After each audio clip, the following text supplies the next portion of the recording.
I really don't have the strength to take this suitcase any further. I wonder who can help me.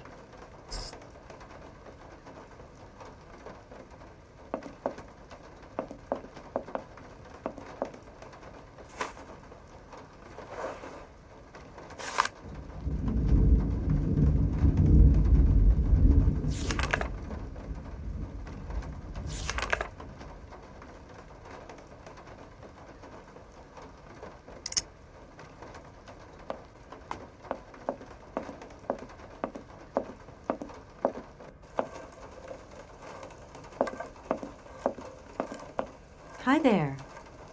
Hey, hi there. What are you doing? Can I see? No, too difficult. Momo's work very difficult. So, your name's Momo. I'm Kate. Momo do like Hans. He draw. Hans? Don't disturb Momo. Momo work difficult. Will you show me your drawing? No, not finished. Go away. I've just arrived. My case is a little heavy. Can you help me take it up to the room? Momo strong. Very strong. But no time. Momo very busy. I guess I'll let you continue working.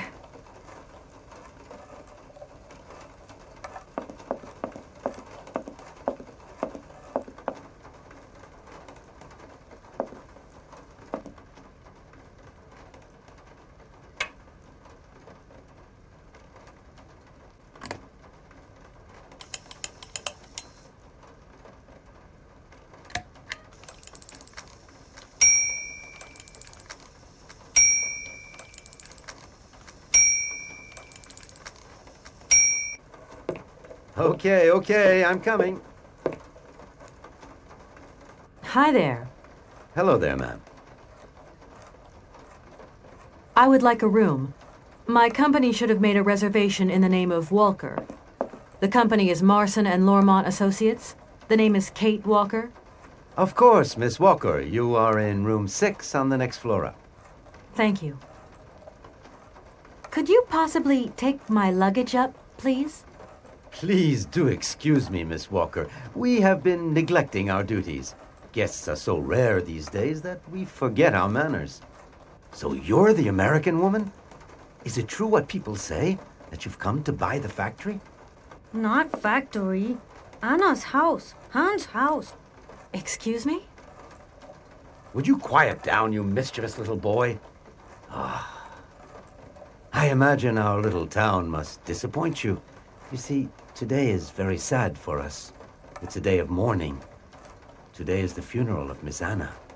Momo sad, but Hans not dead. Hans long way away. Anna told Momo. Anna liked Momo very much. That's enough, Momo. Stop pestering the lady. Now go on, scram. Get out of here, you hear?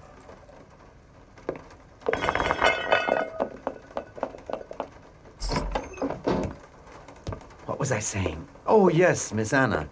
Such a great loss for Valladolid, it really is. Because now that she's dead, the factory will close. But you're here to stop that happening, aren't you?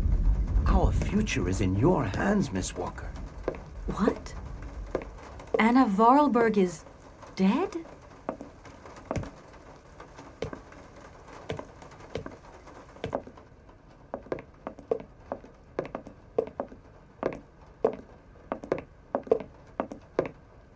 Here's your room. I hope you like it, Miss Walker.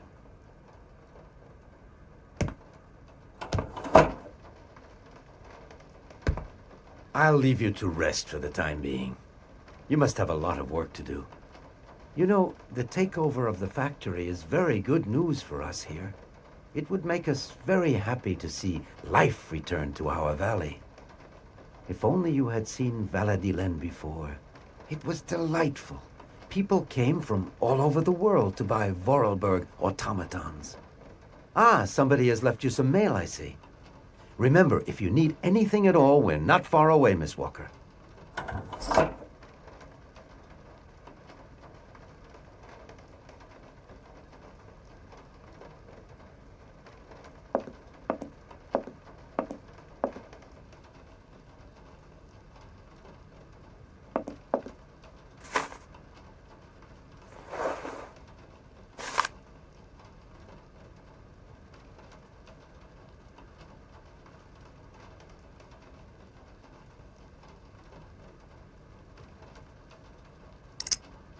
I should tell Marson about the death of Miss Vorarlberg.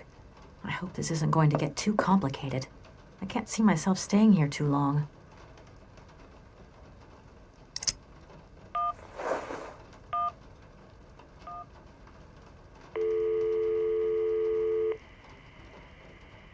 Marson and Lormont, how can I help you? Can you put me through to Mr. Marson, please? It's Kate Walker. Hold the line, please.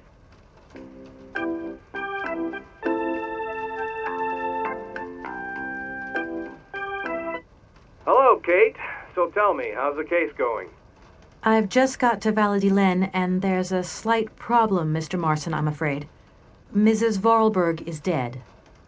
That's most unfortunate. But I seem to remember we made provisions for just such a sad eventuality, and we know that there was no heir. Yes, that's right, but... So where's the problem, Kate? Contact the notary right away. I'll get my secretary to fax you his address and an introduction letter from the firm. Very good, Mr. Marson. Right, I gotta go, Kate. Keep me up to date, okay? I just...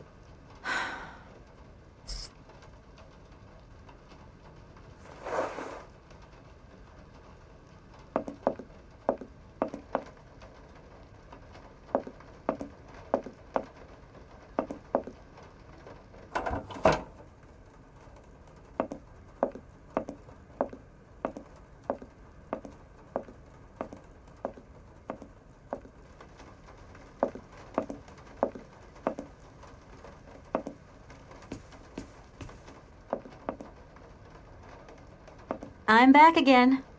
Miss Walker?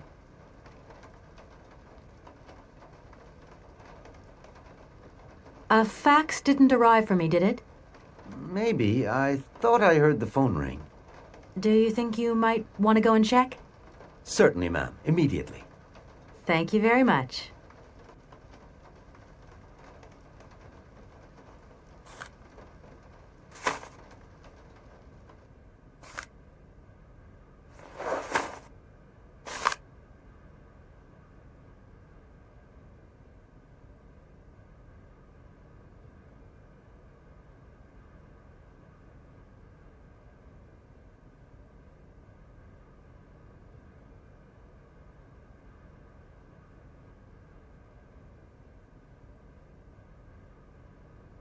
Thank you. At your service. The young boy who was here earlier talked about, Hans. Who is Hans? Momo was talking about Hans Vorarlberg, Anna's younger brother. But he died a long time ago. Nobody here even met him. Who is the boy who was drawing here earlier? Is he your son? Heaven forbid. No, not at all. He's not a bad boy, no. Momo is just a little simple, that's all. What is his connection with Anna Vorarlberg? Momo is what you'd call the village idiot, and Anna took him under her wing. He must have reminded her of her younger brother, no doubt. And birds of a feather stick together, don't they? You're implying that Anna Vorarlberg was a little bit slow as well? Heaven forbid. No, not at all. She was a real loner. She kept to herself, that's all. I just love all these little mechanical robots. I've noticed there are tons of them here in Valladolid. Be careful what you say. Vorarlberg automatons are not robots. If you want people to like you here, never ever pronounce the word robot. Okay. What is the difference between an automaton and a robot, then? Well, to tell you the truth, no one really knows. Did you know Anna Vorarlberg yourself? Oh, why, of course I did. I mean, well, not really. She was a very great lady. We loved her very much. May she rest in peace. I'm gonna go look around Valladolid. See you later. As you like, miss.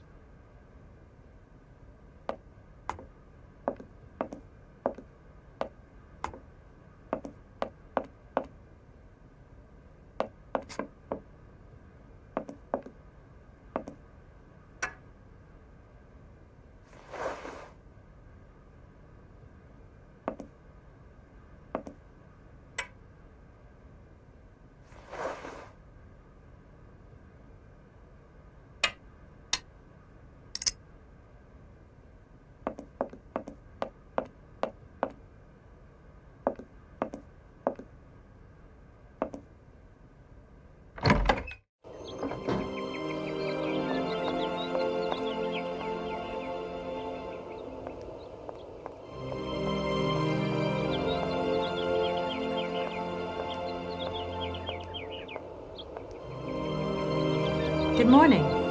Good morning. What a pleasure to meet such a lovely young lady honoring our aging streets. Please sit yourself down next to me so we can enjoy the air together. It would be a pleasure, but I'm afraid I don't have the time. Some other time, maybe. I hope so, miss. I remember when these streets were full of vibrant life. In those days, there was a charming encounter to be had round every corner. Our good little town of Valladolid is not what it used to be. It looks like things have changed a bit around here. Our children have all left the valley. They need to earn a living, don't they? Can't really blame them.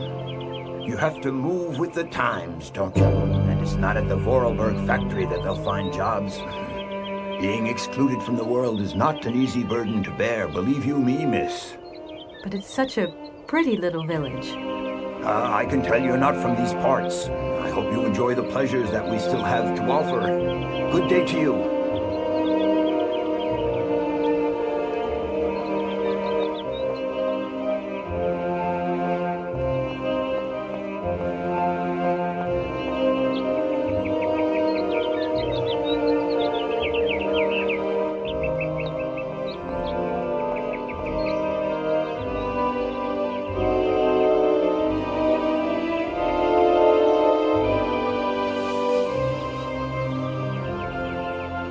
Good morning.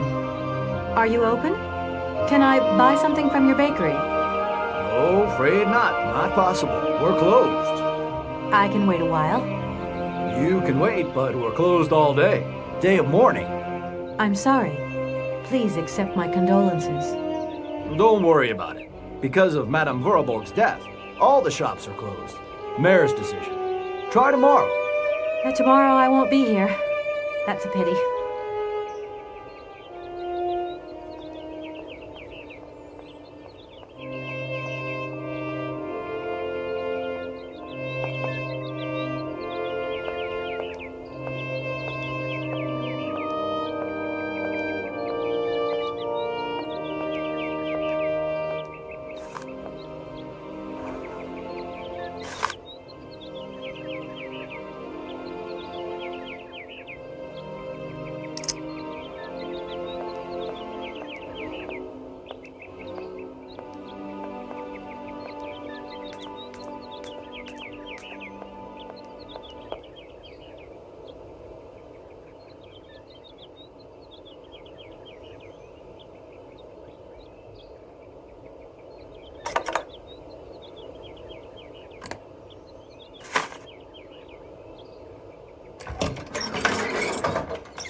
I should talk to the notary first.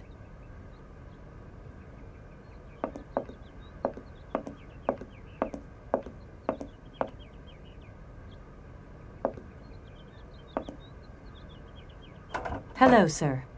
Miss Walker, I presume. Have you had a good journey? Everything went very smoothly. Thank you. Do take a seat, Miss Walker, please.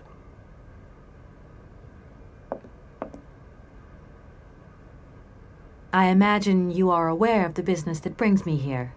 Of course. I was waiting for you. I am the legal representative for the Universal Toy Company. I'm responsible for... So I understood, Miss Walker. You don't find it suspicious that Madame Vorarlberg left us so suddenly? Her death took us by surprise. She still seemed to have so much life left in her. I would have loved to have met her. Anna Vorarlberg was not only one of my most faithful clients, she was also a very dear friend. That is a magnificent automaton you have at your entrance. I'm very proud of it.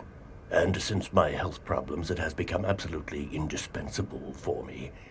Yes, indispensable. It was Anna Vorarlberg who had the idea. She provided many houses with this kind of machinery. At the tavern, I met a young boy by the name of Momo. I was informed that he is mentally disabled. Whatever his condition, he told me about a man called Hans. He's apparently Madame Vorarlberg's brother. Moreover, it appears that Hans is not actually dead. What do you think of that? Let us take one thing at a time, Miss Walker. You will receive all the information you need in due course, you can be sure of that. Have you ever met Hans Vorarlberg, Anna's brother? I have a few vague memories of him, that is all. I was very young at the time. Very young. If you don't mind, can we come back to that later? Seeing how as Madame Vorarlberg is no longer with us, I trust that I can rely on you to conclude the sale? Please do not set your hopes too high, Miss Walker. I fear that I cannot be of much help to you. Miss Walker, I am afraid that the sale of the Vorarlberg factory is not as straightforward as it first seemed. Whoa there. Everything was agreed. We'd obtained Anna Vorarlberg's consent, and her death does absolutely nothing to invalidate that. Now, I have to be back in New York the day after tomorrow, Maître Alfotaire. My client and I are impatient to seal this deal. I understand only too well, Miss Walker. There is an heir, Miss Walker. Excuse me? An heir? But Madame Vorarlberg never married, as far as I know. And in my last conversation with her, she absolutely never mentioned this detail. Miss Walker, believe me, I was more surprised than you are. Anna Vorarlberg sent me a letter 2 days before she died. Understand, Miss Walker, that had I known about this earlier, I would have informed you. I shall read you the document in my possession.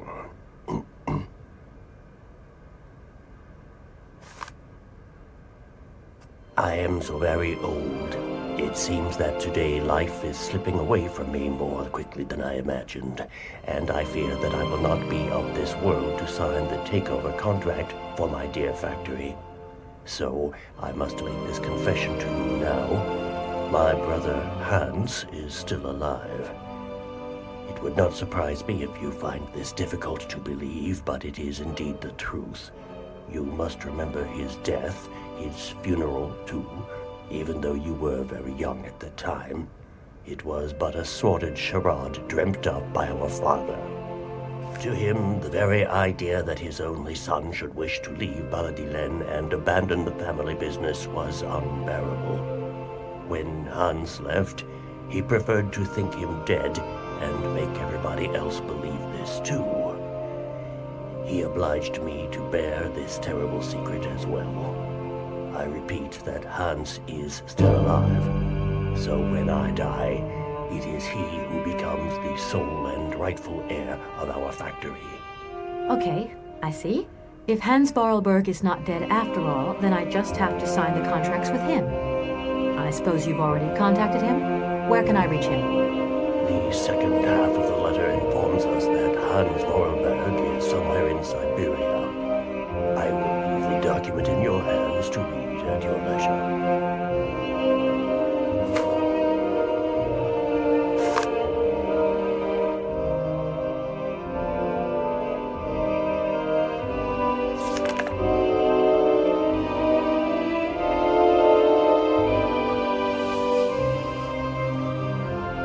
Anna Vorarlberg had no further information to add? Unfortunately not, Miss Walker. I have told you as much as I know. The situation, in legal terms, is now clear. If you want to conclude this sale, you have to find Hans Vorarlberg. Apparently, there is a body lying in the town cemetery. There also seems to be some ghost wandering around Syberia. It seems you have your work cut out for you. Believe me, Miss Walker, when I say that I am most sorry for this regrettable setback. Most sorry. Great. What now, then? Perhaps you will find out more in the Vorarlberg factory archives. You will find the key in the waiting room. My role in this affair finishes here with the reading of this letter.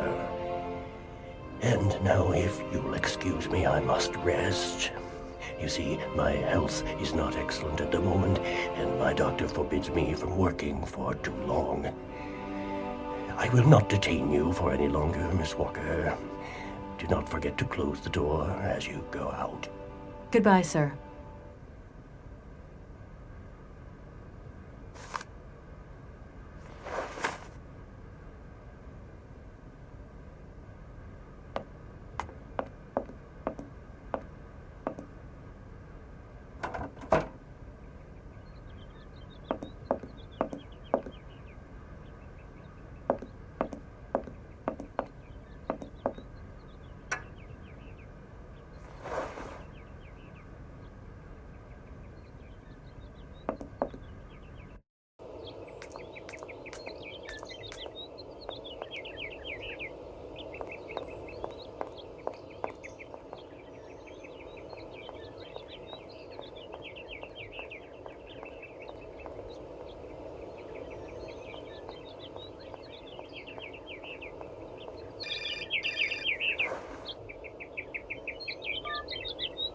Hello? Kate? Dan, I'm so pleased to hear your voice. How are you, honey? Did you have a good journey? Have you settled in? It was long, tiring, damp especially, but I'm okay. Especially when you... Everything going as planned? Yeah, I mean, well, not really. It's not exactly what I thought it would be. You know, everything's so different here. Actually, while we're on the subject, I managed to free myself up tomorrow lunchtime. I'll come and meet you at the airport. I hope the flight from Paris won't be delayed. We're expected at the Goldbergs about 8 o'clock. I hope you have the time to take a shower and change, my poor honey bun. Dan, I don't think the Goldbergs tomorrow night is really on. Don't worry, Kate. You'll be as perfect as ever. Anyway, you never have to wear much to look really great. Dan, I'm going to have to extend my stay here. There's 1 or 2 complications. You understand? Kate, honey, what are you talking about? It's only a measly toy factory. The sale isn't going through as expected. I've got to stay a bit longer. Dan, you don't mind, do you? But Katie, you can't do this to me. I mean, it's the Goldberg contract. There's millions of dollars on the line here. I know, I'm sorry. You go ahead. Don't worry about me. I'll get back as soon as I can, I promise. Okay, I've got to go. I'll call you back soon. Love you, honey.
Yes, hello?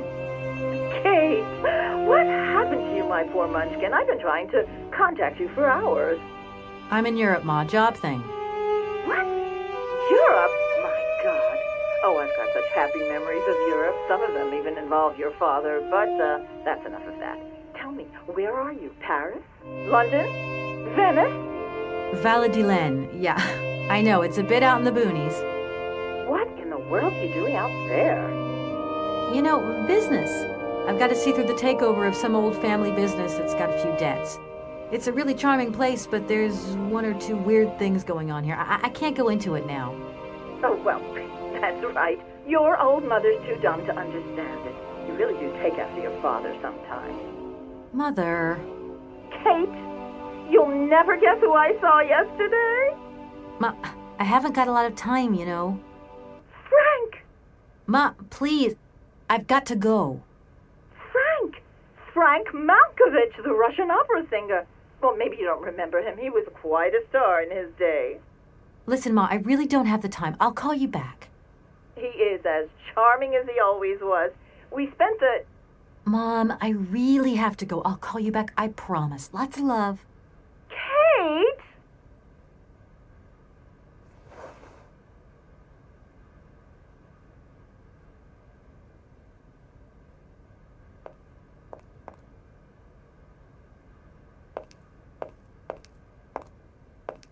That's really heavy. I've got to get some help.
Oh, many thanks indeed. I am most embarrassed for you to see me like this. I lack a certain completion. You see, nobody here found the time to polish off the finishing touches. Honestly, these days, we really have lost the art of good workmanship. Yeah, maybe. With whom do I have the honor of speaking? Could you please state your identity, articulating clearly? My name is Kate. Kate Walker. Allow me to introduce myself. I am model XZ2000. My common name is Oscar. I represent the technological zenith of this factory's production. I have been designed to drive a locomotive. A touch messy, but an essential task. Have you logged my first and last name? Perfectly. Kate Walker. Pleased to meet you. Me too, model XZ2000. Please, all my friends call me Oscar. This fad for cryptic names is such a bore. Could you imagine being called by your passport number? I suppose not, Mr. Oscar. Sir. Do you know where I could find the factory paperwork? I cannot reply to this question with precision. Try Anna Vorarlberg's office above the machine floor. When you are complete and totally functional, can you help me gather information about Hans Vorarlberg? I'm afraid I can't, Kate Walker. Duty calls. Once I've recovered my feet, I have to see to my post on the train. It's waiting for its engineer. Does the name Hans Vorarlberg mean something to you? Of course, he created me. But I am sorry to say that I am yet to meet my maker. Have you any idea where he might be right now? No, Kate Walker, but I am sure I would experience great metaphysical satisfaction in his presence. You said you were a train engineer? What train would that be?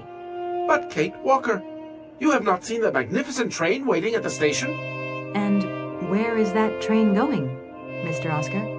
The train is going far away. Very, very far away indeed. Are you taking any passengers? My duty is to drive the train. Above all, to avoid delays. An engineer prides himself on punctuality. I will agree with you, though, Kate Walker, that a train without passengers is hardly a train at all. You haven't answered my question. For further details, please consult Anna Vorarlberg. Do you know Momo? No, Kate Walker.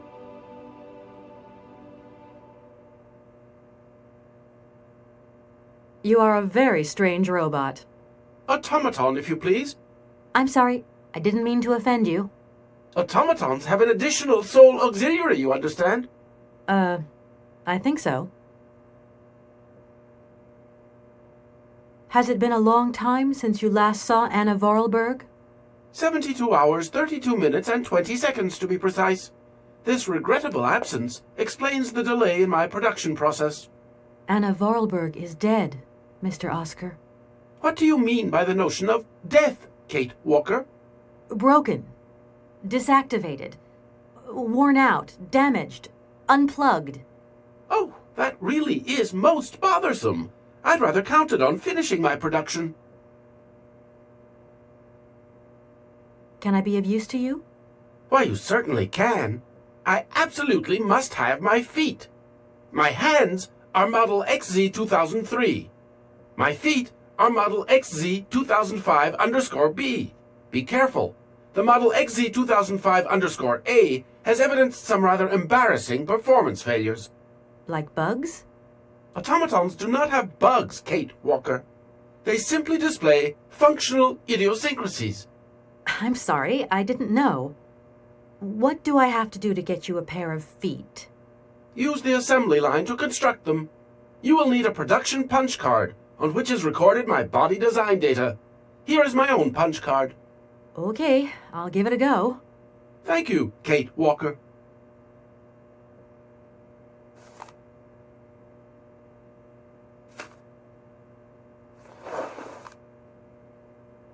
Oscar, I am delighted to have met you. See you again soon, I hope. Yes, Kate Walker.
Oh my gosh. Invoices, invoices, more invoices. I never knew the factory was in such a bad way financially. These last 2 years must have been very hard for Anna Vorarlberg.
Doesn't look like that works.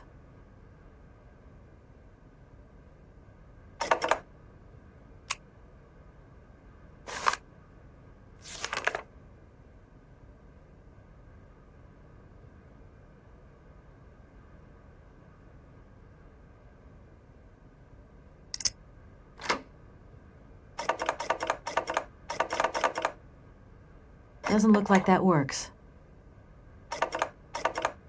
Doesn't look like that works.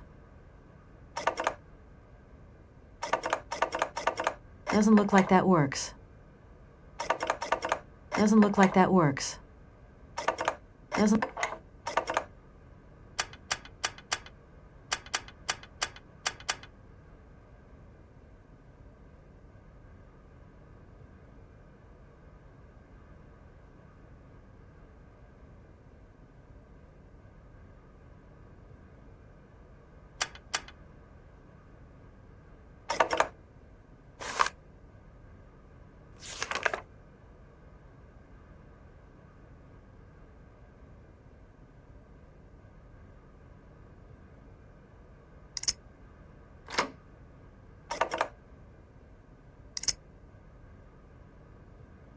Doesn't look like that. Doesn't look. Doesn't look. Doesn't. Doesn't look.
Doesn't look like that works.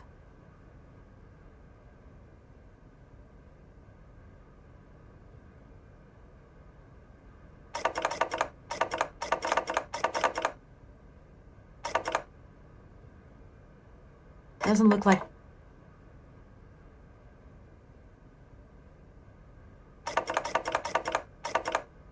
Doesn't... Doesn't look...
Good morning. You've got a magnificent garden here.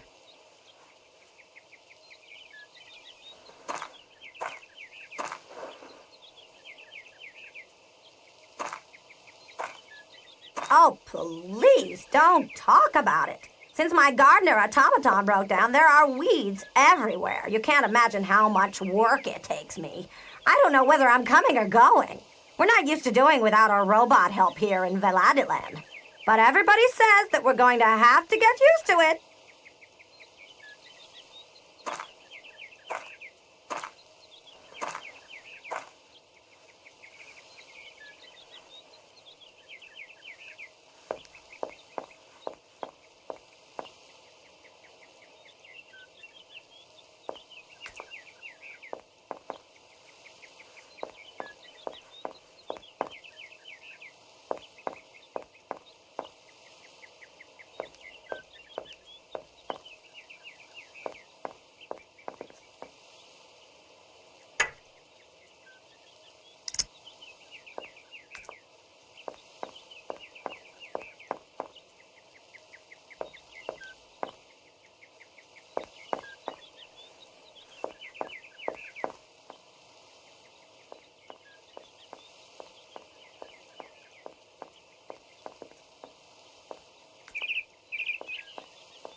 Good morning.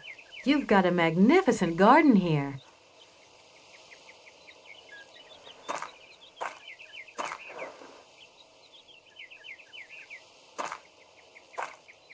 Oh,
Mammoth. You draw mammoth for Momo? Ah, Momo, it's you. You scared me.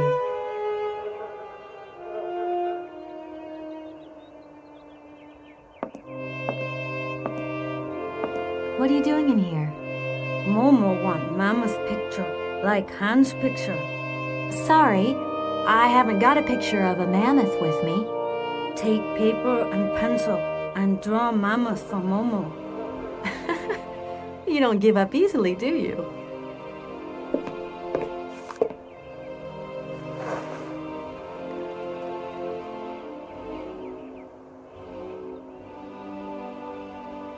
Do you know if Anna came here often with Hans? Momo want mammoth picture, like Hans' picture.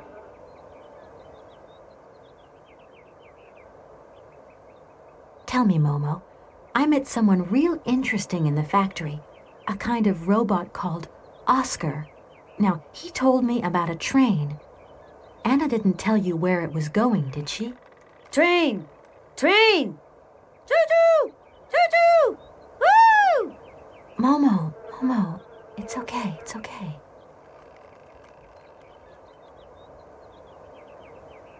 What's going to happen to you now that Anna is gone? Momo big now. They want Momo live at inn. Momo don't want. Momo take care of Momo. From what I've seen, you look pretty resourceful.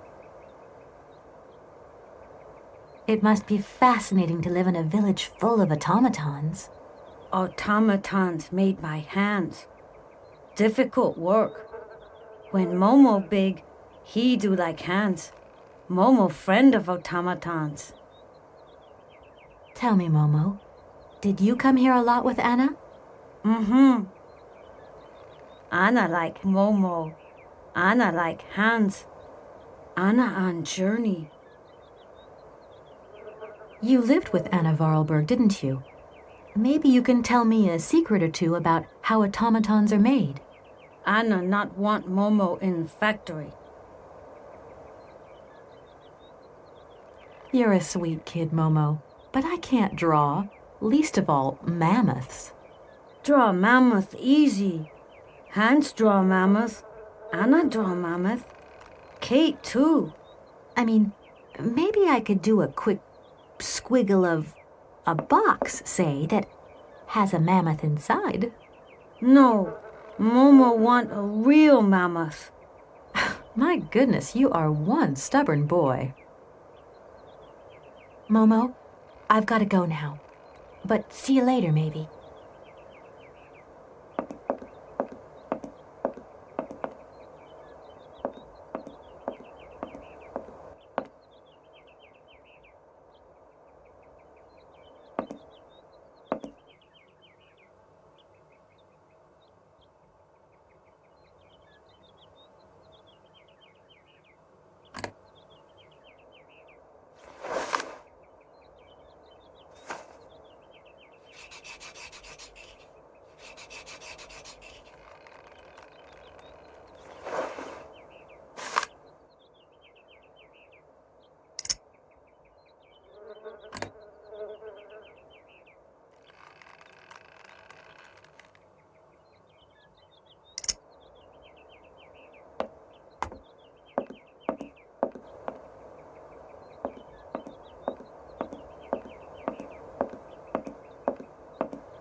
Thank you. Momo happy. Now follow Momo. Momo show his secret to Kate.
There you are, Momo. This is some walk you've taken me on. I've got to say, though, it sure is mighty pretty. Momo come here often.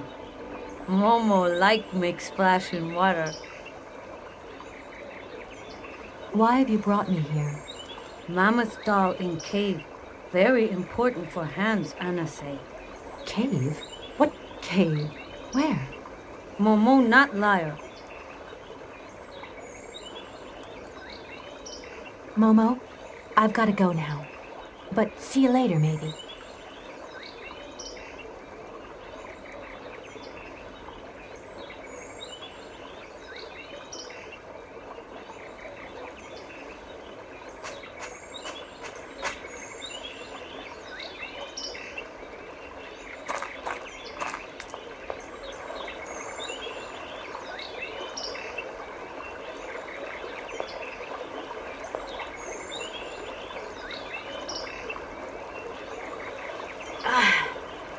It must be broken. I've got to get a helping hand here.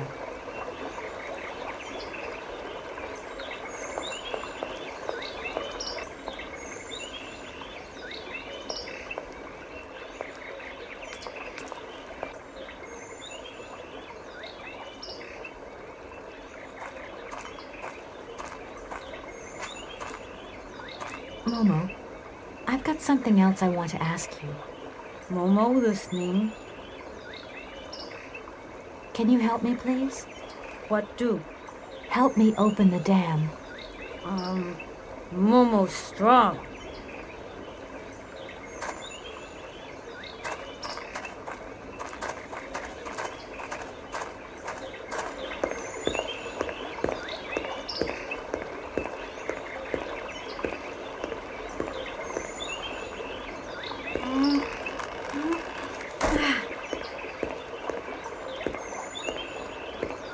Oops.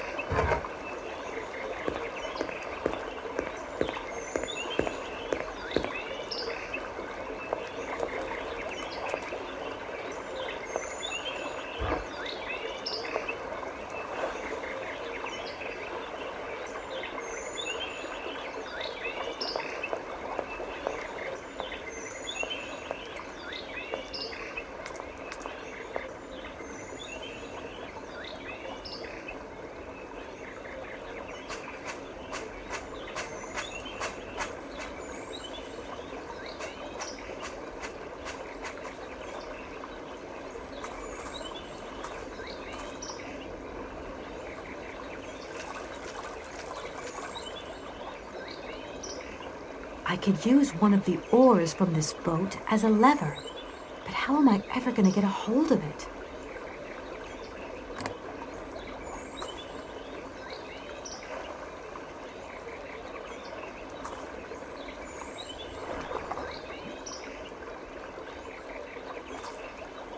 Ugh, that oar is all dirty and wet. Ugh, that oar is all dirty and wet.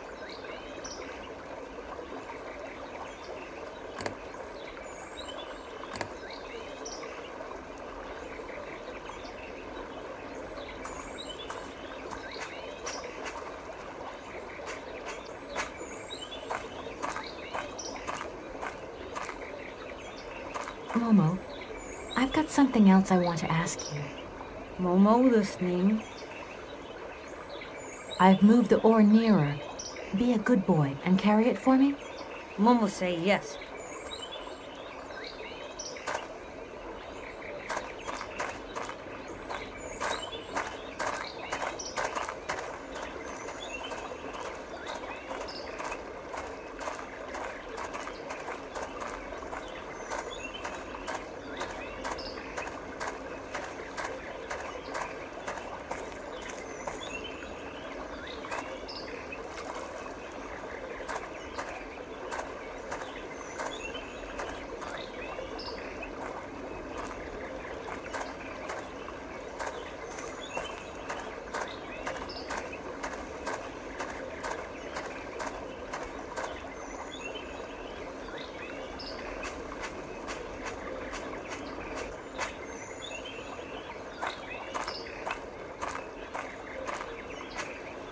Momo, I've got something else I want to ask you.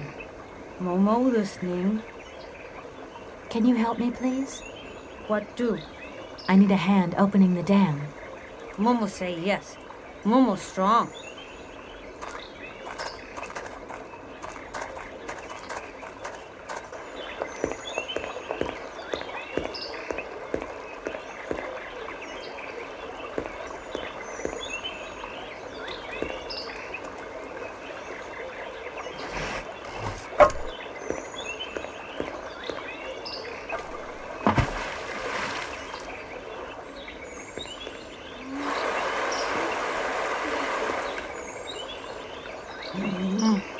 Momo very strong. Thank you, Momo.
Who did you think it was?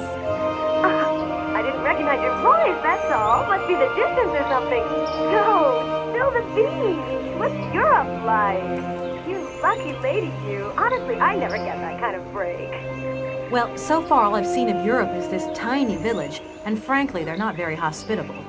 The whole case is getting really complicated. There's this surprise heir I've got to find. No.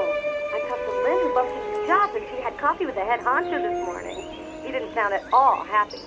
The client's meeting him tomorrow, and when Marston tells him that the sale's not even gone through yet, whoa, you're gonna be pleased you're on the other side of the ocean when that bomb goes off. Yeah, I get the picture. But so, how about yourself? What's up at work? We lost the Sarah Lou trial. I worked 5 months on that dumb case. I remember. So, for a bit of therapy, I went to Boomy's. The sale started yesterday. Wow, lucky. It was absolutely crazy, Katie. Absolute mayhem. You know that blue silk top I wanted? Guess how much I got it for? I don't know. $250? $200? $140. Just get yourself back here and I'll go down with you. Like it's my choice. Look, I gotta go. Call me soon, huh? I want a blow-by-blow account of every moment of your great adventure. Get out of here. Look after yourself. You too. Yeah, I will.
Doesn't look like that works.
I don't need to do that again.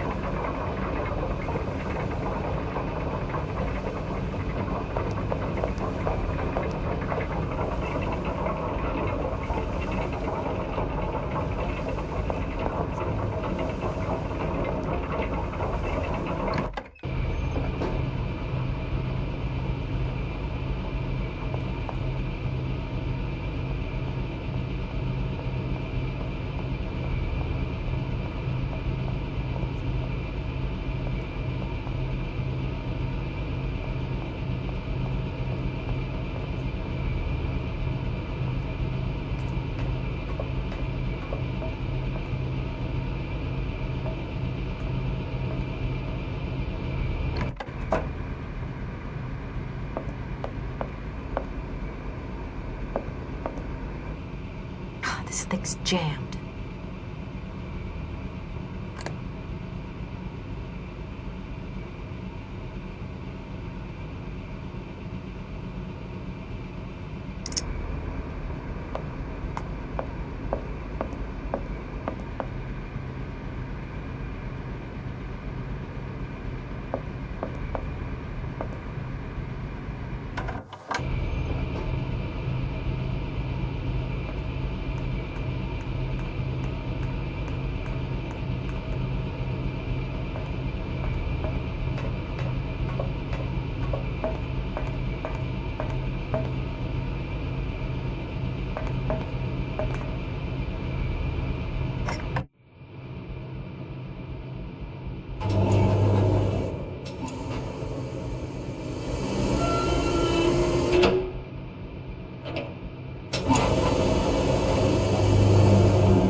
Here are your feet, Oscar. I hope they fit. Kate Walker, I see you managed to produce two XZ2005_B models.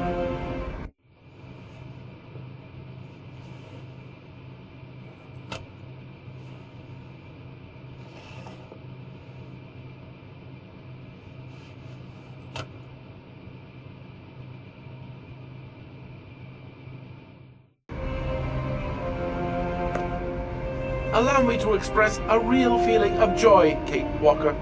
They really suit you. Comfy? Very. You are very kind, Kate Walker.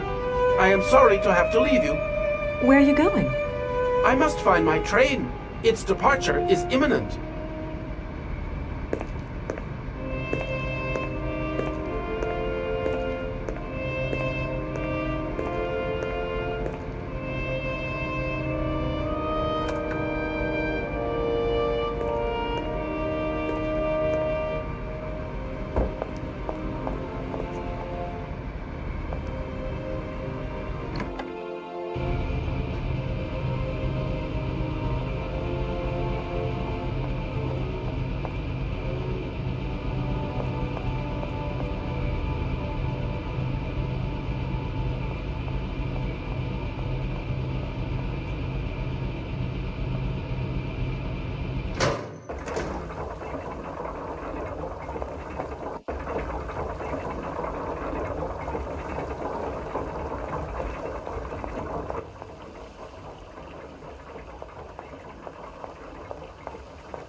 Hello. Kate, so what's new? We've got a problem, Mr. Marson. What problem? Come on, Kate, don't beat around the bush. There's maybe an heir. What? Hans, Anna Vorarlberg's brother. Looks like he's still alive. We can't buy the factory without his consent. What? What is this? Where's this mystery brother come from? And more to the point, where is he? What did the notary say? Nothing. I mean, nothing else. You know, sir, it's an odd town here. Everything's odd. The people, things. The situation's not straightforward. I have a small bit of research to do. Listen to me, Kate. Universal Toys is one of our biggest clients, and I don't care how weird that town is. All that matters is that you do not set foot back in New York before you've tied up the deal. Get the picture. Yes, Mr. Marson. You can count on me. Darn it!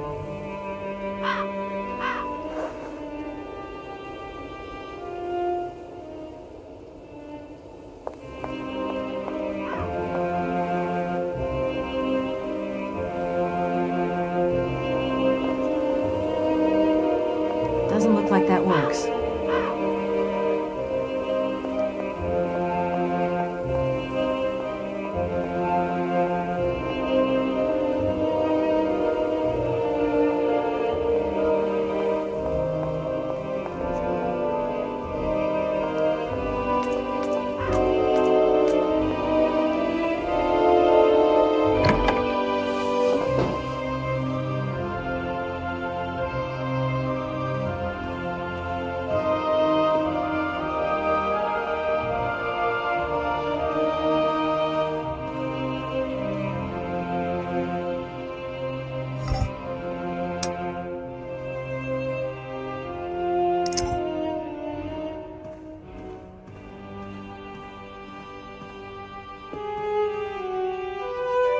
This thing's jammed.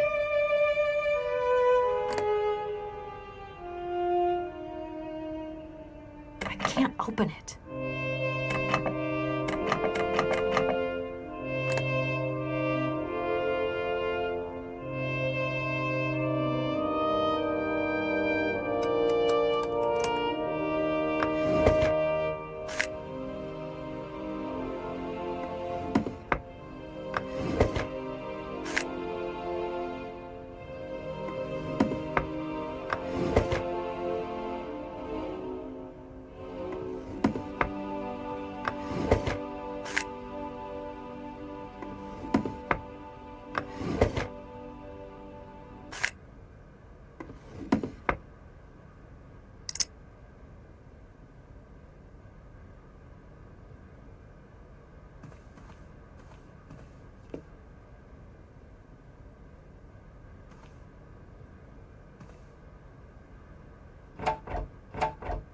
No point. It's locked.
This thing's...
I no longer need these punch cards.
got to swear.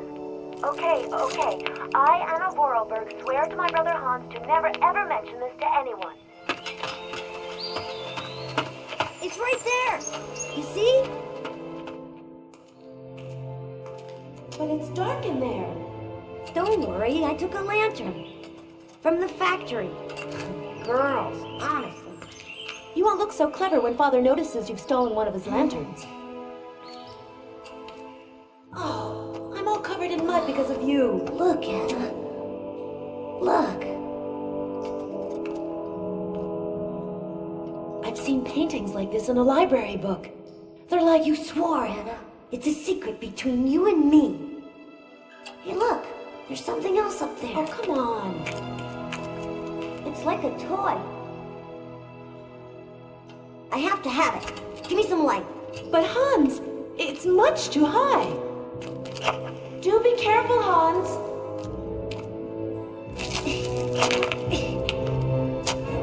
Hans, be careful.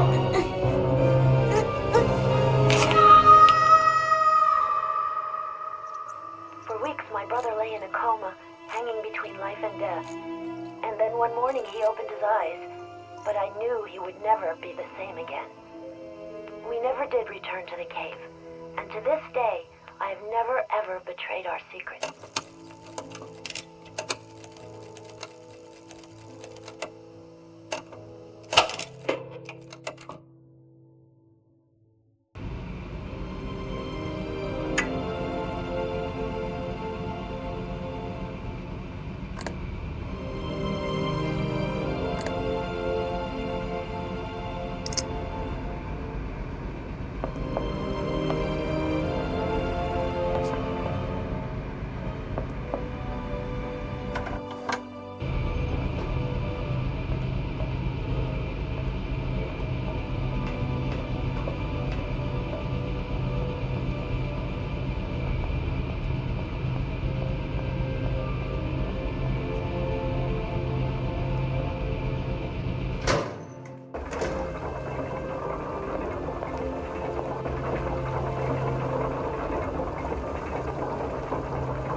Hey there, Oscar. My functions do not permit me familiarity, Kate Walker. Even if you are my first and only passenger. Me? Your passenger? Yes, you, Kate Walker. Is it not for that reason you completed my production process? If you say so. I have decided to come along for the ride, Oscar. Ready when you are. Your ticket, please? My ticket? What are you talking about? The rules clearly state, Kate Walker, every passenger of this train must possess a ticket. Okay. And where do I get hold of a ticket? Only the ticket vendor may issue tickets. You are in luck. The ticket office must be open now. You should go there immediately.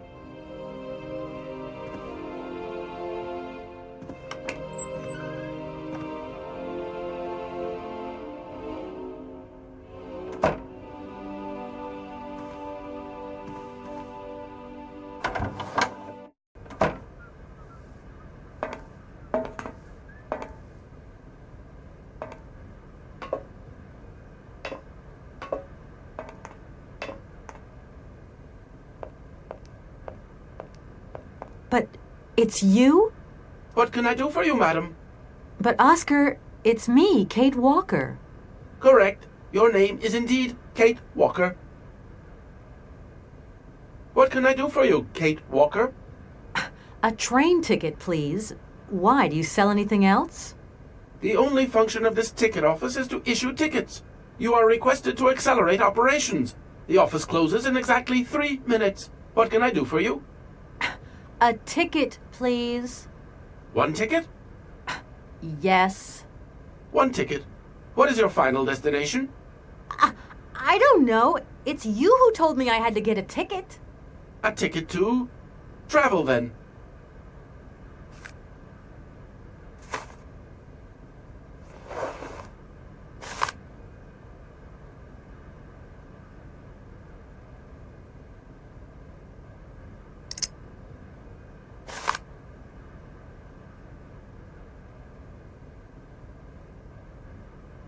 There you are. Do not lose it. This office is not entitled to produce duplicates. This advice also applies to the accompanying documentation. What's that? The authorization for the release of the train. The ticket officer may ask you for it at any time. But I mean, you are the... Attention! The exact moment has arrived to close this office.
it's me again.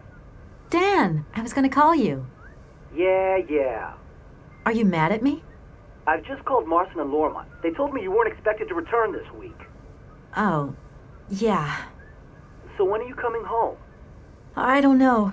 There's nothing I can do about it. The situation is kind of tricky, you know. At the beginning of next week, I hope. Yeah, whenever. Dan, please. Just hang in there, okay? The stakes are higher than I thought, and you know how much I love this job. I suppose it's neither here nor anywhere to you that the Goldbergs are going to... It is. It isn't. Dan, this really isn't the moment. You know I'm thinking about you. I love you, sweetheart, and I'll give you a call when I have some news. Promise. I've got to go now. I've got kind of a train to catch. A train? Where are you off to now? This is crazy, Kate. To tell you the truth, I've no idea. Love you, honey. You know that. Kate!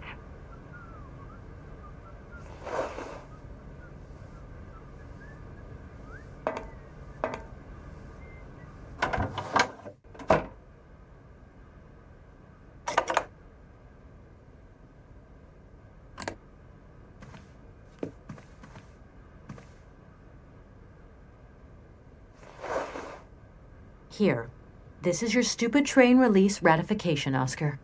Thank you, Kate Walker. That is perfect.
No point weighing myself down.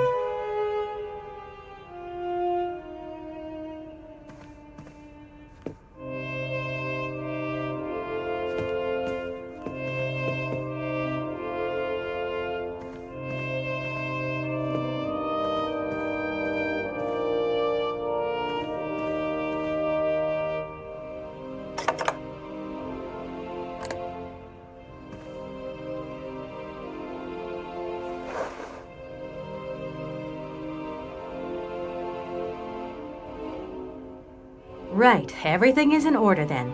The train is finally ready to leave. I am most terribly embarrassed. Such ignorance on my part is inadmissible. I hope you still have confidence in my abilities, Kate Walker. Please return to your seat and we can leave. Finally.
are we, Oscar?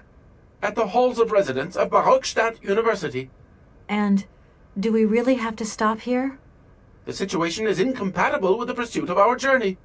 What are you waiting for, then? Wind them up. Find a way. There must be some sort of train winding thing just laying around in this weirdo station. I have seen nothing that fits that description, Kate Walker. I guess we'd better find out, then. I do not like this station. The atmospheric humidity is detrimental to my sophisticated wheel workings. I will wait for you inside the train. Wimp.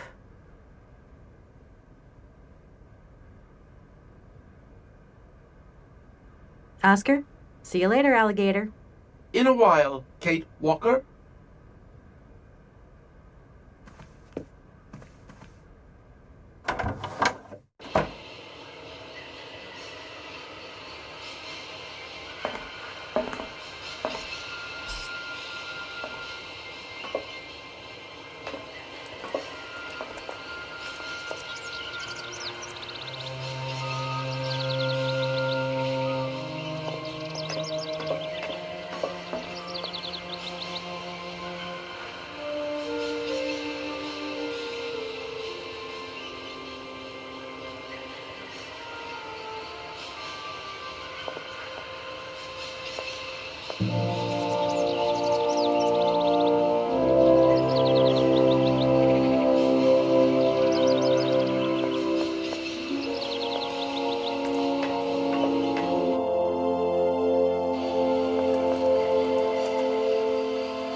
Train, I see.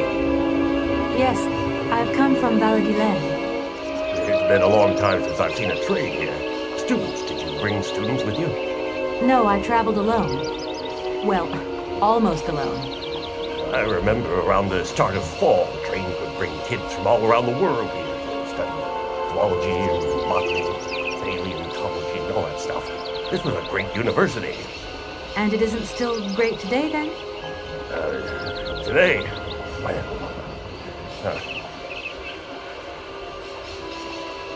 Have you been the station master of Barockstadt for a long time? I've never had another job. Now, you tell me, are you in charge of this train? No, I mean, I'm not sure. So what's your thing here? You come here to do some bookworming over at the university? Well, sort of. I'm always looking for new information. Well, you don't seem to know a lot. And about that train, it's going to get in the way if you leave it there, that's for sure. In fact, I'm a lawyer and I'm conducting a pretty unusual investigation.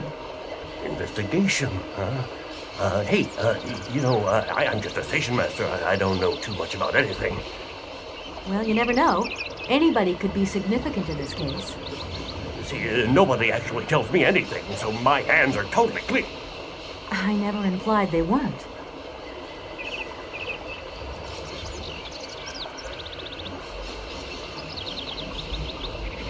You don't know where I might find equipment to wind up my train springs, do you?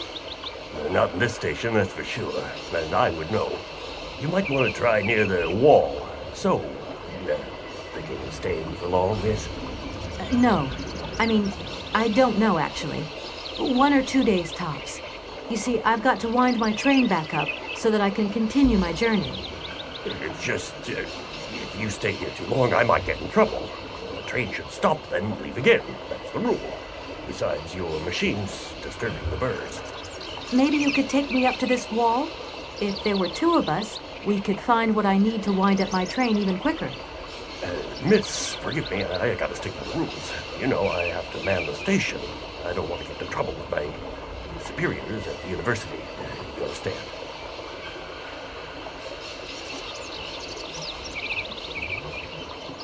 The name Hans Vorarlberg doesn't mean anything to you by chance, does it?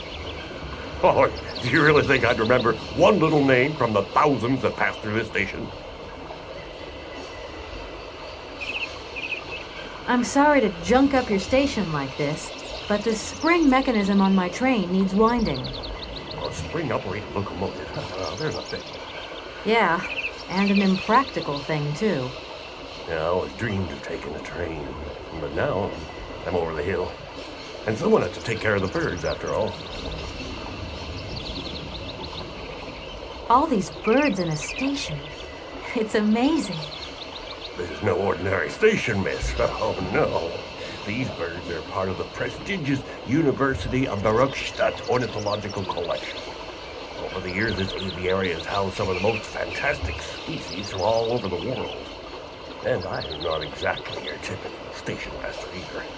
This little world is my responsibility, and that is no easy task. I can well believe you. And you know what's the hardest? The hardest thing is to keep interspecial harmony. And one day some explorer introduced a couple of cuckoos from the Amazon. Whoa! It wasn't a good idea? A nightmare! You know, cuckoos lay their eggs in the nests of other species, right? Now, what's more, they also push the host's eggs out of the nest so that they receive all the mother's attention, right? Accursed cuckoos. Nightmare! I see what you mean. That's one tricky bird. And there was nothing you could do to stop it? The faculty declared the bird a protected species. If it wasn't for our mechanical eagle, we were sitting on a major ornithological catastrophe. You have an automaton here? A wonder of technology. It's an eagle that's mounted on rails in the air. It passes through and it swoops down to collect parasite eggs. But heck, the dang eagle's been out of order for several years. Impossible to collect the eggs myself. Why not? I can't climb up the gangway. I fell off it several months back, and I still have a pain in my spine. Not to mention the vertigo I've been getting. I only have to look up in the air. Whoa. You poor soul. That must be very hard. The worst thing is, cuckoo eggs piling up in the nests. Soon the rectors are gonna notice. There's trouble in store, big trouble. I'm worried. Yep, worried. I won't disturb you any longer, Mr. Station Master. Welcome to Darmstadt, miss.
That thing looks like the winding machine I used in the Valladolid station. I've got to find a way of getting the train up here.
Kate Walker! Kate Walker! Come over here, please! I have something to say to you!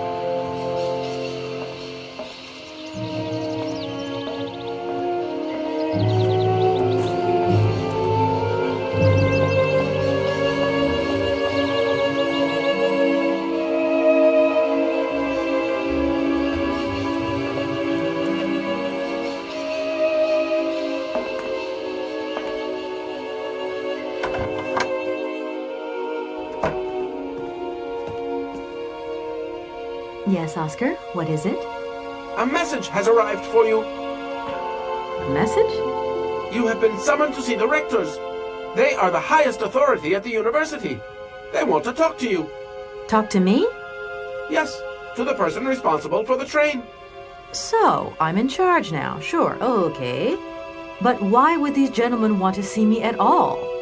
They do not say why, just that it's very important.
Hey there, on the boat.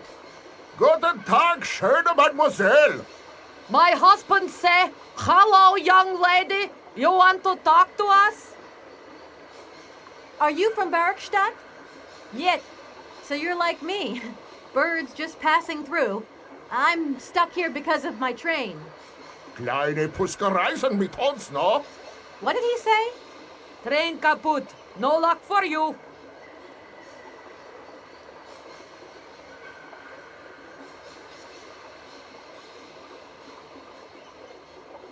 I have a little problem with my train. It's kind of broken. I've absolutely got to get it out of the station. Do you think you could tow it over to the wall with your barge? Lock closed. Barge blocked. But if the locks were open, would it be okay to tow my train then? Porke no. More money for that werk. Da, it's possible. My husband say we help you if you give money. Right. And how much do you want? $50. He want $150. $150? I don't have that much. No money, no bar. Let me offer you 75. Nay, $125. Out of the question. $100 and not a dime more. Correct. You have barged for $100. Great. Now, don't move. I'll be back as quick as possible with the money.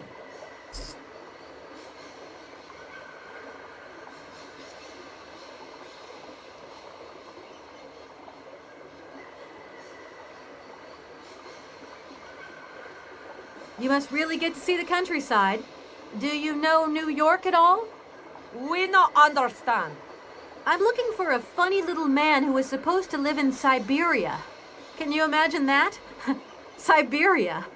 I expect you've already been there. Shivraga come to Syberia? Syberia? No. Too cold. Barge no break ice.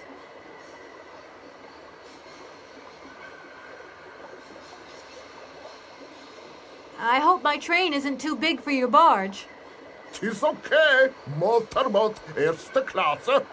My husband say correct. Powerful motor. I mean, we're not exactly very far from the winding machine, are we?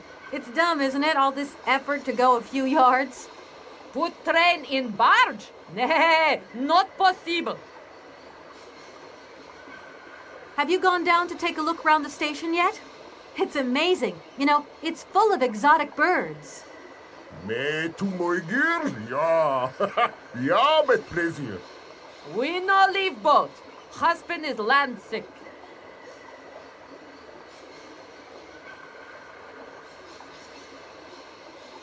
I'll leave you to it.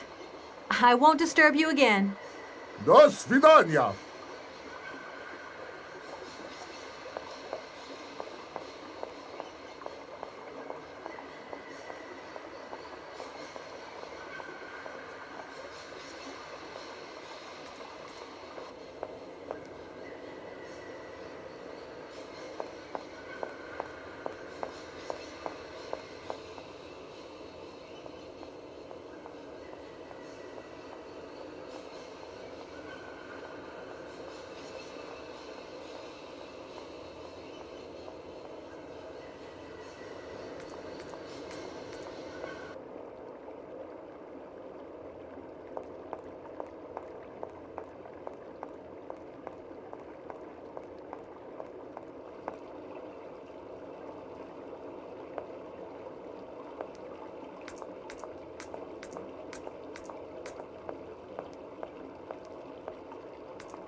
Good day to you, gentlemen. Tell me, young lady, to what do we owe this pleasure? Please do be brief. We do not have very much time on our hands. As rectors of this university, we have serious matters to attend to, and our time is precious. I have heard you wish to meet the owner of the train that is currently in your station. May I know the reason for your summons? We are surprised that your train has not yet left, miss. The situation is most regrettable.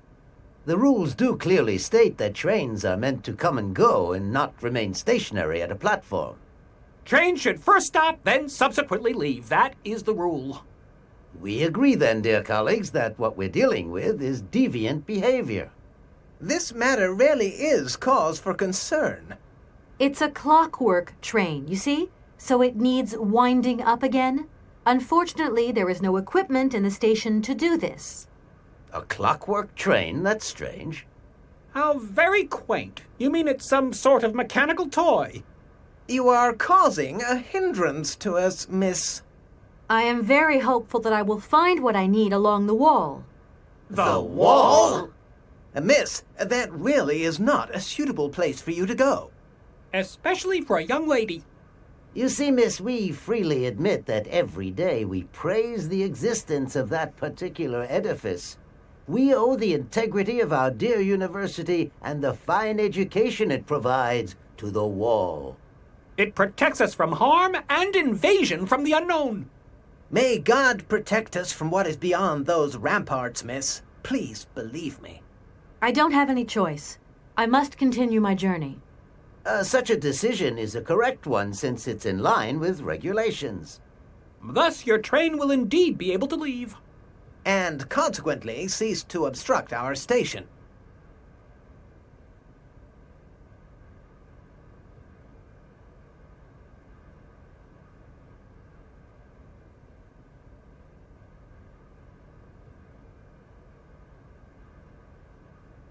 Does the name Hans Vorarlberg mean anything to you by chance? Ah, one of the brightest, most idealistic intellects to have graced our university.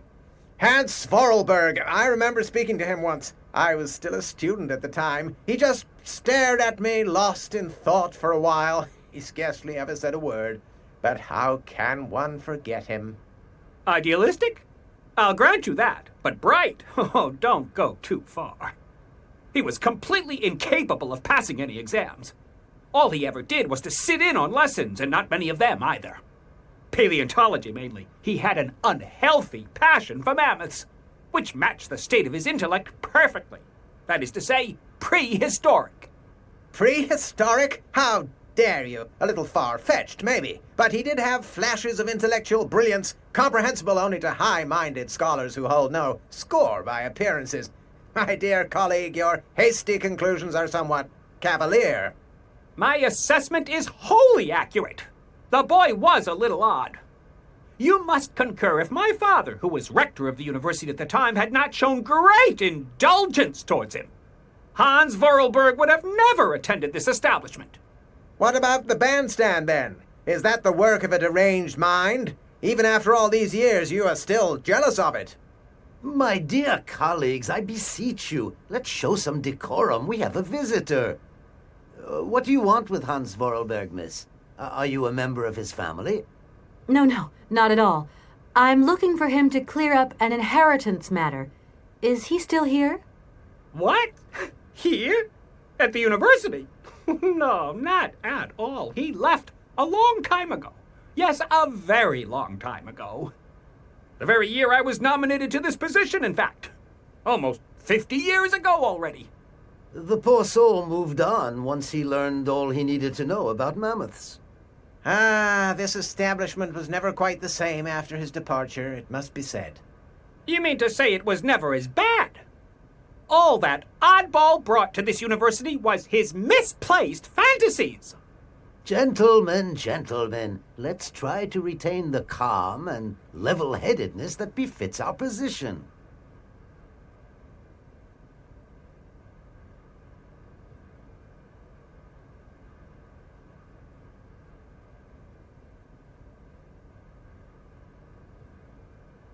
That idea of the station aviary is really very original. It's the pride of our university. One of the specialties taught here is zoology, you see, and more particularly, ornithology. Proper study and instruction should not be limited to books. Observation of living matter is indissociable from theoretical questions. It contains some very rare specimens that have been brought back from far-away exotic countries, especially for our university, by the world's most intrepid explorers. Do you remember Alexander Valenbois and his peculiar bird? Absolutely. His gift produced some very embarrassing long-term consequences. A poison chalice indeed. It must be said the situation could have been much worse, however. Oh, yes, it could have been terribly problematic. You wouldn't know if there is any Forest Sauvignon here in Barakstadt, would you? Absolutely. When he says absolutely, he means, of course, absolutely none. What we mean, of course, is that we are absolutely positive there is no Forest Sauvignon here in Barakstadt. Really? Are you sure? Because I read in a book that Barakstadt possesses a number of plants. I wouldn't mind getting a hold of some if possible. Out of the question, miss. The assistant rector means to say that our priority is for you to remove your train from our station. Your research will have to wait until your next stop. Yes, that's right. Your train must leave the station immediately, so please refrain from wasting our time in needless visitations. Don't forget the regulations, miss. Don't forget them. Trains should first stop, then subsequently leave. And quickly. Some sailors have agreed to tow the train, but I don't have enough money to pay them. I was wondering if you could help me out. For a while. I could work for the money. Please wait, miss. We have certain confibulations to attend to. That is right. We must confibulate between ourselves. A collegiate decision must be taken. I hope that we are not indisposing you in any way. Why not? If it helps us get rid of that train. My word, that is a fine idea. What do you have in mind, gentlemen? When you arrived here, you must have noticed a splendid bandstand which honors the main university courtyard. A unique piece of mechanical craftsmanship which no longer works, alas. Why, yes, we have very moving memories of its melodies. We're prepared to offer you a financial reward if you can set it working again. With pleasure. What do I have to do? Unfortunately, my dear, time and rust have taken their toll on this university, and our automatons no longer have a spring in their step. You are going to have to be resourceful. To tell you the truth, there are a number of complex mechanisms here in Barakstadt, and it would appear that we have unfortunately lost their operating instructions. Your train, however, is an extremely ingenious invention, so you should be no stranger to complex mechanisms, should you? We are therefore counting on your ingenuity, miss. I hope that I can show myself worthy of your faith in me, gentlemen.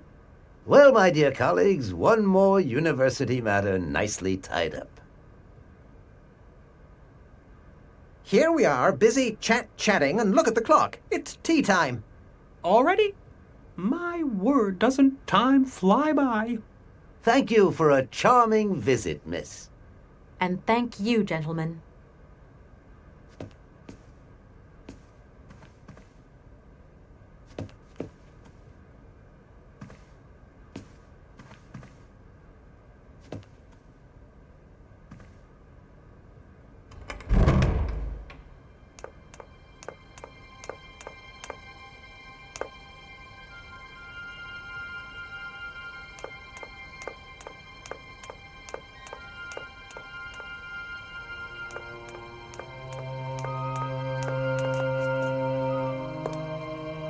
Excuse me.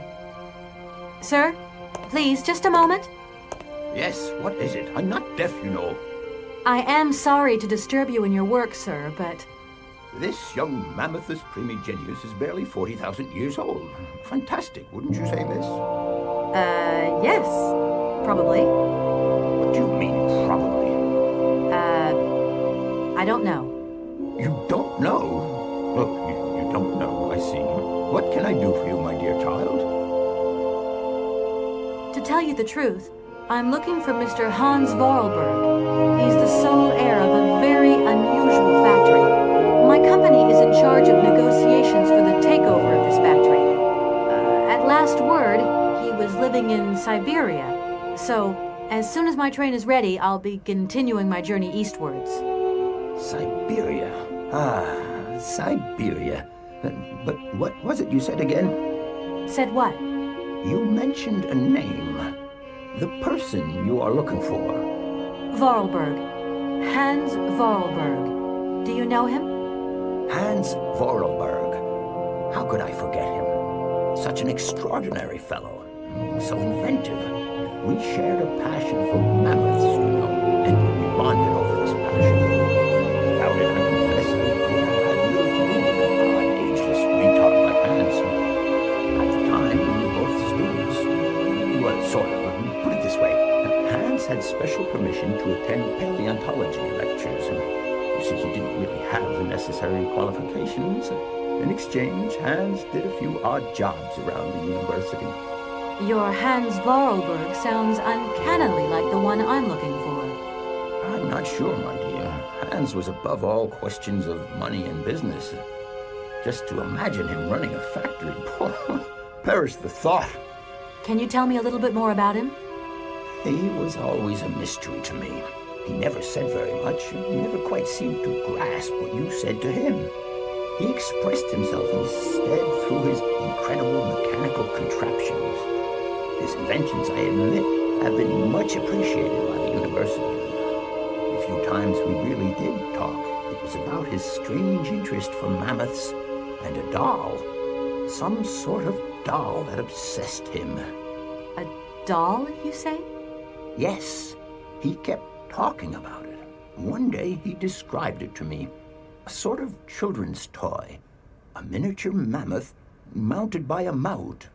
It appears he found it in a cave not far from his home. The event all sounds very dramatic. His account was slightly confused, but it awoke a great interest in me. What do you mean? To my knowledge, there was only one tribe who made figurines featuring a mouth, and that tribe is the Yukols. They live in the farthest reaches of Syberia, and for them, the dolls constituted a sacred object, illustrating one of their central legends. How such a doll made the journey from the frozen Siberian north to a cave in the French Alps is a mystery to me. Even today, it is beyond my comprehension. Have you considered that Hans Vorarlberg was maybe making it up? You said yourself he didn't seem to have all his mental facilities intact. No, that's impossible. Hans couldn't invent a story like that. The doll is a sacred part of the Syberia legend. He described it to me in exact detail. Syberia itself is a chimera that paleontologists of the world are very fond of pursuing. If I were to say Forest Sauvignon to you, what would you say? Oh, let's see. Sauvignon. Sauvignon? I would say it's some kind of tropical shrub, don't you think? We are talking about the same plant, then. It is a very rare shrub with small, juicy fruits. I found a book about the Amerzone, and it says that there are even Sauvignon plants growing right here in Bergstadt. You wouldn't know where, would you? Amerzone Sauvignon plants here? No. No, I don't think there are any. Highly implausible. But you should ask the station master. He is keeper of the greenhouse at our university, so he could tell you more than me. Oh, thanks very much.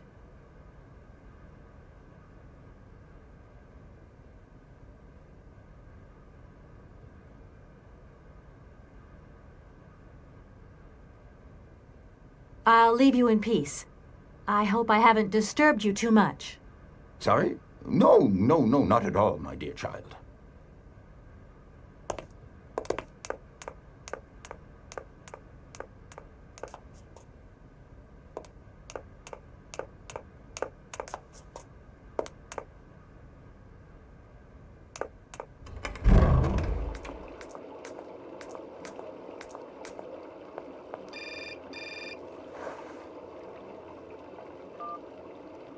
Hello?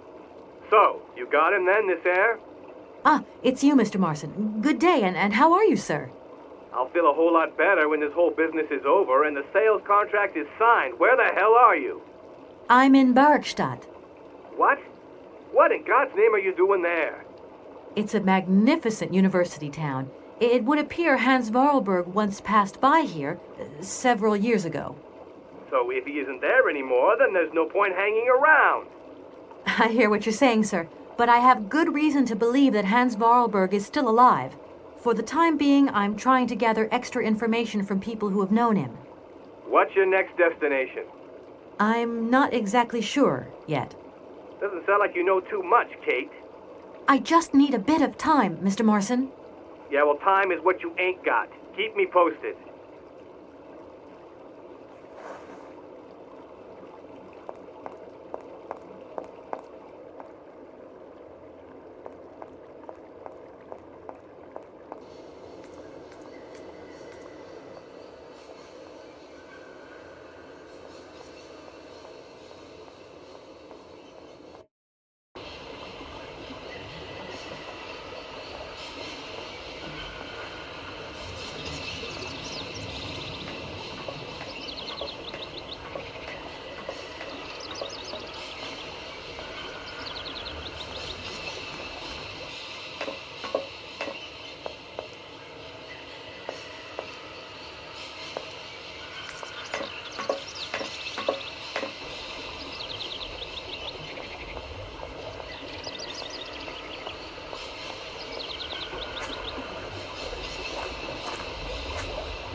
I'm sorry to disturb you.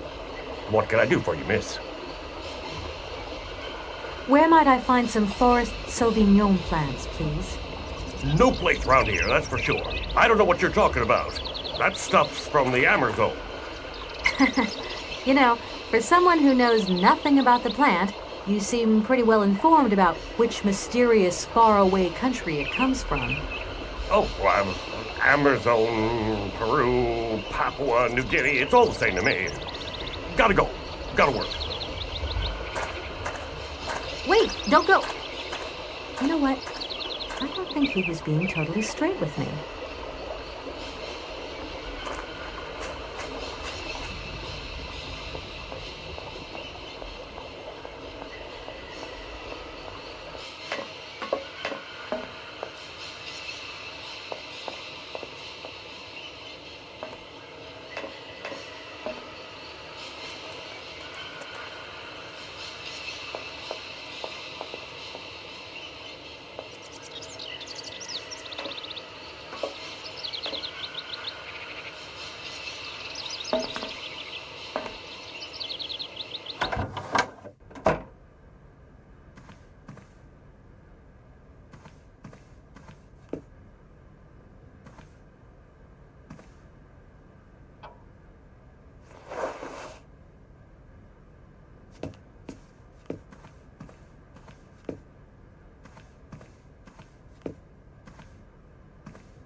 Excuse me, Station Master, but I need you again.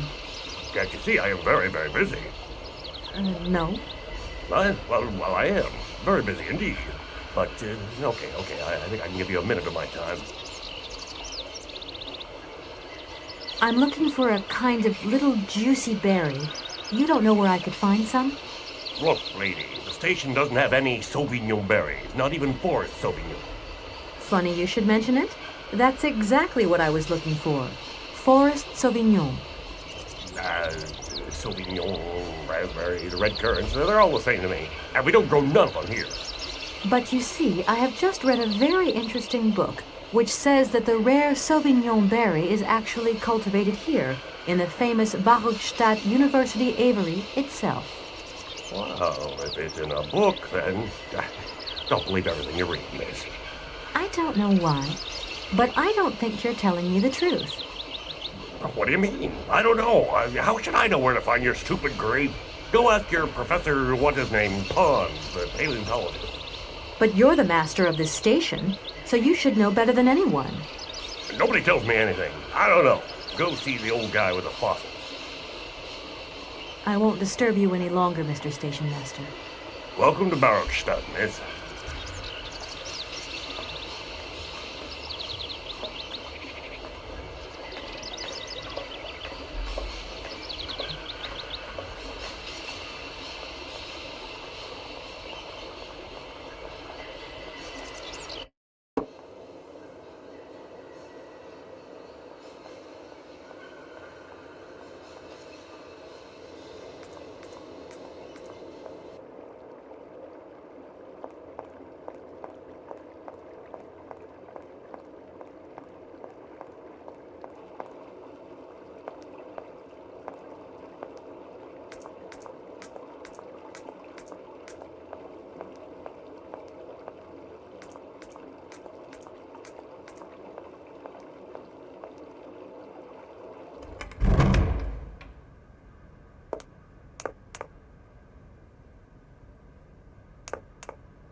Do excuse me, Professor.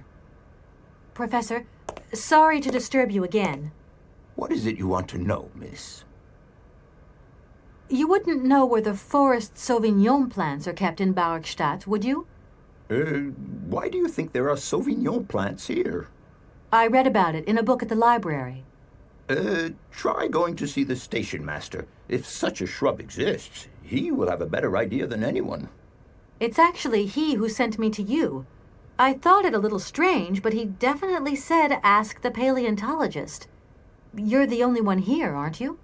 Yes, indeed.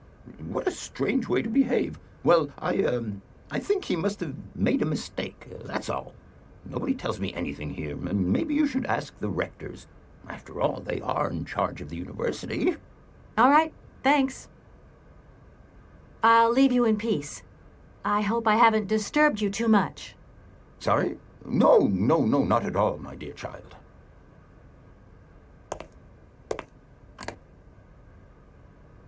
Do excuse me, Professor. Professor, sorry to disturb you again. Professor, I have brought you something that should be of interest to you. Look.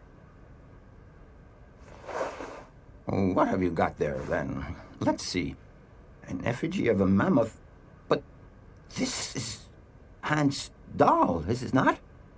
Yes, of course it is. How on earth did you... Oh, my God. It's in my hands. It exists. It really exists. Please do excuse me. I'm deeply moved. You see, your Hans and my Vorarlberg heir are one and the same. This is incredible. After all these years, how can I ever thank you, my dear? Oh, I must waste no time. I'm off to my laboratory. I must study this carefully. May I borrow your treasure a moment? Well, actually, Don't worry, miss. I will take the greatest care of it. But I need to study it. You see, it has such importance to me that this very afternoon I shall deliver an impromptu lecture to my students about this very object. If you are interested in Hans Vorarlberg, then it is essential that you attend. Do you think so? Obviously. Give me your telephone number and I will call you the moment my lecture begins. I will return you your doll at the end. You have my word.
for disturbing you again, but I have a little problem. A little problem, a little problem. Everyone has little problems now, you know. They are kept to oneself, and they don't stop the world from turning. Nor trains from leaving stations. Are you sure there are no Amerzone Sauvignon plants in Barockstadt? Because I have just interviewed the station master and the paleontologist, and what they said really didn't convince me that there wasn't any here. We are quite definite on this point. There are no Sauvignon plants growing in Barockstadt. You see, miss, the Amerzone Forest Sauvignon is a rare shrub that requires very special conditions for growth. That's right. Conditions that are very hard to reproduce, believe you me. Difficult, but not impossible. Fortunately, our garden has proved very successful. Your garden? So, there is a garden in Barockstadt? Oh, the garden. Well, if there was one, it would be only a little garden hidden behind the station. But our station master would be very proud of it. He would take very good care of it, too. Everything would grow marvelously if we were able to cultivate it at all, and it would be all down to his gardening prowess. And we would be proud as punch. And we wouldn't forget the role the paleontologist might play in this. What's the paleontologist got to do with it all? Without him and without his laboratory, how would we make the wine, do you think? And it would be good wine indeed, my dear colleagues, would it not? Oh, yes, a delightful balm to soothe away our long hours of toil and our heavy responsibilities. We would wait impatiently every year for the arrival of the year's produce. So, if I have understood you correctly, there are indeed Sauvignon plants in Barockstadt. They are cultivated in a garden behind the station, then turned into wine by the paleontologist's loving care, and finally, the pleasure of tasting is yours. If I'm not very much mistaken, gentlemen, you have a minor racket operating here. Miss, you do go jumping to some hasty conclusions. We never said that. That's not what we said at all. We were talking in the conditional. You know, with ifs and woulds. So, what would happen if I had such a hunch? You would have to keep it to yourself, of course. Yes, if you would be so kind as to keep it a secret. It would only be a small local concern, producing barely a few bottles every year. That's right. Nothing so grandiose as a business. Otherwise, we'd be liable to be fined. So we can't count on your discretion, can't we? Don't worry, I have no intention at all of getting messed up in anything.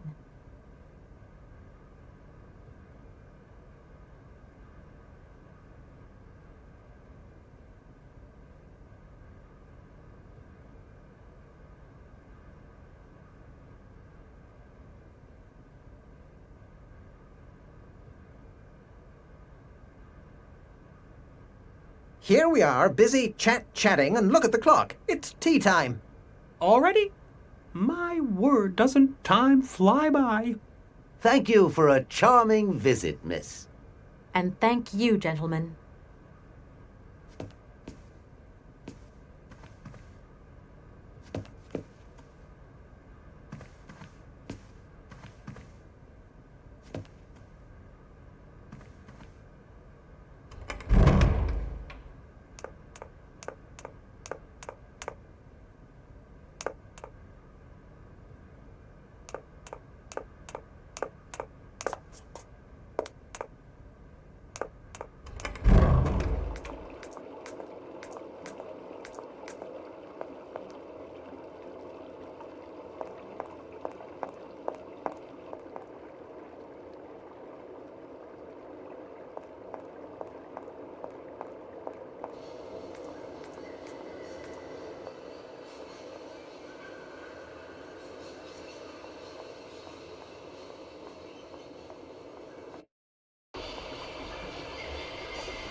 Excuse me, Station Master, but I need you again.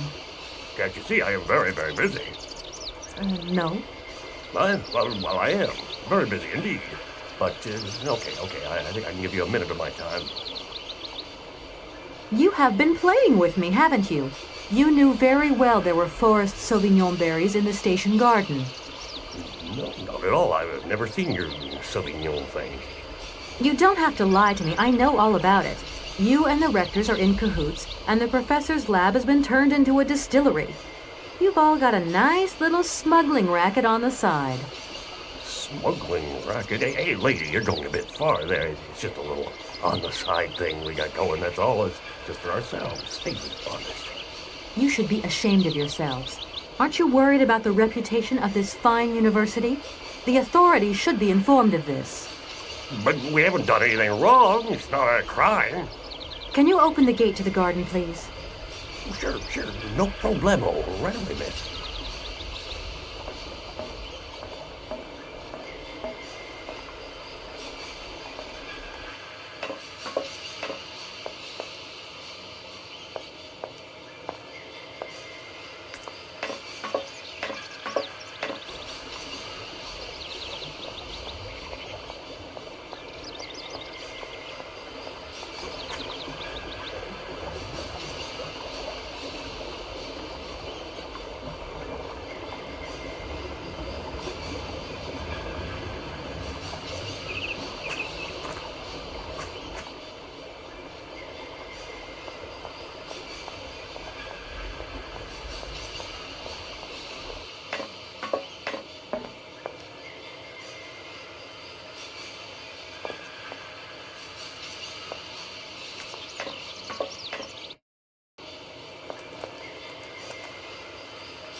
There you are.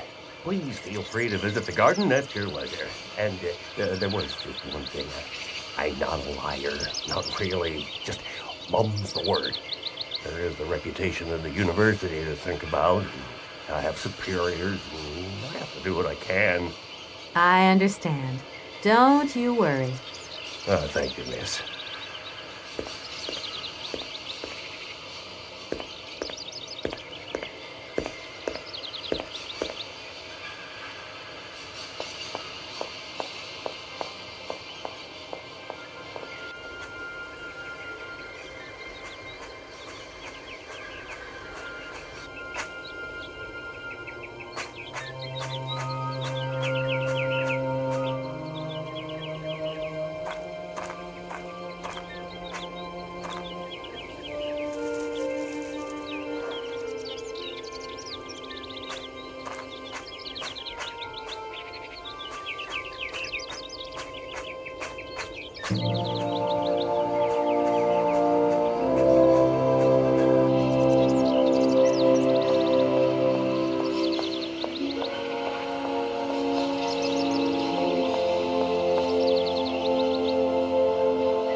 Miss, please, excuse me. Yes? You know, I want to apologize for our little misunderstanding. I brought you a bottle of wine. Markstadt Sauvignon. Very good year. Let me know what you think. I'm very touched. Thank you. Good luck on your journey, lady. Thank you.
Gentlemen, forgive me for disturbing you again, but I have a little problem.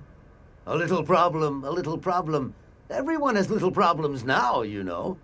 They are kept to oneself, and they don't stop the world from turning. Nor trains from leaving stations. Gentlemen, I have managed to repair your university bandstand. The bandstand is playing again. This is marvelous news. We are really very grateful indeed. Yes, very grateful indeed. We will look back on your visit with much fondness in our hearts. And now let us in turn honor our word. How much is it you need, miss? $100, if it's not too much to ask. Something about We agreed to grant you the aforementioned sum, miss. You may now leave with your train.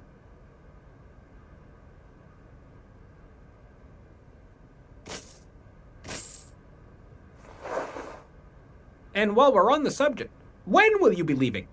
Yes, because now you should relocate your train as quickly as possible.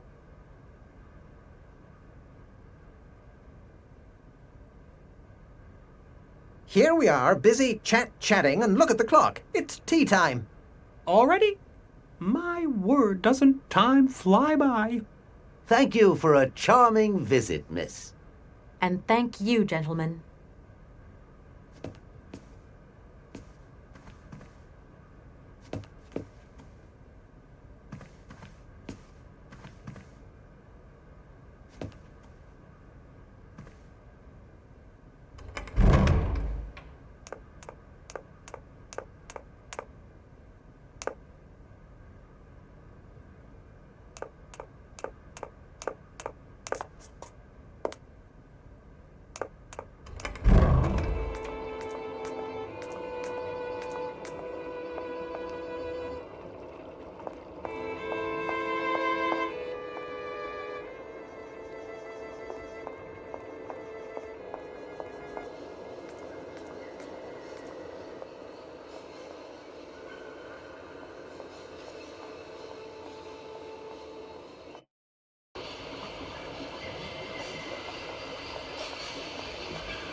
There you go. Here's your money.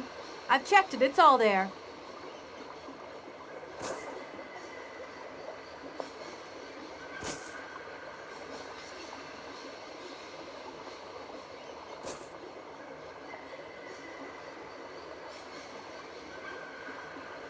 Ah, thank you. Not difficult get dollar. See? You are a real businesswoman. I'm not the only one around here. We pleased to do deal with you. Now, you open lock or we no help you. Why didn't you manage to open them? After all, you don't have to be a genius. Ma vordat pensinos esto, di kleine madam. No se sei mar alles non comprendo, en allora kaput en andere bordel. Zils war moi. On boom telefonieren, kaput. My husband say instructions complicated. No understand manual. My husband angry. Very angry. Oh, now telephone broke. Kaput. Now that is annoying. What are you going to do next? We wait repairman. Well, I don't have the time to wait. I'll have to go have a look. There must be some way of releasing the opening mechanism. Take key. Sailor always need key for lock.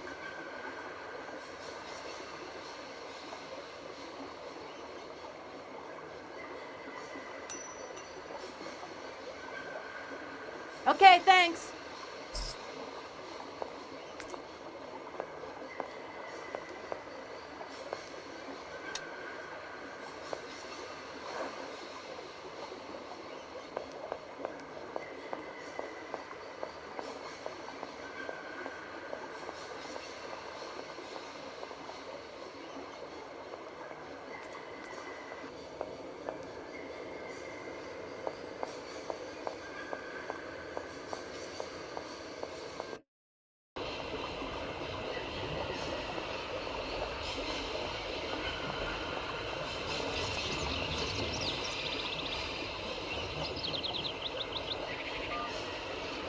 Hello?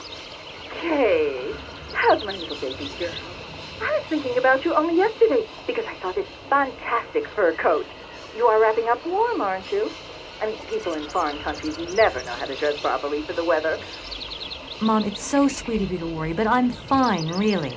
The trip's a breeze, no worries. I mean, there's... Well, when are you coming back? Frank is dying to meet you. Frank? Oh, yeah, your singer. You two seeing each other then? Oh, you'll never guess the surprise he gave me yesterday. No, I suppose I won't. Frank invited me to a big charity show organized by, someone or another. Anyway, they got him singing a couple of old numbers from his repertoire, and in the end, he asked me to go up on stage with him. Can you imagine me, your mother, on stage in front of thousands of people? Wow, I would have loved to have been there. Not too emotional, I hope. Oh, too emotional by far, especially as I hadn't even been to the hairdresser. Well, I didn't even have the proper dress on. But Frank promised me he'd see to that next time. Oh, he's such a cutie, and he's got the sweetest little... I'm sure he has, Mom. It would be so good if you could join us one day. Let's see, when is his next gala? I'm so forgetful these days. I swear I'd lose my head if it weren't in the clouds. You just watch out, my girl. Them years will catch up with you much quicker than you think. I'll look out for them, Mom. Nice to hear your voice. Lots of love. Well, to you too, my little munchkin.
Darn it!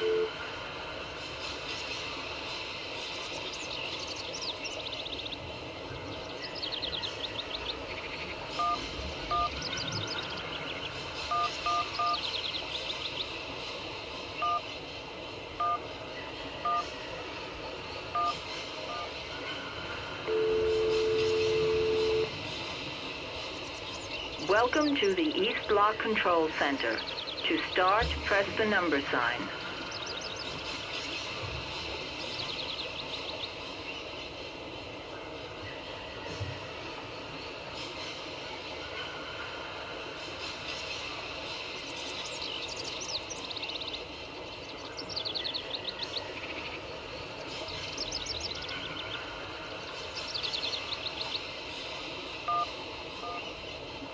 If you are using the Haltenberg lock, press 1. If you are using the Morloff lock, press 2. If you are using the Koningpass lock, press 3. If you are using the Barakstadt lock, press 4. To return to the last command, press the number sign.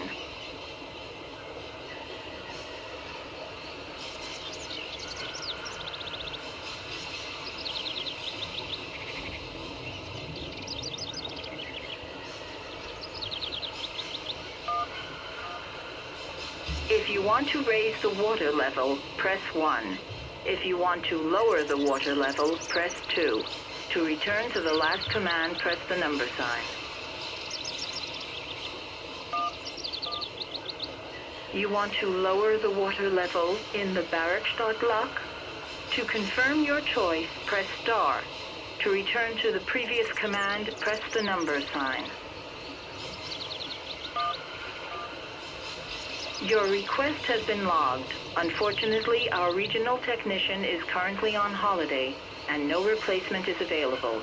We will reply to your request within 48 hours. In case of an emergency, please operate the lock system manually. We apologize for delays to our service.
Hey there, on the boat. Guten Tag, schöne Mademoiselle. My husband say, hello, young lady. You want to talk to us? Right, I've got it. I know now how the locks work. So guide your boat into the lock, and I'll take care of the mechanism. Godverdomme. Das ist eine echte Ladies. Alle etwa, range alle Dingen and obligados de dame. Ach, set content und zurück again. What did your husband say? You, hurry up. We hurry to travel again. Okay. We'll meet each other on the other side. By my train, okay?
Hey there! On the boat! Da, barge on other side! You still need us?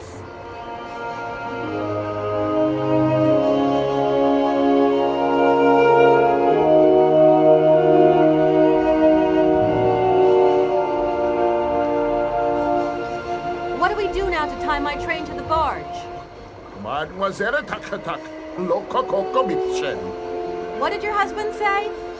You attach chain to train and chain put train with barge. Oh, catch it some.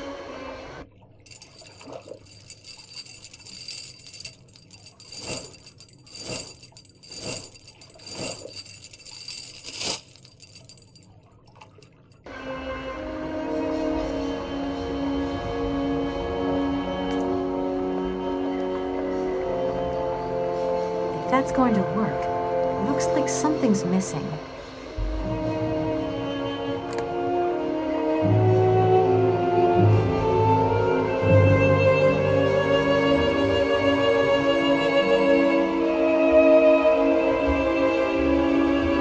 If that's going to...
Hello, Kate Walker here.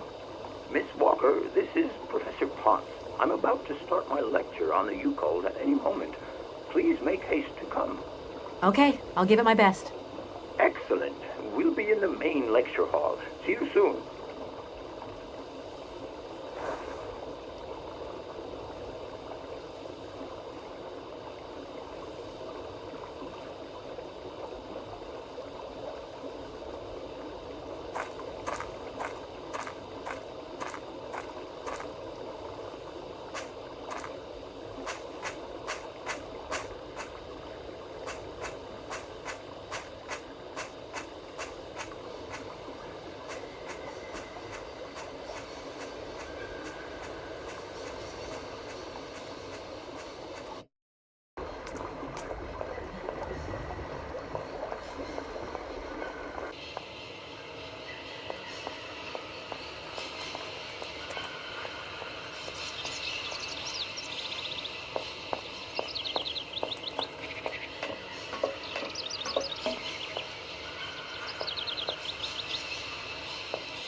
Ah, there you are, Miss Walker. Good, good.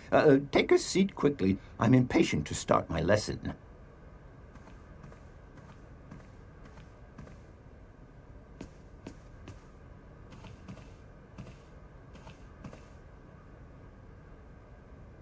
My young friends, a very exciting discovery, unimaginable up until only a few hours ago, has come into my hands and has finally allowed me to complete my study on the mysterious Yukol people. Lights, please. The Yukols are a people from the far north about whom very little is known. They live far away, very far away, on the frozen borders of Syberia. This distance and the climatic conditions of the region, which are unfavorable to human existence, have limited the size of the Yukol population and kept it out of reach of the scientific world. The handful of slides that follow are actually the only documentation we have in our possession.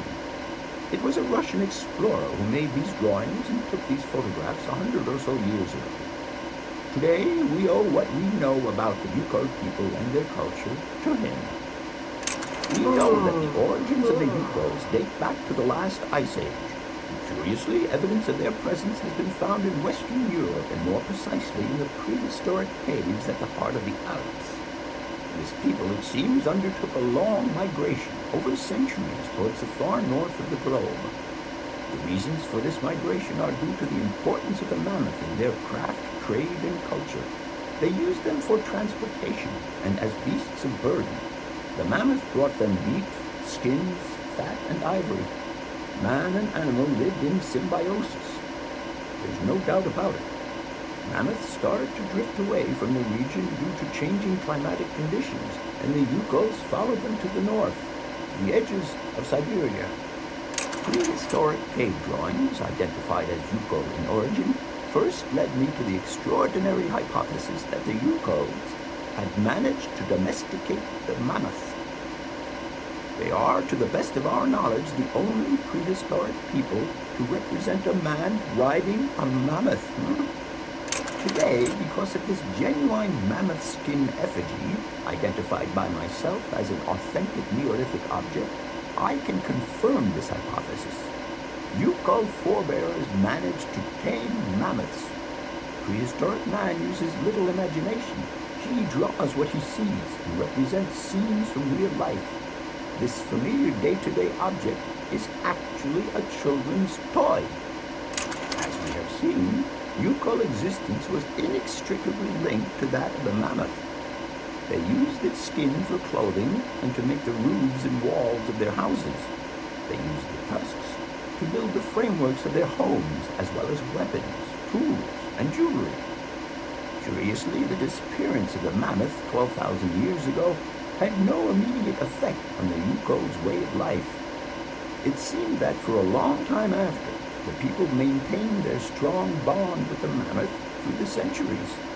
As incredible as it may seem, the Yukol people have continued right up until the start of this century to feed themselves on mammoth meat and to use the skin for clothing and shelter. Their ivory craftwork industry is still flourishing. It would appear that to preserve ancestral customs, the Yukols learned how to exploit through the centuries the large number of frozen mammoth carcasses that were perfectly preserved in the ice of the Siberian tundra. They have been able to live mainly off this enormous freezer stock for almost 30 centuries. As plausible as this explanation may seem, it seems it is not enough for the scientific community who, I will confess, is greatly perplexed by the question. In the absence of acceptable scientific evidence, we have to make do with Yukol shaman artifacts. The research department that I have the honor to represent today lends no credence to the myths and legends that these tribal charlatans peddle. We have to take their stories at face value, mere tales to while away the long Siberian winter. The legend of the Siberian ice ark is a very good example. You are invited to find out for yourselves from the pamphlet that I had passed around to you. This legend would have us believe that today, somewhere on a lost island to the north of Syberia, there are living mammoths still in existence, a sort of hangover from the Ice Age. This small herd has been miraculously preserved for more than 120 centuries by the Yukol's tender care. And the island on which the pachyderms are said to live is called Syberia. My friends, I advise you to resist the temptation you may have to believe in this pish and tish. The island of Syberia is not charted on any map, and the idea that mammoths have survived to the 21st century is an idle scientist's pipe dream. The Yukols were sadly among the first victims of the colonization of continental Siberia led by the Russians in the 20th century. The Kolkhoz and Sovkhoz systems, as well as the exploitation, disdain, and humiliation people had to suffer, marked a definitive break in the Yukol's traditional lifestyle. Since the collapse of the communist regime, the Yukol population finds itself confronted with the same political and social upheavals that other Siberian communities are experiencing. There are two consequences to arise from this. Some Yukols have lost their tribal identity and have integrated into the Russian population. Others, however, have sought long and hard to re-establish links with their ancestral culture that was lost under the Soviet regime. Now, at the start of the 21st century, the last true surviving Yukols have gone to live on the vast territories of their ancestors. Nobody knows today where they live or how they survive.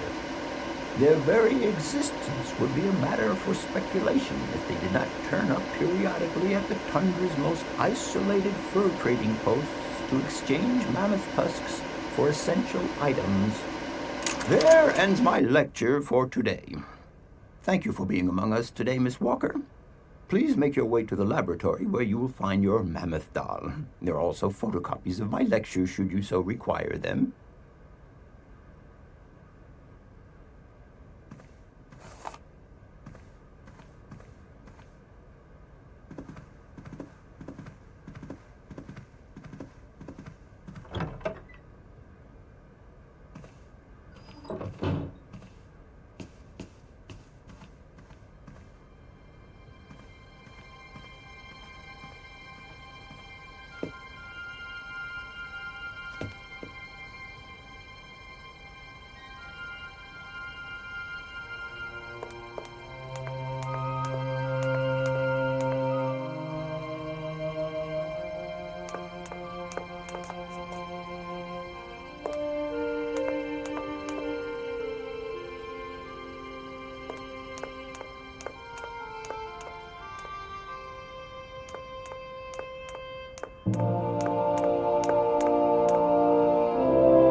Professor, it's me. I've come to pick up the mammoth doll. The doll is waiting for you there, Miss Walker. Please take good care of it. Don't worry. I'm beginning to get quite attached to it myself. Can I trouble you just a little longer? With pleasure, Kate. I'm all ears. I'll leave you in peace. I hope I haven't disturbed you too much. Sorry? No, not at all, my dear child.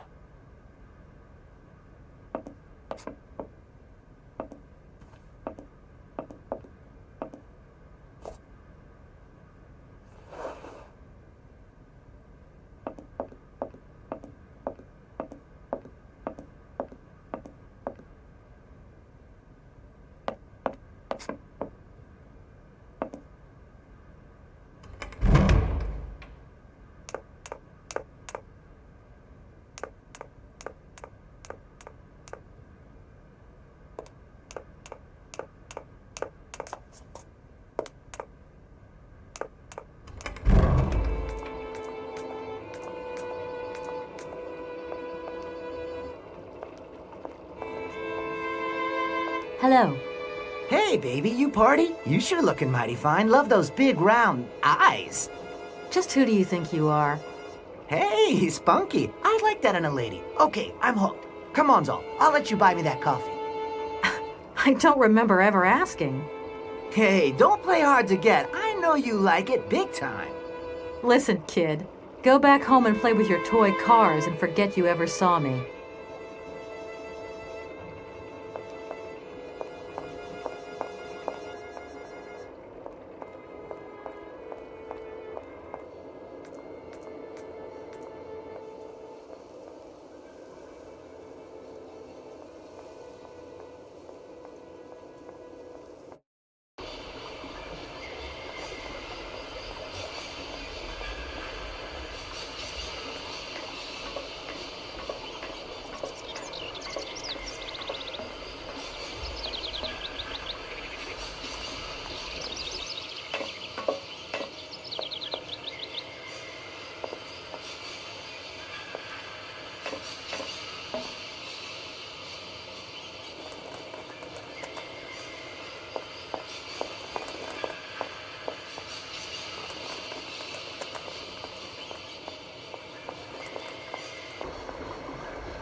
Everything okay? Yes, Kate Walker. I am waiting to continue our journey. I'm off, Oscar. See you later. Yes, Kate Walker.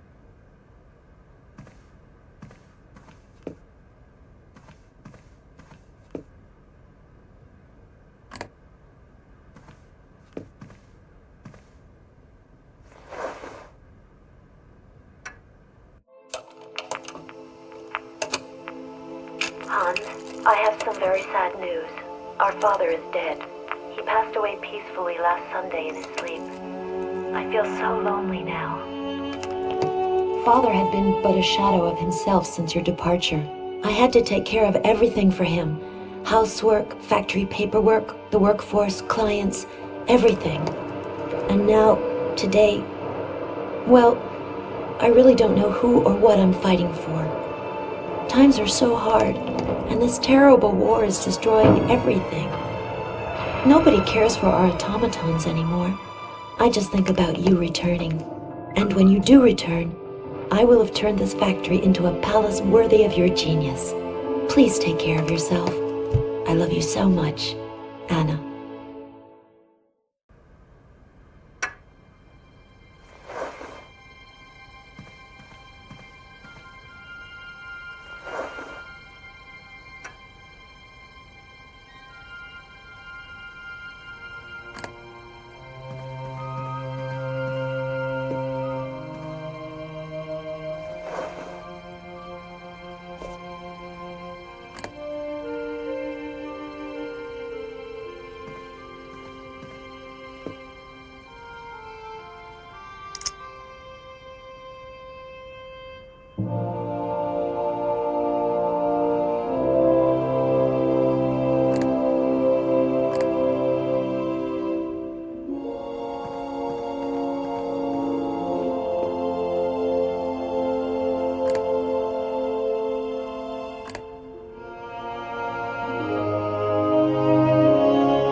Hello? Where are you? Hi, Dan. I'm in Barrackstadt. What? Is that a town? I hope the man you're looking for lives there. Are you coming home soon? From what I gather, it's one huge university with an extraordinary station aviary. If you could only see it, there are trees and birds everywhere. It's so weird here. Sounds like a great place for a bit of sightseeing. So, are you coming back soon? I don't think so. In fact, the train I'm traveling on has some kind of a mechanical problem. We've been forced to stop here. I thought you were alone. Who's with you? Oscar, the train engineer. You're messing around with mechanics now, are you? Don't be so stupid, Dan, please. Oscar is an automaton created by Mr. Vorarlberg, the man I'm looking for. And he's not any old robot. He's a sophisticated butler type, if you see what I mean. He's a bit obsessive as well. Kate, I don't know what they're feeding you in Europe, but don't you think it's time that you came home? But my mission still isn't finished. To hell with your mission. I don't know why you accepted in the first place. If you just stuck to the middle of the road, then we wouldn't be in this mess. We? If there's any mess, it's me who's in it. And while I'm trying to come to grips with strange towns, you, my darling, are sitting at home on your butt. I seem to remember we had nothing against my departure. It was only going to be 2 or 3 days, Kate. Please, try to put yourself in my shoes. Your shoes? Not only do I have to fit myself into your diary, but I've got to get myself into your shoes as well? Is there anywhere else Sir would like me to put myself while we're on this subject? Look, I don't want to talk about it now. Call me back when you calm down. I was perfectly calm before I picked up your call. I only wanted a few words of encouragement, not your disdain. Was that too much to ask? You can be such a selfish... Takes one to know one, sweetheart.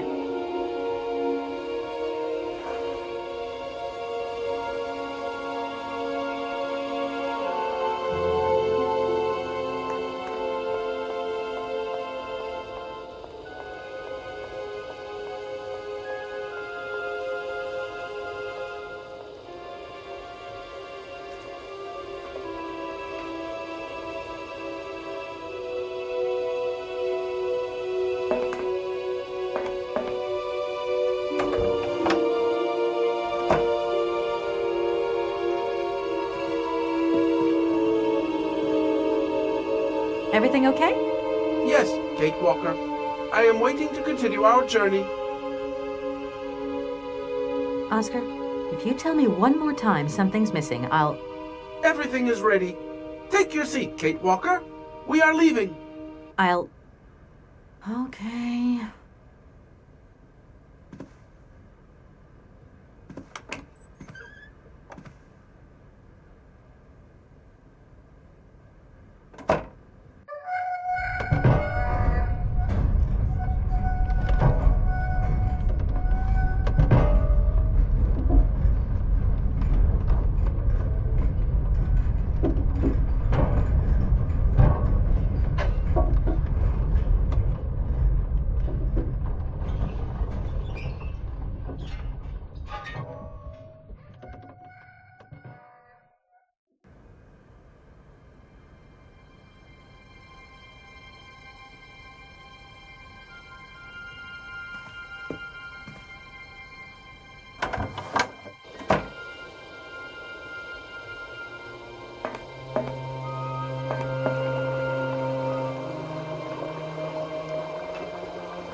Oscar, don't you think we could drop the trifling details once and for all?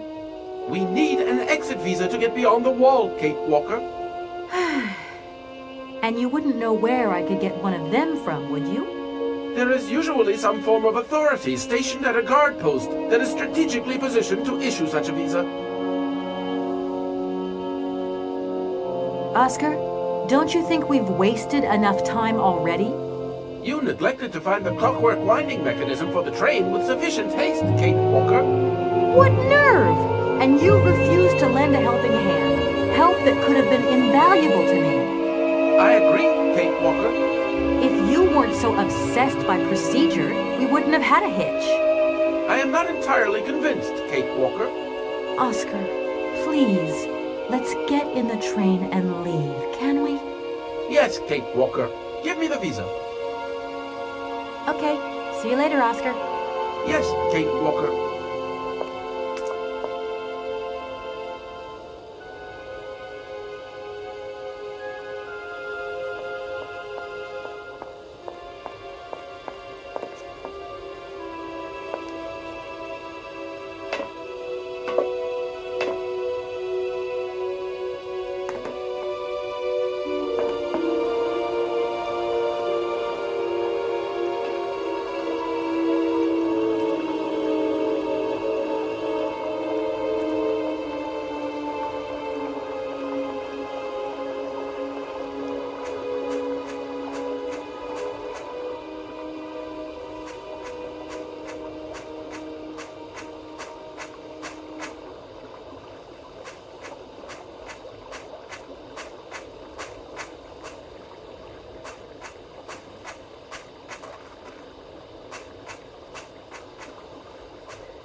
Hello.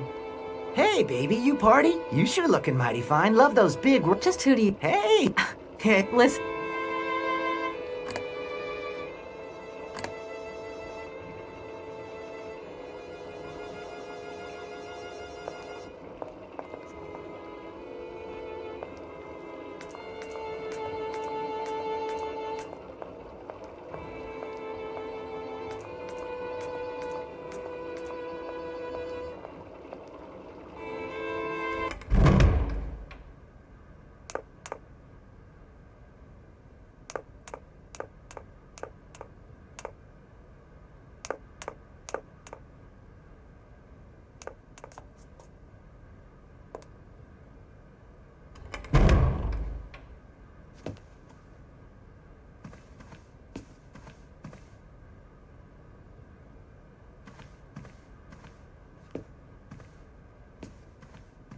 Gentlemen, I'm awfully bothered to have to disturb you again.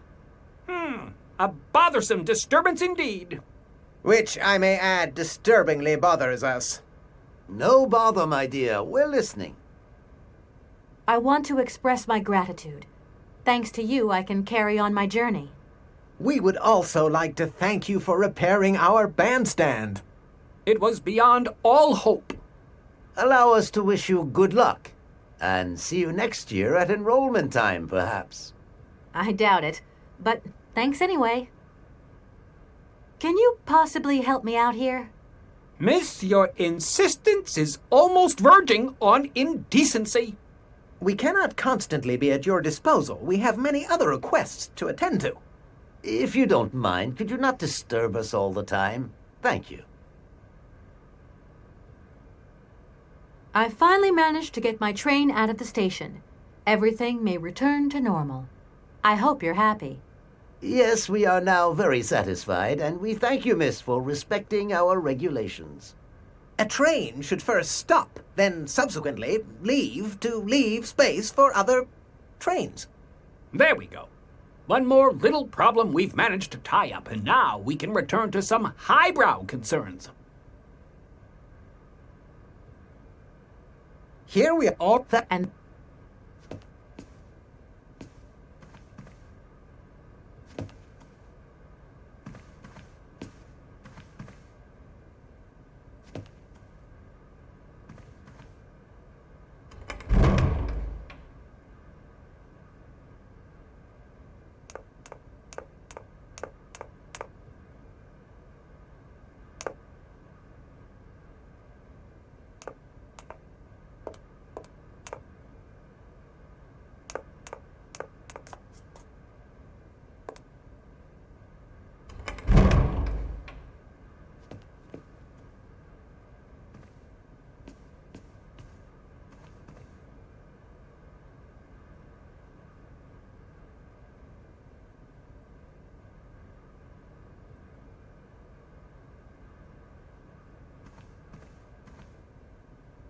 excuse me. Can I disturb you a second? No. You could be a little bit nicer about it. Keep quiet. In case you haven't noticed, we're somewhere that requires silence and tranquility. Excuse me. Can I? No. You could keep.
No point.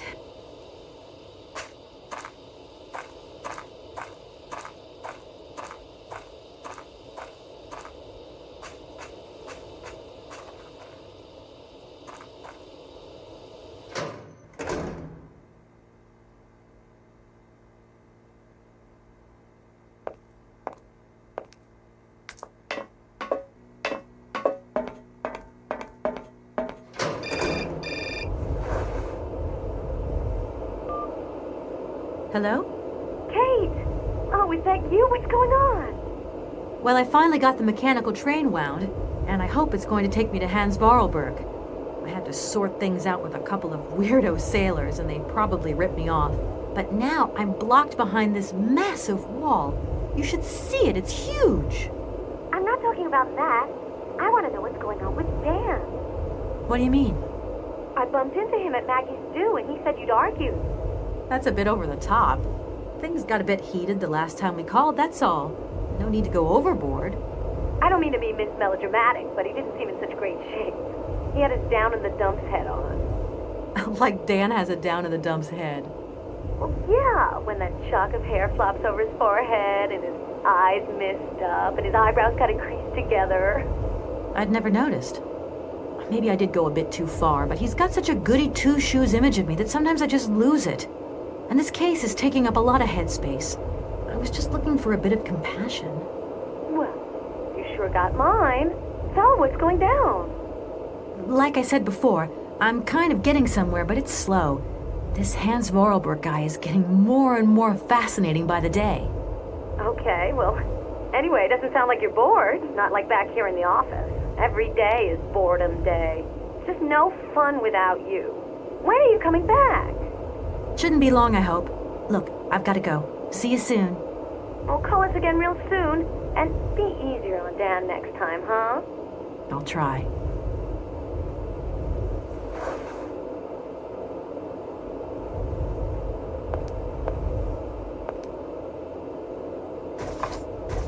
No point.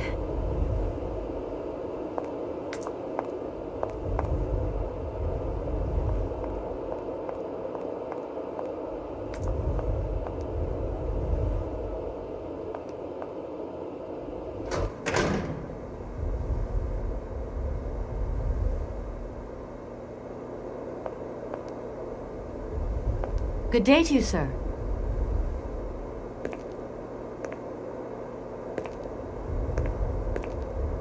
Captain Malatesta, Commander-in-Chief of the Barkstadt border post, at your service, madam. My name is Kate Walker.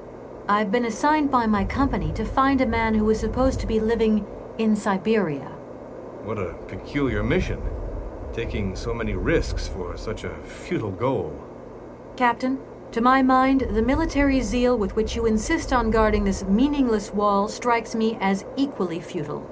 I should be offended by your words, miss, but I forgive you, because you are young and unaware of the very real dangers lurking in store for us. Is the person who takes care of the gate anywhere around? There is no person who takes care of the gate. Believe you me, ma'am. I have been the one and only guardian of this gate since 1968. That year, I took over the position from the late Lieutenant Colonel Malatesta, my own father. In that case, can you tell me how the mechanism works? It sure looks complicated to me. Not at all. It is child's play for anyone who takes the time to work out its surprisingly straightforward logic. And from the looks of your locomotive, it shouldn't pose you any problems. Why do you say that? When I caught sight of your formidable locomotive, I immediately said, heavens, only Hans Vorarlberg could design such an engine. And I know what I'm talking about, ma'am, because he invented the gate's original mechanism. It was his last creation here in Barkstadt. So you know Hans Vorarlberg? No, I mean, not personally. I was only a baby when he stayed in Barkstadt. My father spoke often of him, and I knew about his inventions. He left very many things behind him. I know. In any case, I noticed that his fantastic knack for inventing has not deteriorated with age. How's he doing? I don't know. In fact, I don't actually know him. I'm searching for him. An inheritance matter. I hope his train is going to lead me to him. And why not? His inventions are always full of surprises. Between the station aviary and this bleak wall, the change in atmosphere is radical, don't you think? It's been a long time since I've been at liberty to judge, miss. My duties forbid me from abandoning my post.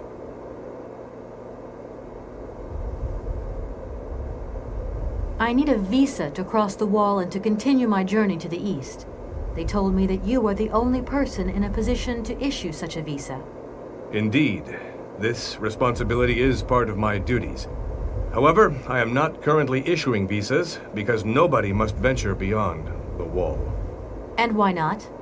It's far too dangerous, in particular for a lady of your standing who is traveling unescorted. Dangerous? What exactly do you mean, Captain? The enemy, miss. The enemy. I've been observing them for several years through my telescope. There's one particular horseman stationed yonder. He's a scout from the invading enemy army, and he's been spying on us. So I have to be extremely vigilant. He knows that I know he's there, you understand? And as long as I keep my eye on him, he won't dare try anything. Are you sure? Please, take a look for yourself. Don't mind me if I retire, Captain. Please, madam. My respects.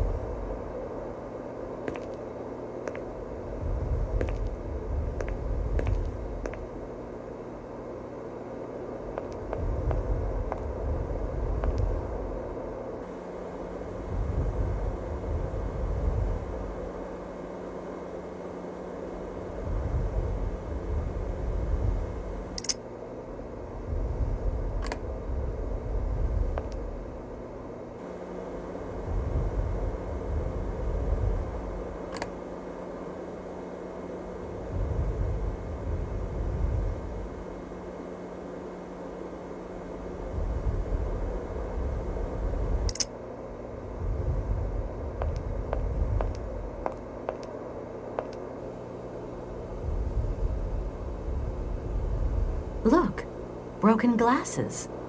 If they belong to the captain, then he sure has eye problems going by those lenses.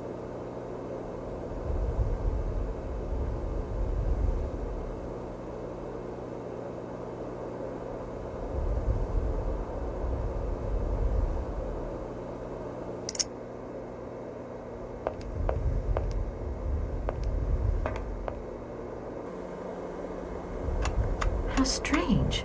I can't see a Cossack horseman at all. There's just a dead tree in the middle of an empty plain. That poor captain must have really bad eyesight.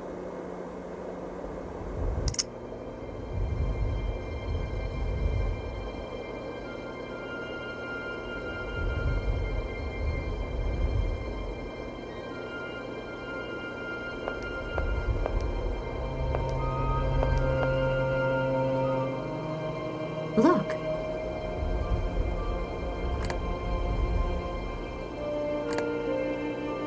Look.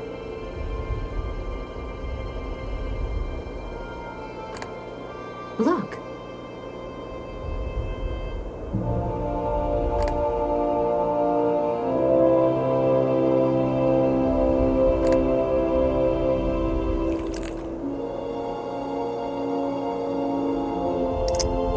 Colonel, sir. Captain, miss. But you have the air of a great officer. You flatter me, miss. Unfortunately, I'm afraid that we frontier soldiers are often forgotten by the military administration. There's no justice. I sympathize with you, Captain. Let us forget our worries for a moment and have a little drink together in the name of friendship. It would be my pleasure, miss, but the regulations strictly forbid it. Come on. A little glass of wine never hurt anybody, and nobody will know. Wine, miss? You are putting me in a very delicate situation. Don't deny yourself, Captain. Just a little glass. I assure you, it is excellent. Well, perhaps just a drop.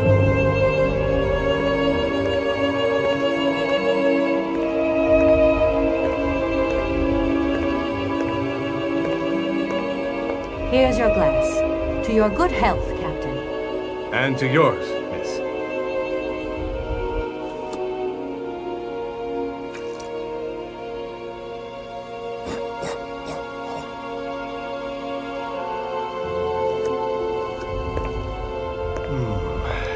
It's been a long time since I've drunk wine in such pleasant company. I admit, it is excellent. Isn't it? You wouldn't think it came from Barrickstadt. It is made from the Amerzone forest Sauvignon grape that has been miraculously conserved and cultivated in the station garden. Well, well, well. The university authorities kept that one to themselves. You know, Captain, it is essential that I continue my journey eastwards. Please, don't even think about it. As I've said, it's extremely dangerous. The enemy is spying on us. Perhaps your Cossack horseman isn't quite what you thought. Perhaps it's just a dead tree twisted into a strange shape. You should take another look. You never know. Go on, Captain. Give it a try. So be it. I will make this concession to the fairer sex, miss. But it does seem to be quite ridiculous.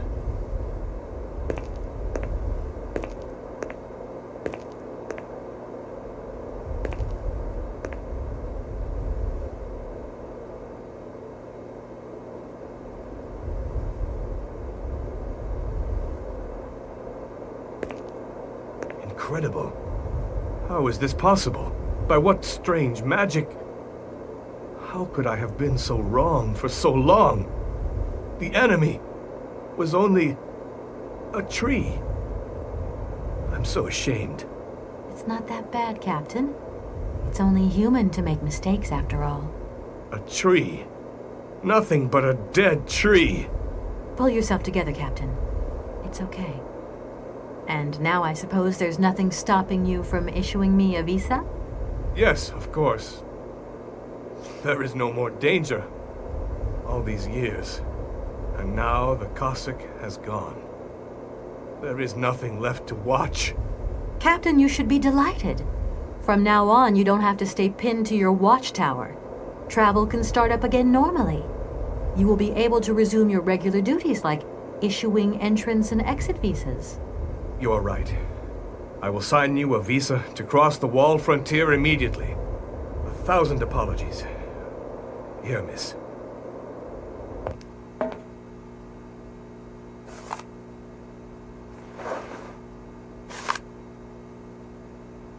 Thank you, Captain. And keep your eyes open. Miss, if we could keep this between ourselves, please. For the sake of my honor. You understand? You have my promise, Captain.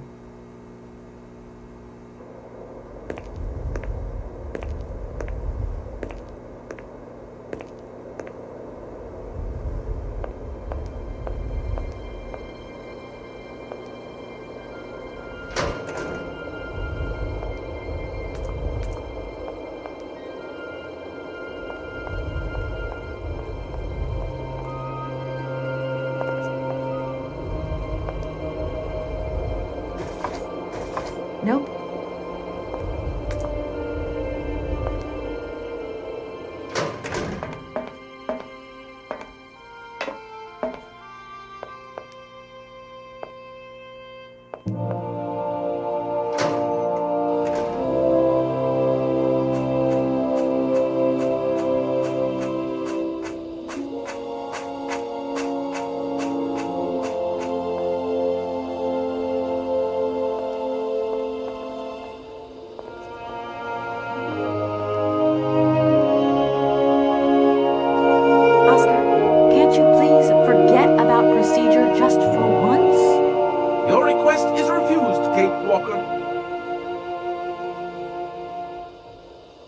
Oscar, don't you...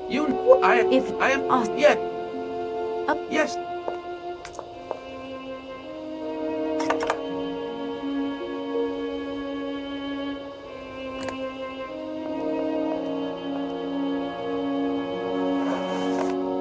Here is the visa. I hope it's regulation, my dear Oscar.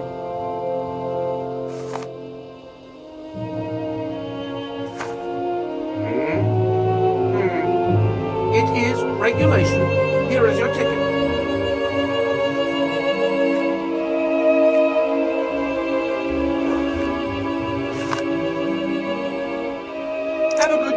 Kate Walker. So, can we go now? Indeed, we are already very late, Kate Walker.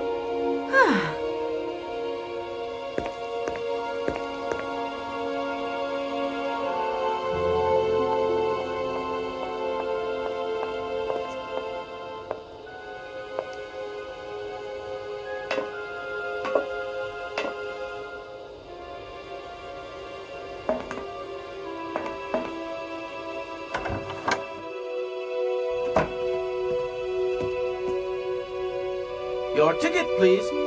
You know, Oscar, you might not think so, but I also know a thing or two about procedure. And that's one bit of procedure I'm not going to forget about easily. As you wish, Kate Walker. Yes, for once we're going to do things as I wish.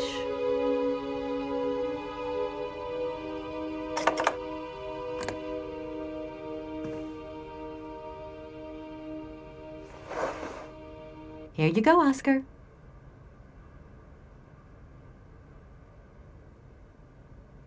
Thank you, Kate Walker. Now, please return to your seat, Kate Walker. Yes, Oscar. Immediately, Oscar.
Kate Walker!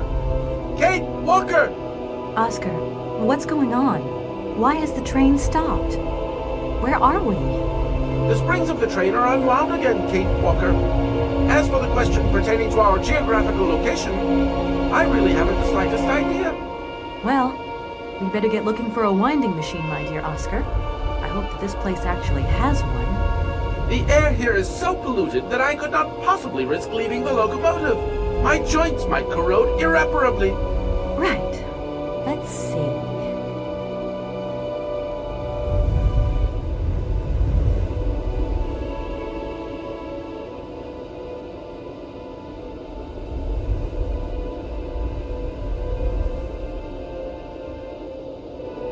Gosh, it's really gloomy here. I wonder where on earth I'm going to find a winding machine. I have total confidence in you, Kate Walker. You are, after all, a brave and resourceful woman. Yeah, right.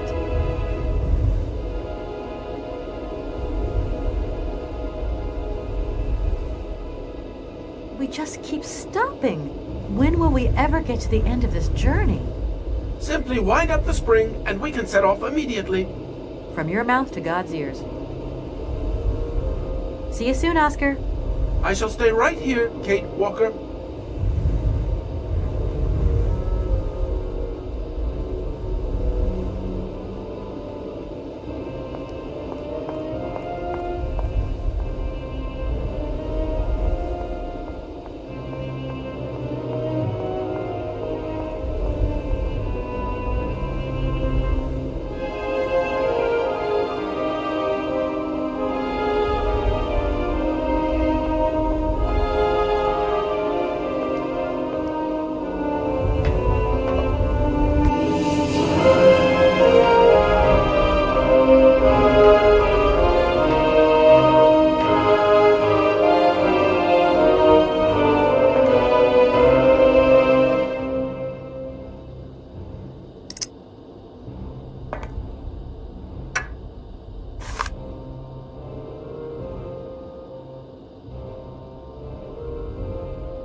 can't go that way.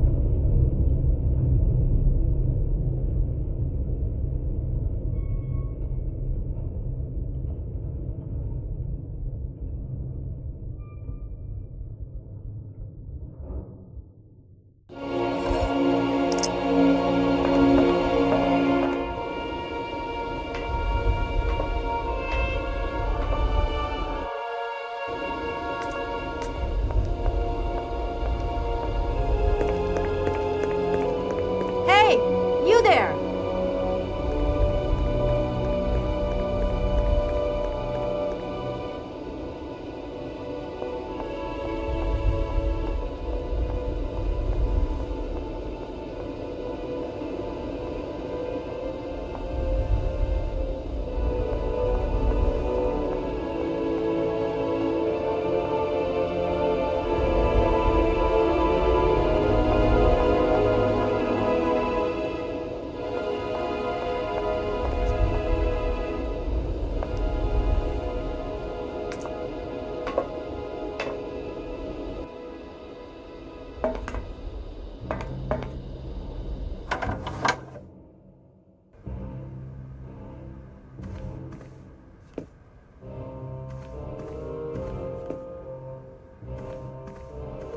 My God, Oscar! Oscar, talk to me!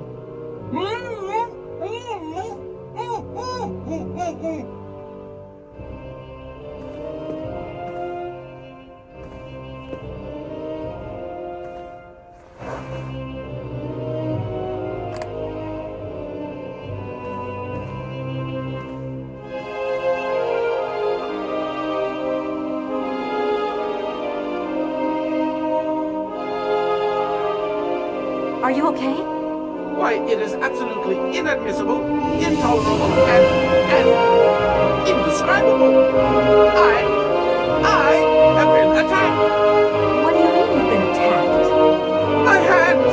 I no longer have them. They have been stolen.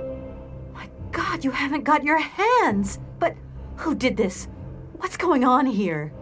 We can be sure of one thing, Kate Walker. That this heinous crime was committed by a barbarian. A dysfunctional individual whose behavior lacks all finesse. Did you get a look at your attacker? Tell me exactly how it happened. I was standing here polishing up my metalwork. I was just thinking that with all the dust in the air, it would be a good idea to... Oscar! I was very busy, and I suddenly felt two powerful arms grab me from behind and tie me up before I had the chance to defend myself. I wanted to call out, but my attacker gagged me before I could emit the slightest sound. Then he dismantled my hands with a terrifying pair of pliers. It was horrible. I can believe it, my poor Oscar, but did you see him? He was a real barbarian, I tell you. He had bloodshot eyes, steel teeth, and brown scaly skin, and he emitted foul odors. He was a monster, Kate Walker, a real monster, and he had a weapon. Oscar, please calm down. Everything's going to be all right. Right, Oscar. Let's go find this hand bandit. And this time, we're not going to be such a pushover.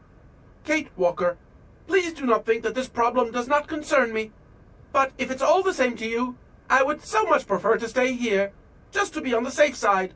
An engineer never abandons his train, after all. Yeah, sure. Another good reason not to lend a... not to help me out. Kate Walker, even an automaton deserves a little compassion. I have just been savagely assaulted. Oh, I can feel one of my spasms coming on. I am on the verge of a clockwork breakdown. And all you do is accuse me of being selfish. Okay, take a rest, Oscar. You're not much use without your hands anyway. Right, I'm done. Take care of yourself, Oscar. Good luck, Kate Walker. And don't forget me.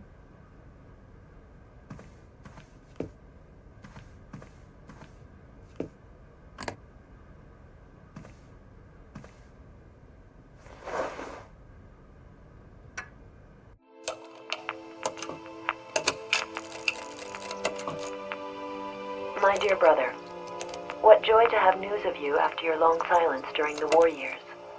So, you're working for the Russians now. I tell you, we've been hearing some worrying stories about them here. Just your description of that dingy factory makes me cough. But it's so good to hear that your talent is being recognized for its true value, and that your automaton creations are taking the place of workers for all those menial jobs. I'm so proud that Vorarlberg automatons are making such a contribution, even if it is small, to the improvement of people's lives. Meanwhile, back in Baladolin, we've been licking our wounds after the war years. Some people have returned, others not. Life is slowly coming back, but it's taking time. All my love, Anna.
door is locked. I've got to find another way around.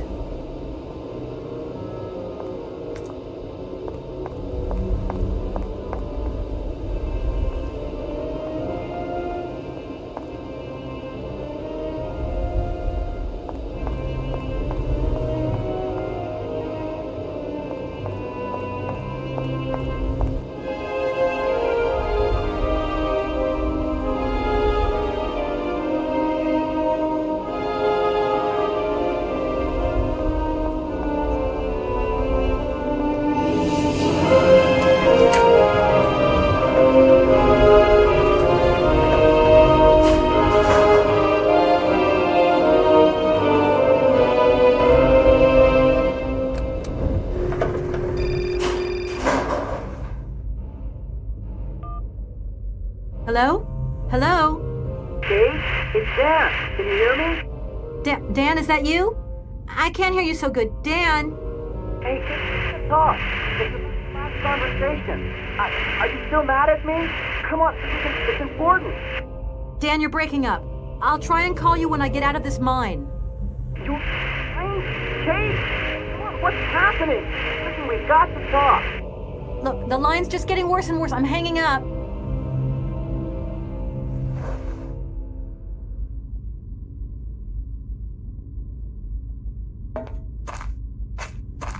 I don't need to do that.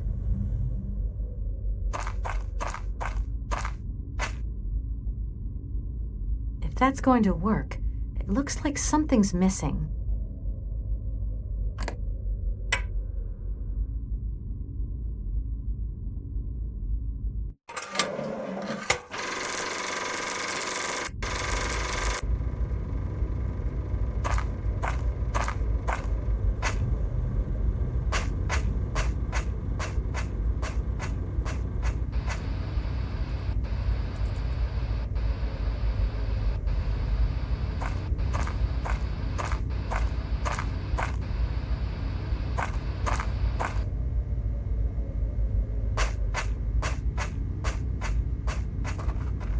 I don't need to do that.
Hey, you!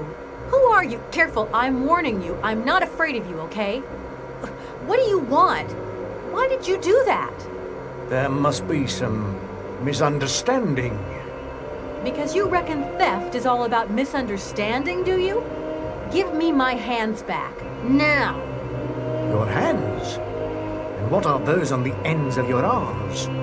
I can explain everything to you. You see, I'm no thief. You broke into my train, assaulted my driver, mutilated him, and stole his hands. Apart from that, you are not a thief. I have not stolen them, miss. Only borrowed them for a while. You've got to be joking. I'm not joking with you, miss. I would never take such liberties. They belong to Oscar, my automaton engineer. Why did you steal them? They are extraordinary. Real mechanical wonders. I would never have been capable of designing such hands myself. Never. Such workmanship, such precision crafting. It is incredible. Absolutely incredible. And just because you like them, you decided to steal them? I have only borrowed them, little missy. Temporarily, you understand? Of course, I shall return them to you when I don't need them anymore. You can... Excuse me? You see, these hands are all I need to complete my plan. At last, I can finish off my automaton pianist and fulfill my dreams. Everything is now in place. You see, I have converted this old, useless, stupid factory into a magical theatre. As you can see, the furnaces, piping, chimney stacks, they've all been converted into one gigantic organ. I will be able to accompany the world's greatest living singer. Now all I need is her...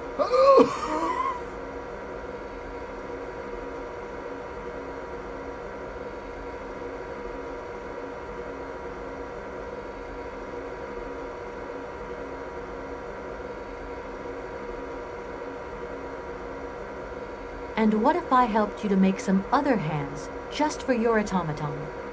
Why should life be complicated when I already have what I need? And I very much doubt you are in any position to create such a perfect pair of hands.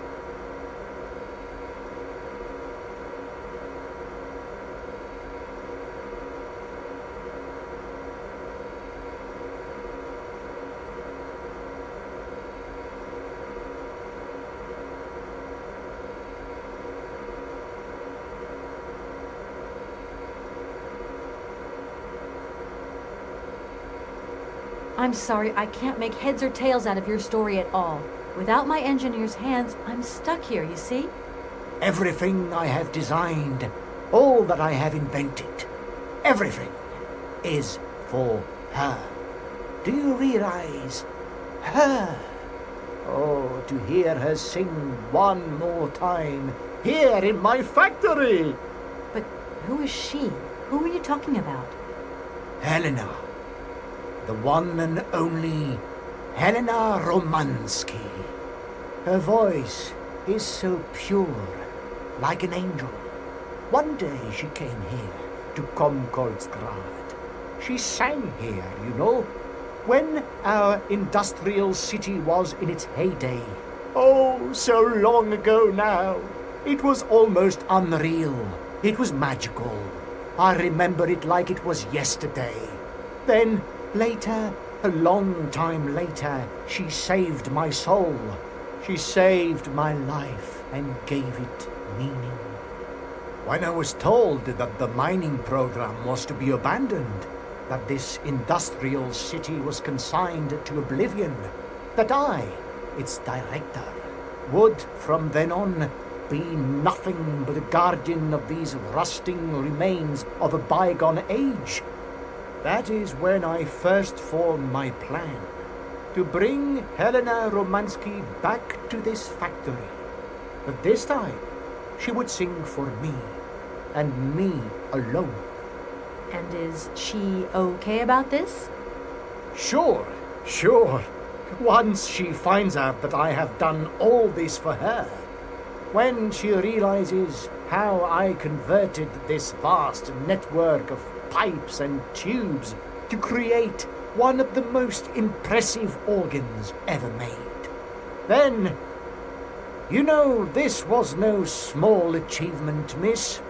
Once molten iron flowed through here. Now there wafts only beautiful melodies. But then I realized I had to make an automaton pianist. I began to despair that I would never create hands that were intricate enough. But then you arrived. So lucky, don't you think?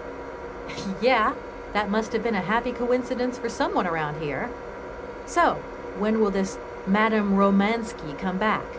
When do I get my hands back? I don't know. Maybe someone should look for her. Tell her. Hey, why don't you go? The quicker you bring her back, the sooner you can carry on your business trip. Now, isn't that a good idea? And you promise that once Helena has sung, you will give me back my automaton's hands? I promise, my dear. You have my solemn word. Well, I guess I'm going to have to believe you.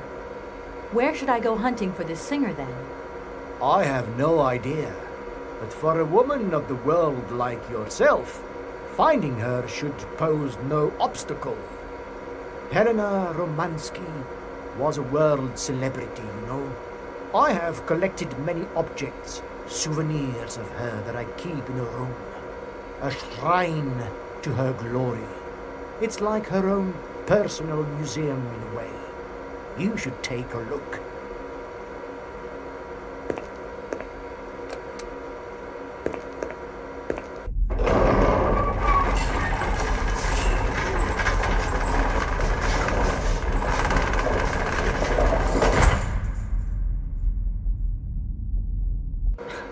This whole story is completely nuts. Please excuse me. I have to go now. So be it.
Hi, Mom. Kate!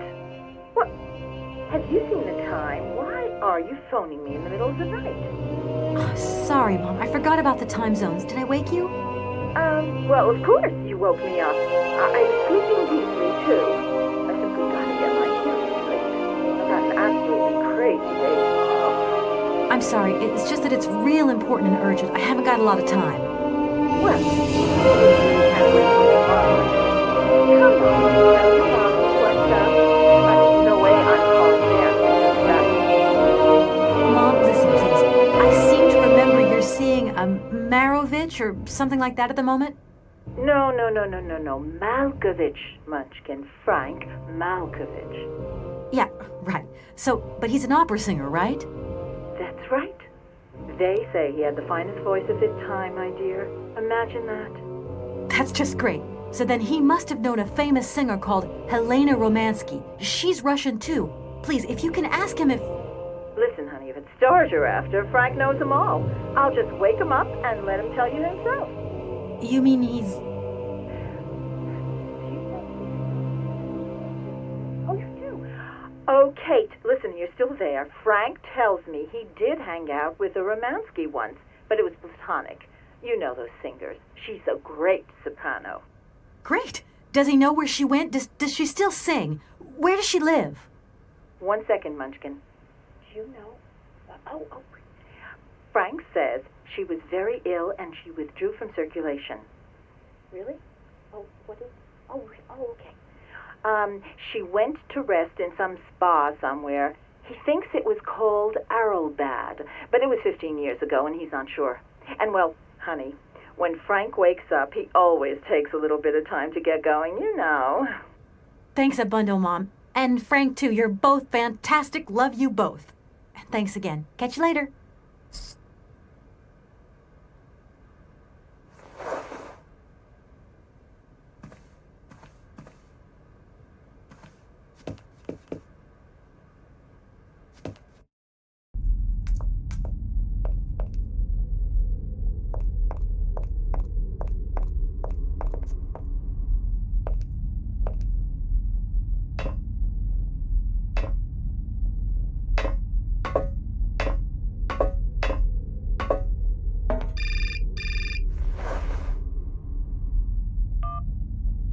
Hello? Did I wake you up? I can't sleep at all. This whole business just keeps turning round and round in my head. What business, Dan? But Kate, that argument we had, have you forgotten? I really need to talk about that again. Oh, I guess we were both a little high-strung, that's all. But don't sweat it, okay? Yeah, sure. Getting carried away never solves anything, does it? I must say I felt really dumb when I hung up. Really? Yeah, I left the door to my office open and I was convinced everybody around heard me. I'm so embarrassed, Dan. Please say I'm sorry to your colleagues from me. It doesn't matter, honey. Promise me that you will never put me in that state again. You're usually so delightful. I have the impression that this journey is putting more than distance between us. Well, it's true. I'm living a whole load of new and amazing experiences. Okay, I see. And still no Hans Vorarlberg? No. Keep me posted. You know how important you are to me. Hurry home, huh? I'll try. Big hug, Dan.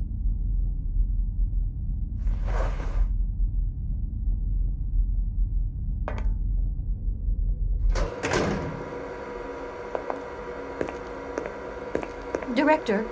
Ah, it is you, Miss Walker. Director, I think I know where Helena Romansky is. My God, you have found Helena? That is fantastic. From my research, Helena Romansky is living in Arlbad. Arlbad?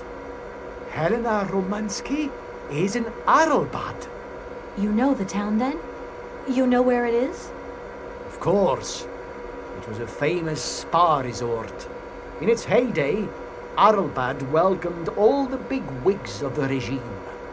To be granted a stay there was a real honor. Today, the honor has gone, along with all the generals and colonels, all washed away with the sea. It sounds like a good place if you need to take it easy or convalesce. I think Madame Romansky would be happier here. I think She'll prefer the peace and quiet here, the perfect tranquility of our little town. How can I get to Arrowbad? There is one way that you can.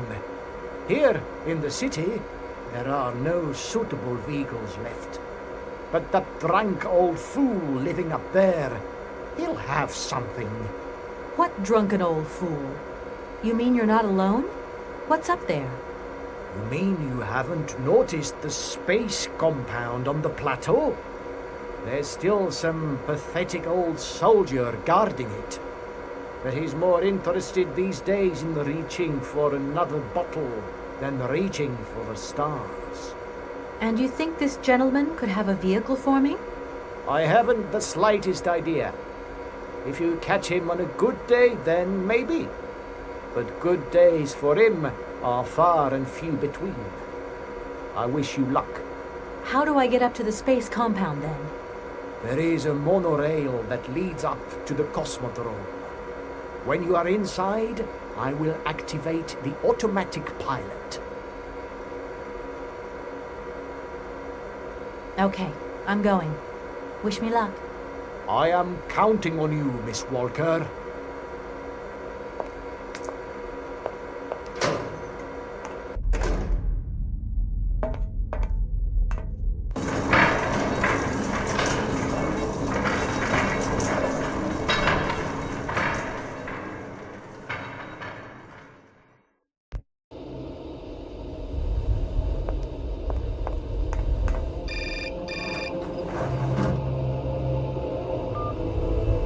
Hello? Kate! Oh, that you? How are you? Olivia, great, just the right person. Look, have you heard of Helena Romansky? No. Is she some Russian fashion designer? No, she's a singer. I'm going to be meeting her soon. I've just got to find a way of reaching Arrowbad. Can you imagine how lucky I am? Not really. Well, what relation's this singer got with the toy cocaine? You sure you know what you're up to, Kate? You sound really different, like you're changing or something. Look, it's like this. If I'm going to get to the end of my journey, I've got to link up this singer and the director of the Comkausgrad Industrial City. Don't worry, I know exactly what I'm doing. Why did you say that I've changed? I don't know, just an impression. You sound more sure of yourself, like stronger, more confident. And that's a problem? There you go. Just takes one word and you're up on your high horse. I'm beginning to see Dan's point of view. It's getting harder and harder to back you up all the time. What does that mean? Well, it means that I had a drink or two with Dan because he wants to talk. He feels a bit lonely, you see? And what's he been telling you? Nothing. He just has the impression you're slipping away from him. He can't see where you're coming from anymore. Like, we went to the movies the other day and he said that you would have loved the film, but I told him that... You mean you're dating my fiancé? No! No, not dating, Kate. Just propping him up while you're away. All in a good cause. I can keep an eye on him for you at the same time. What would I do without you? Oh, you're jealous. Well, that's a good sign. That means you want him. Now, that he'll be pleased to hear. You seeing each other again soon? Tomorrow night. He invited me to dinner at the Goldberg. You don't mind, do you, Kate? No worries. Look, I've got to go, Olivia. Take care.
Excuse me. Sir, sorry to disturb you, but yoo-hoo, Can you hear me? 3, 2, 1, contact! And we have liftoff! Oh, holy mother. A dame. A pretty dame on the launch pad. Please, no need to worry, sir. Just do stay calm. I just want some information. Watch what you're doing, sweetheart. We ain't got no information, no strategies, no plans to tell anyone, anywhere, anytime. Military regulations, you dig it, man? I need to get to Arrelbad, and quick. You go ahead, soldier. I'll stay here and keep you covered. I got the supplies here. I gotta keep an eye on them. Tricky job, too, you know. All these bottles. I was going to... Forget it, it doesn't matter. He's too drunk to help anyone anyway. I am not drunk. I have drunk. A little.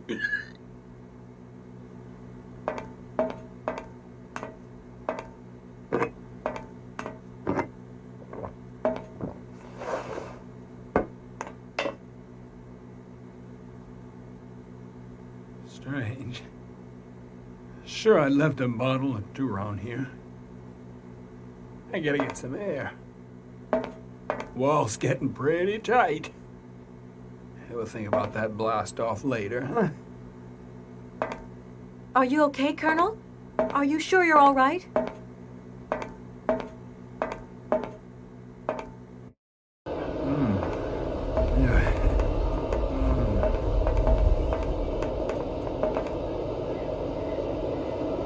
Be careful! Don't lean out too far or you'll...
want me to drown?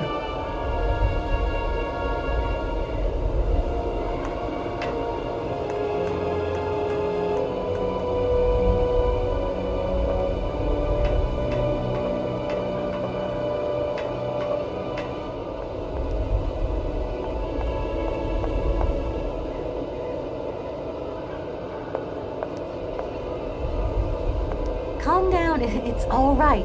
Just a little wake-up call, that's all. You must have had quite a bit to drink. Gee, you're right there. Not the first time either. Probably won't be the last. Man, my head. Please, could you whisper? Please, do excuse me. But it was the only way I could think of to bring you back to your senses. A little extreme, maybe. But I get the impression you're a lady who likes to see results.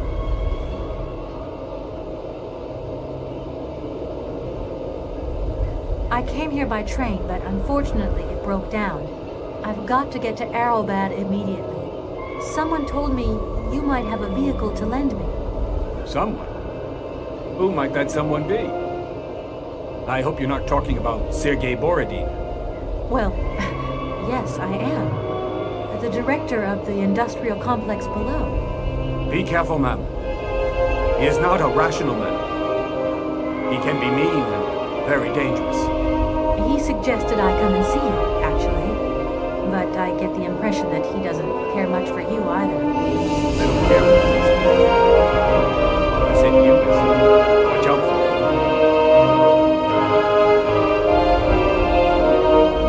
Does Arrowbad mean anything to you? Arrowbad.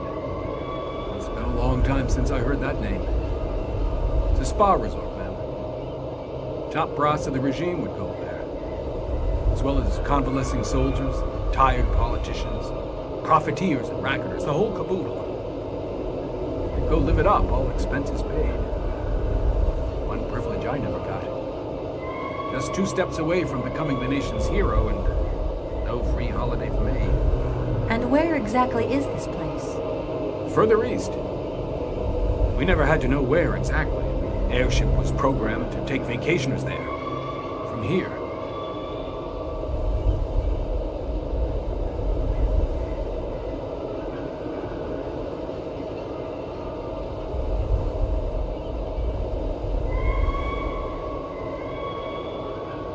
I came here by train, but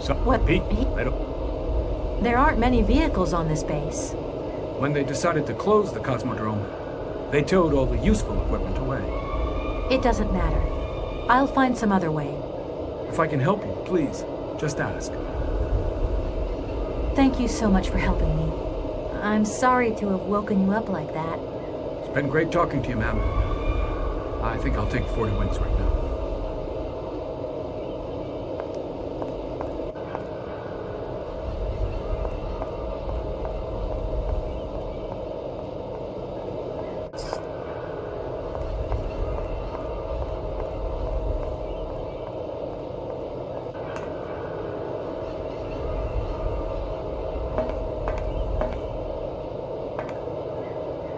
I need a key.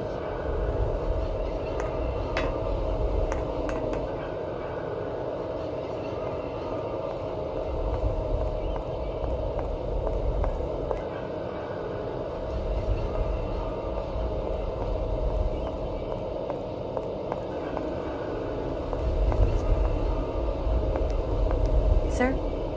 Sir? My head. Oh, my poor head. I need some quiet. Please, can I have some quiet? Do you think the airship still works? No idea. It has been so long since it was used. And then I've got to learn how to use it, too. You won't have any worries there. It has an automatic pilot. Go visit if you want. Here's the key. Thanks.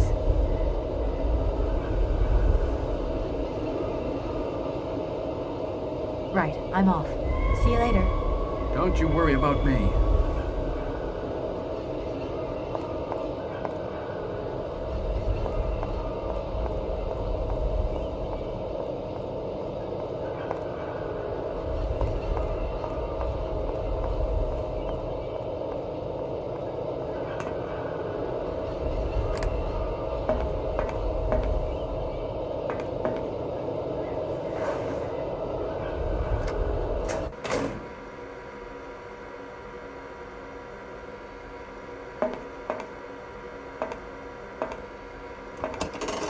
Doesn't look like that works.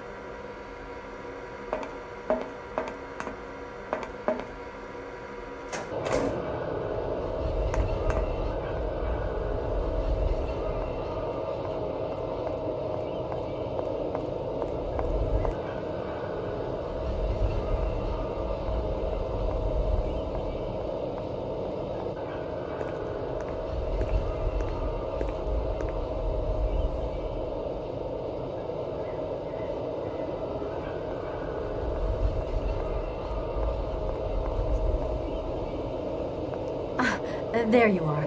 I was looking for you. I've managed to trigger the autopilot mechanism, but the airship still won't take off. Do you know why? Maybe. I've got some idea. But you look like you're a pretty good mechanic. Let's just say that since the start of the journey, I've managed to get by and get to know Hans Vorarlberg's strange contraptions. Okay. I have a deal to make with you. I've been living in this dumb launcher site for years. And I've always said that one of these days I'm going to the stars on that flying wing. And I better make that trip before vodka stews my brain. But I gotta know how it works. And you look like you might have some clue at least. If you could help me get to the stars, I'll tell you how the airship works. What do you say? We got a deal? Why not? I'll see what I can do for you.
Comrade Boris, I need a few drops of your blood. Excuse me? To get the centrifuge going, we'll need to analyze the pilot's blood. If you're going to the stars, you've got to be in good health, you see? That's why I need a blood sample. It won't hurt. There's two things a good soldier is always ready to do. Drop his pants and spill his blood. Go ahead. I'll only be needing your blood. My pleasure, man.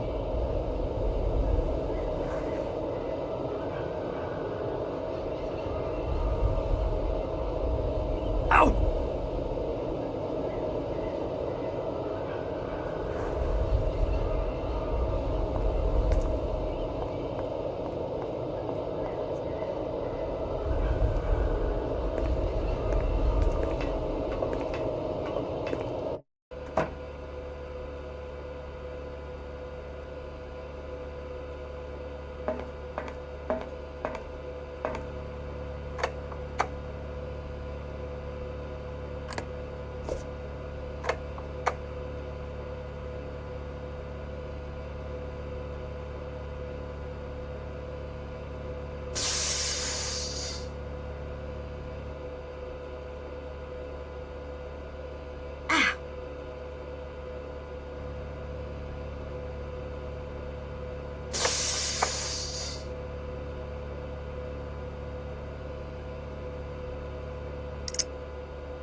Okay, I think I've figured out how it works. Get settled in and let's go.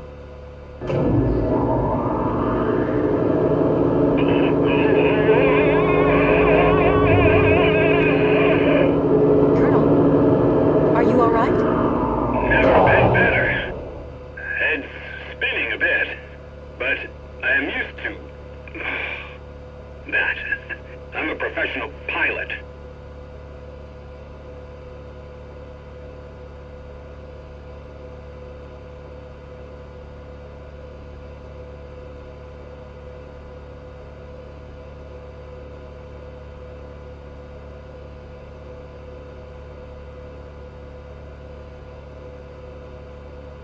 Miss Walker! Come in, Miss Walker. Are you receiving me? Clear as smog. Can you speak up? I'm ready. Press the launch button.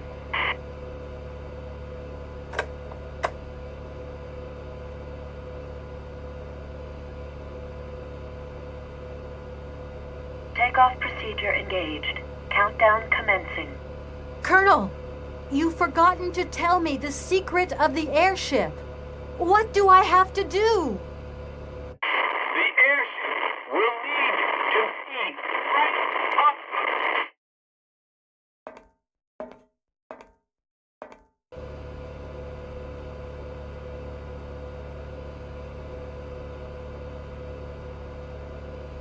10, 9, 8, 7, 6, 5, 4, 3, 2, 1, 0. We have liftoff.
Doesn't look like that works.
Hello? What do you think you're doing, Kate? I wanted updates. I wanted results. Certainly, Mr. Morrison. We all do. Down on the ground, we're doing all we can, but there's no new developments. Kate, I don't think you understand the urgency of this situation. Universal Toys are on my back and digging in. I can't hold them off much longer. You're putting the firm in a very tricky situation. I am very sorry, but a slight mishap or two has meant that I've had to modify my mission temporarily. Miss Walker, you're walking on a minefield here. I don't have to underline that this affair is Class A priority numero uno. Hot. I am only too aware of that, Mr. Morrison, and believe me, I am doing all I possibly can. But this mission is really no piece of cake. You can have all the cake you want and eat it too when you get home. Next time I call you, I want something concrete, something solid. I want results. You understand? Results. Yes, Mr. Morrison.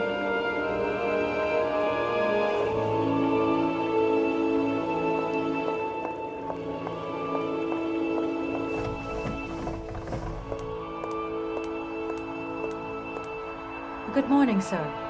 Good day to you, ma'am, and welcome to the Hotel Konsky. I don't expect you made a reservation, have you? Well, no matter. We've got a few rooms left with a sea view. By far the best on offer. Well, actually, I wasn't counting on staying in Arrowbad. I see. It's like that then. Listen, what can I do for you?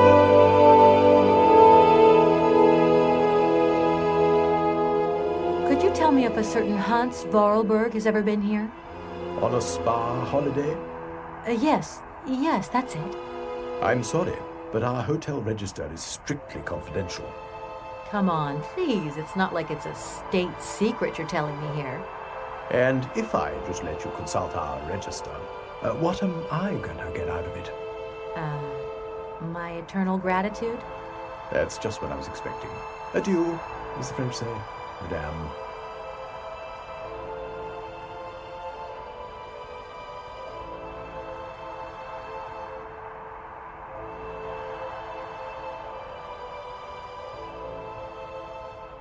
I want to meet someone who lives here. That's very inconvenient. None of my customers said they were expecting someone.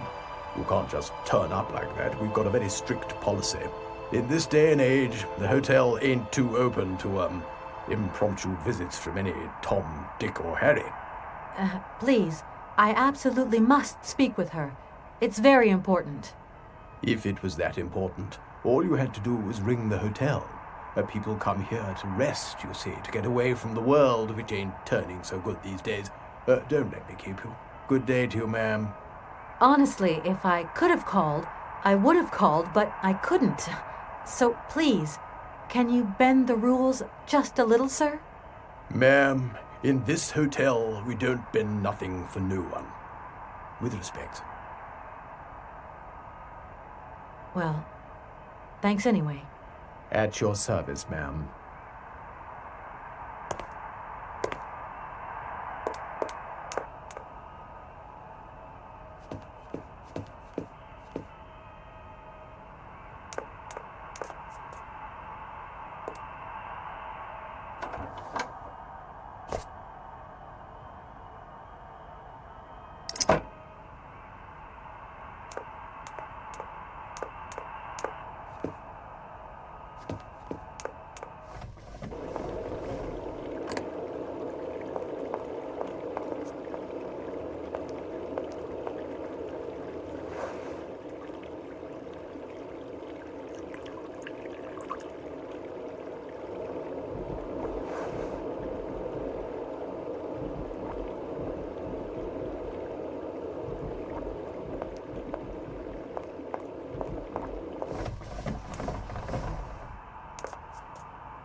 Sir?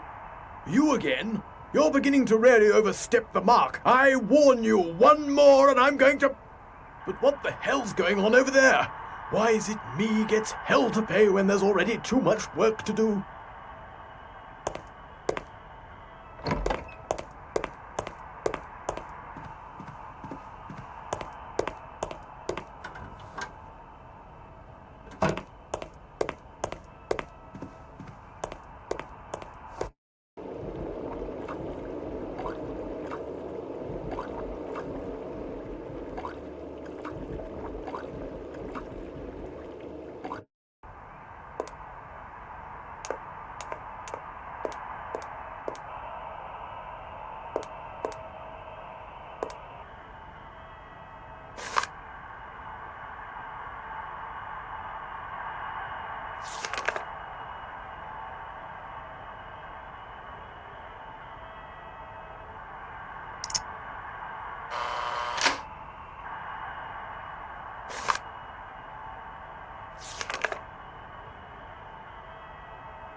that door is locked.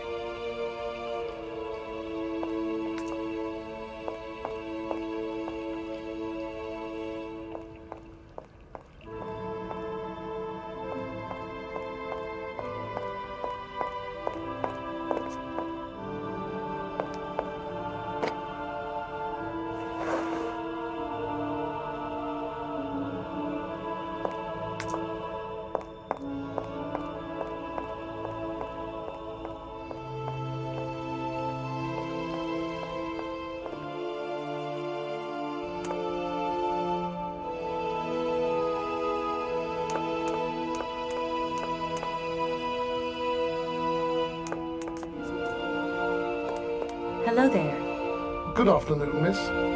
Are you the hotel barman? My name is James, miss. James, the automaton nurse. I am not a barman. I'm sorry. I didn't want to upset you. If you don't mind, miss, I would appreciate it if you would just be a little more rigorous in the terms you employ in the future. I'm looking for Madame Romansky. Do you know where she is? 3:30 to 4:30 p.m., Madame Romansky takes her daily constitutional on the pier. Tea is served at 5 o'clock sharp. Is it possible to go see her? As you wish, but do pay attention to the salt wind. Have you ever heard of a Mr. Vorarlberg? The name is not entirely foreign to me. Really?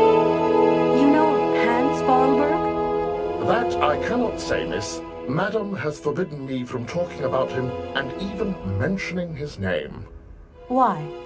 Nostalgia, sadness, medication. Call it what you humans will. We never had this conversation, did we, miss? Madam would be very angry to learn that I know, and now you know as well. Don't worry. Mum's the word. Well, I'm going, James. See you later, maybe. It would be a pleasure to see you again, miss.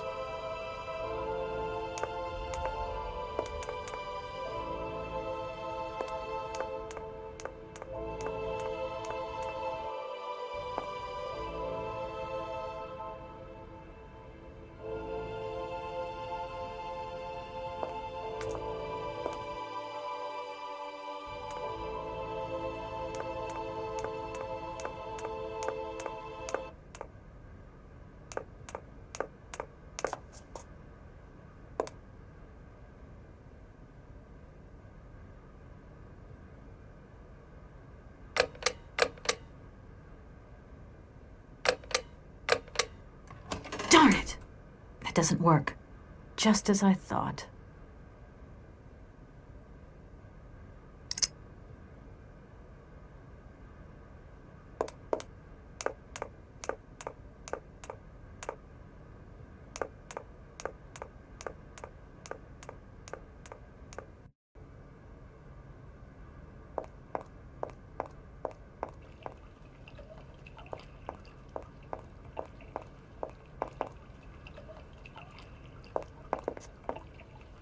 I'm sorry to disturb you.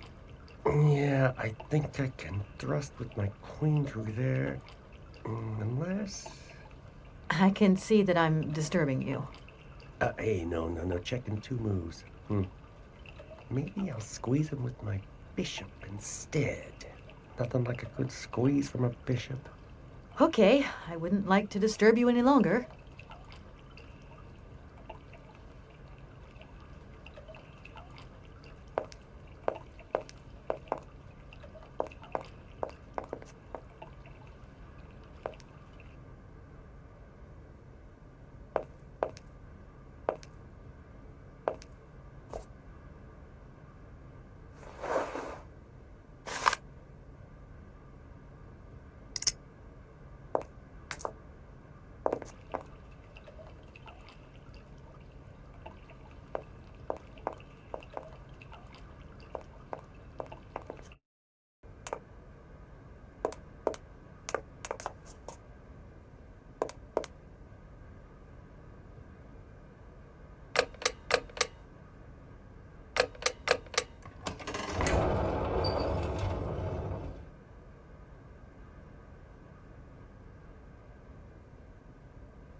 Madame Romansky?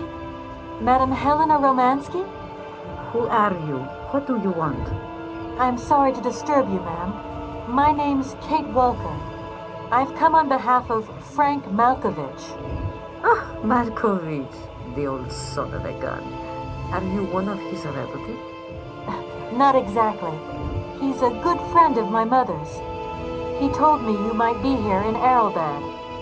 I'm American, a lawyer. To what do I owe your visit? You have come so far. It must be important. Indeed it is. I have very delicate and pressing business to attend to. I have just left... Later, my dear, later. I have a slight headache. This hotel mask pinch so. I have to go in. Please, could you be so kind as to call my valet? Your valet? Of course.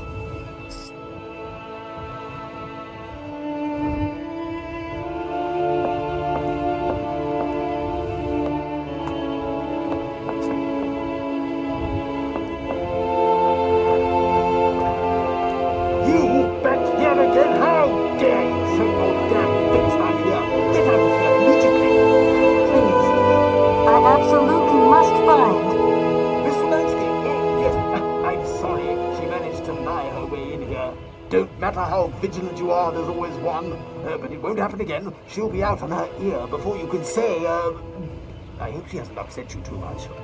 Oh, Felix, stop being such a grizzly bear. This woman is my guest. She's your guest? But that ain't possible. This vandal didn't even know you 3 hours ago. Be quiet, Felix, before you offend someone. Miss Romansky, please. This maniac turned up earlier and tried to wreck the fountain. If it wasn't for the... I said enough, Felix. Please treat Miss Walker with the respect befitting one of my friends. Don't touch and don't swear. Have I made myself clear, Mr. Smetana? Yes, yes, crystal clear, Madame Romansky. Please do accept my humble apologies. Very good, Felix. You may go now.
No point weighing myself down.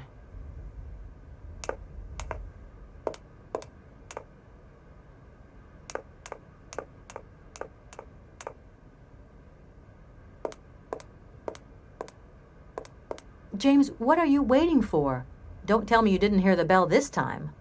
The bell did indeed ring, but it is very windy outside, isn't it? Yeah, it is a bit gusty. But what's that got to do with it?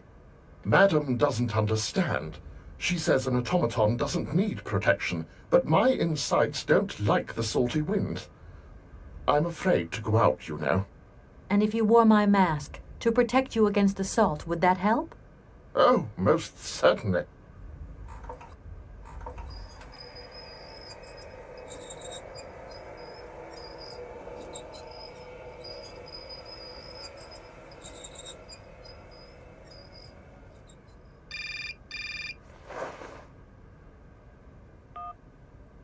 Katie Pooh.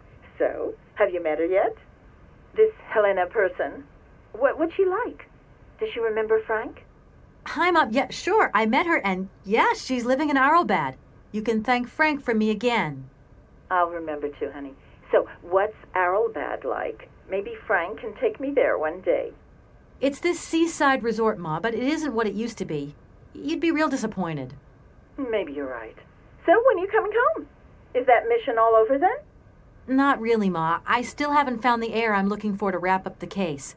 Helena Romansky's a kind of detour here. Listen, Munchkin, I get the distinct impression that you're being led up the garden path. Why don't you just come home, tell your boss this heir just doesn't exist, that you've done all you can, et voila. Do you want me to call him for you? Ma, please, don't get involved. Looking for Hans Vorarlberg is what I'm being paid for. But I also just want to find him for myself. Honestly, you're just as stubborn as your father. Don't complain that your mother didn't warn you. Don't worry, I won't.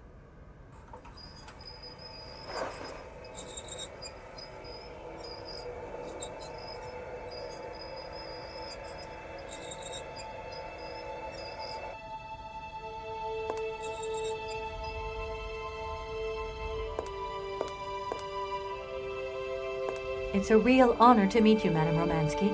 People have told me so much about you. People still talk about me. Oh dear. Of course. Everyone tells me how wonderful you were. How you were one of the greatest singers of the century. Ah, so I was, my dear. But surely you didn't come here just to dig up the past.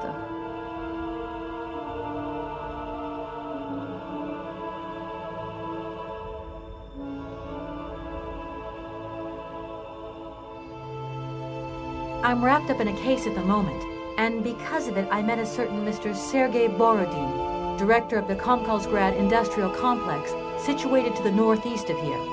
Ah, I remember that factory. Oh, a sad city indeed. What am I saying? They all were. Madame Romansky, this Borodin is one of your biggest fans. If you could come and sing for him there, it would make one of his biggest dreams come true. Sing? Oh, my poor girl. I have not sung for years. Time has taken its toll. My voice is like the rest of me. Faded and worn, like my heart. Oh, aren't you going a bit far there? I bet you've still got a great voice. You are the sweetest cherry, my dear. I'm not senile yet. I look reality in the face every time I look in the mirror, and I can tell singing is something I did in the past.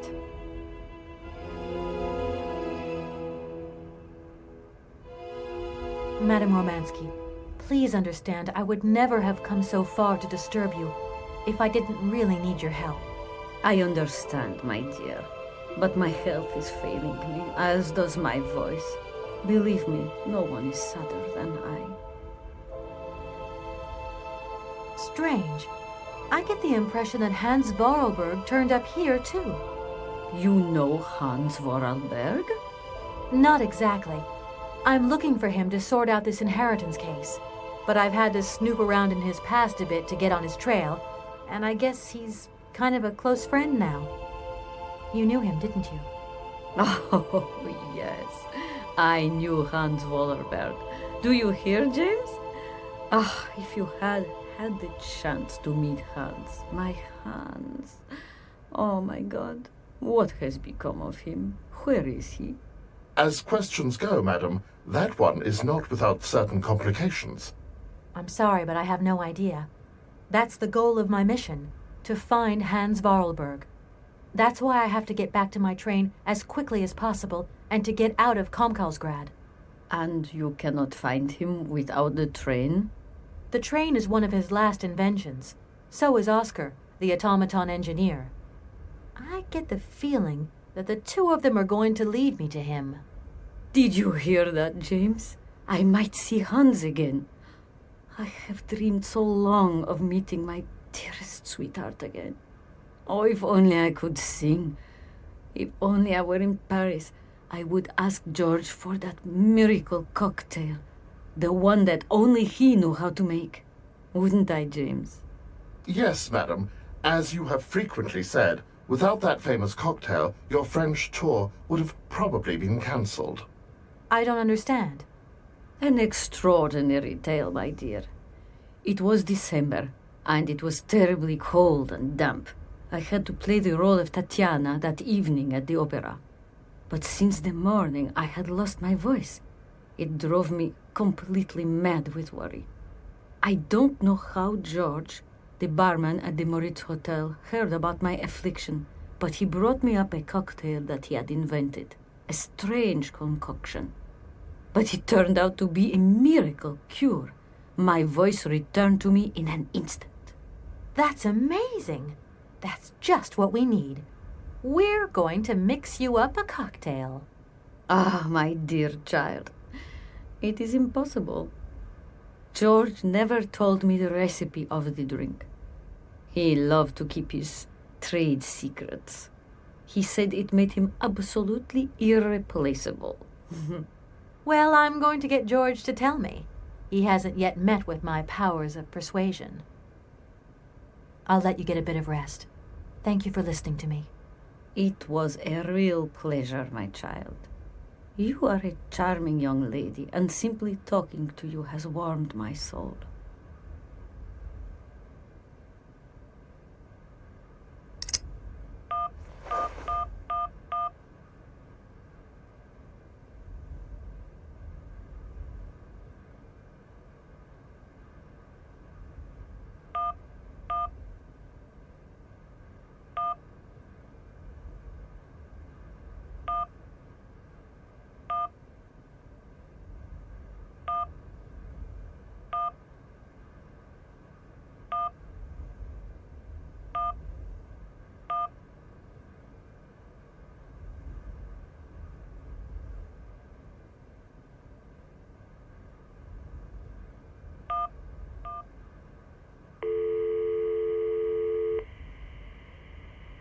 Hello, Hotel Moritz?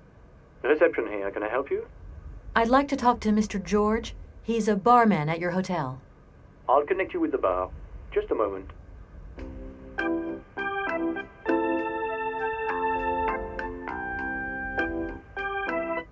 Hello, Hotel Bar? Hi, I'd like to talk to George, please. George? You mean Mr. George? Yeah, probably. He must have been a barman at the Moritz in the 50s. Well, don't want to disappoint you, but Mr. George stopped working here quite a while ago. What was it about? I've been told that Mr. George had a recipe for a fantastic cocktail, and only he knew the ingredients. I absolutely must know what was in it. It's a matter of life and death. I'd love to help you, ma'am, but you see, old George, now he knew a lot of cocktails. One hell of a barman and one hell of a reputation. He did write down his recipes before he left, but if you can tell me which one you were looking for exactly? I don't know. There are a lot of them, you say? Yeah, the Paris Peking Shuffle, the Deep Green Secret, Boko Poco, Blue Helena, Red Mambo. Helena! Yeah, that's the one. The Blue Helena. Right, I'll take a look. Blue Helena, you say? Let's see. 1 measure of vodka, 1 measure of blue curacao, 1 measure of honey, a dash of lime and ice cubes. Shake it all together, and Bob's your uncle. Perfect. Thank you very much, sir. You have been most helpful to me.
My God.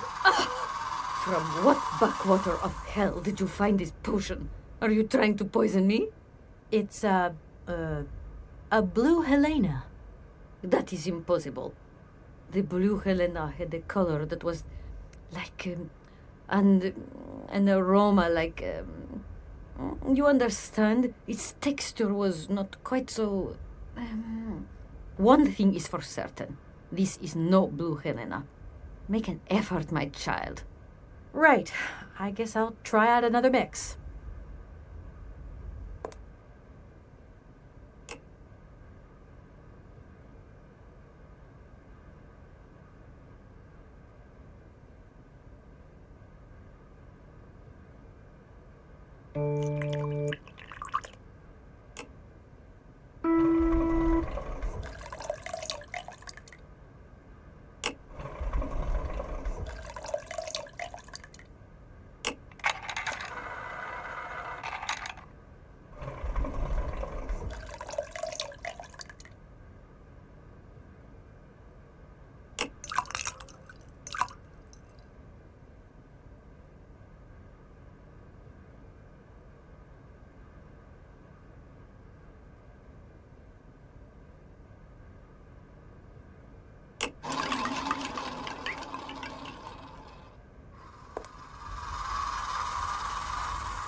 My voice.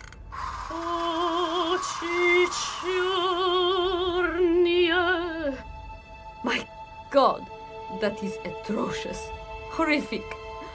It was too good to be true. George's blue Helena is powerless, ineffective on the voice of an old woman. But your voice is perfect. Don't be so down on yourself. You just need to warm up a bit, that's all. After all these years, it's to be expected. No, I am very grateful for all your efforts, but really, I cannot go on stage with such a puny, pathetic voice. My performance would be so poor. I would get such bad reviews. You've just got to get your confidence back. Hasn't she, James? I must concur, madam. It sounds to me like your voice is fully restored. James, be quiet. You are a sniveling little creep.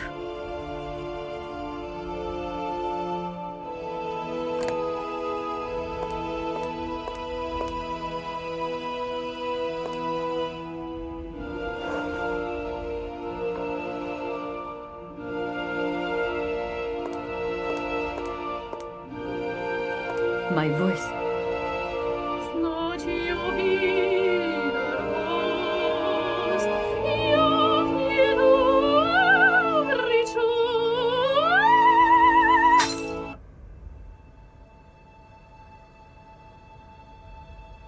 My God, what have I done? My voice has returned. Did you hear that, James? My voice has returned. Your voice is still as magnificent as ever, madam. But please don't forget, you're no spring chicken these days. Time has taken its toll. And you're not the toy boy you once were either, James. I hope you have fun on your own. Madam, leaving you is quite out of the question. Don't be stupid, James. What would you do there? Your place is here. You must prepare my return. Madam, I won't insist. Adventure is not an integral part of my action functionalities. Maybe you're right, madam. As ever. Do I understand correctly that you're going to go with me to Comcalsgrad? You do, my dear. We're going on tour, my dear. Anchors away. I'll go back to the airship to prepare my departure. You can join me there when you're ready. James, take me to my room. I must prepare. Quick, quick! What are you waiting for? My fans are waiting for me. Are you sure you're sure about this, madam? Shut up, James, and put your foot on it.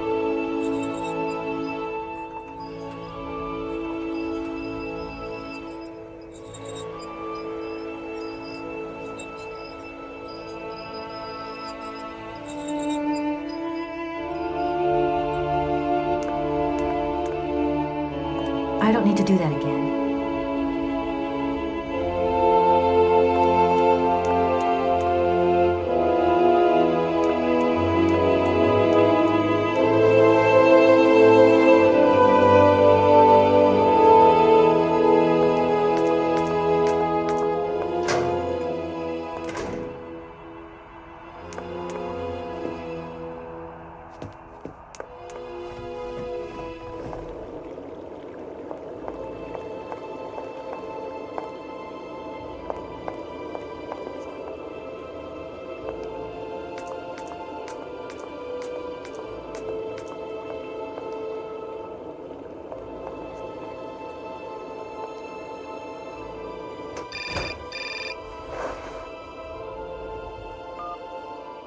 Hello?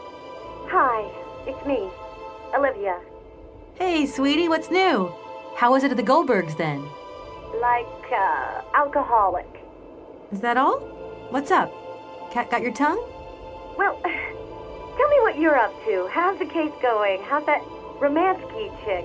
You don't think it's dragging out too long? I haven't had the time to get bored, I can tell you that, but... Hey, Olivia, what's the matter? You didn't even answer my question. That's so unlike you. Did I tell you I bought this really cool blue silk top? Olivia, what are you hiding? Come on out with it. You've got me worried. Oh, Kate, I'm sorry. I've done something horrible. I can't sleep anymore. I can't eat. I keep wanting to hurl. Olivia, tell me what's going on. Dan!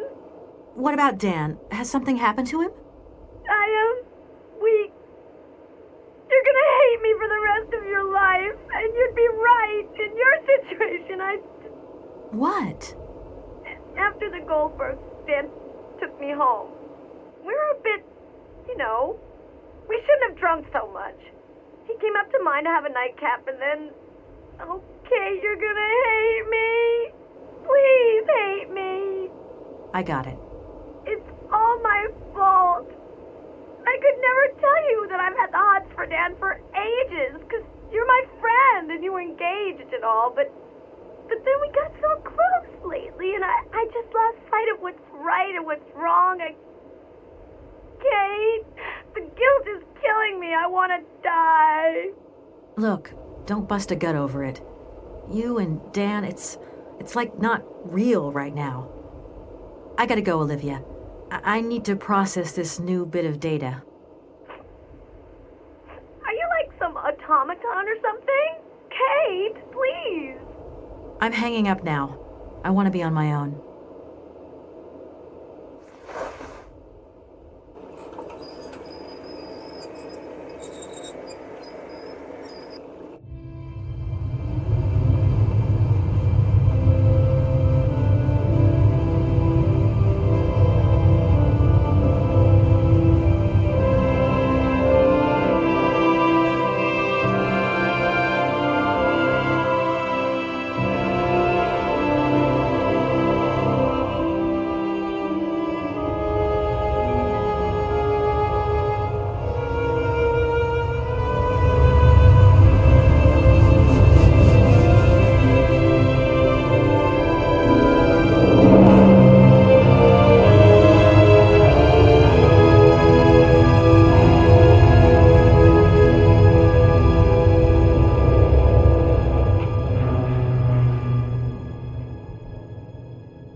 is happening? What does this man want of me? He has gone totally mad. Don't worry. There must be some way of getting you out of there, and I'm going to find it. But do hurry up, my child. I am terrified he will return and become dangerous. Be strong, Madame Romansky. You can trust me.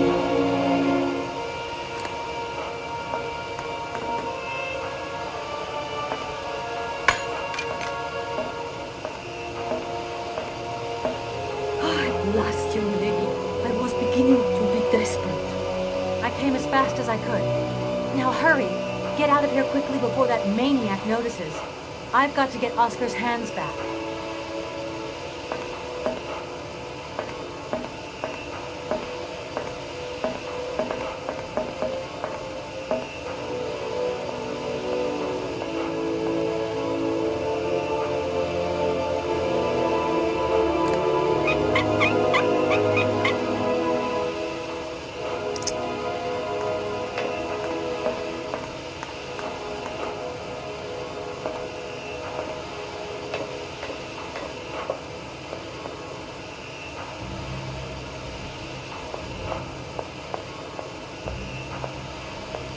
Are you all right, madam? My heart has been put to the test here, but it just might hold up. Let's go. Let's not hang around here.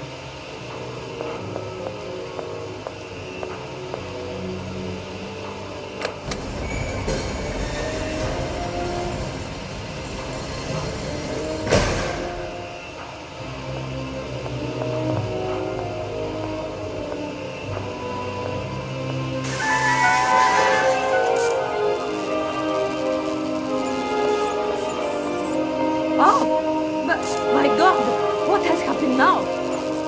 Ha ha! Nice try, Miss Walker, but you are not strong enough. Not for me. So you can stop playing games now. Return the hands to me and bring Madame Romansky back. I should not be responsible for my actions. You don't scare me, you old lunatic. Helena, grab the hands and get back to the train. Tell Oscar to get ready to leave. I'm gonna find a way out of this lousy factory.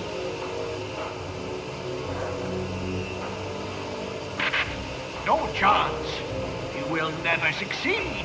Ah! We'll just see about that.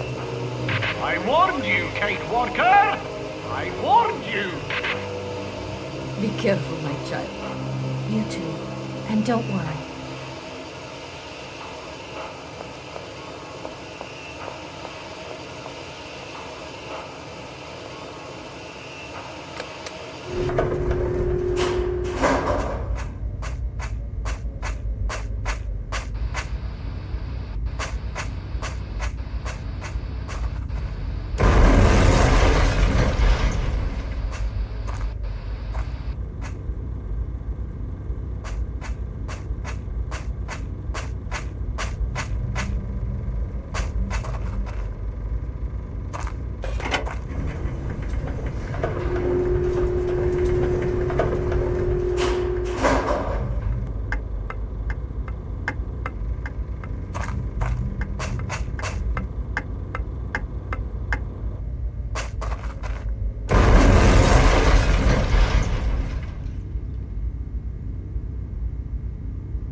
Oscar, I'm back.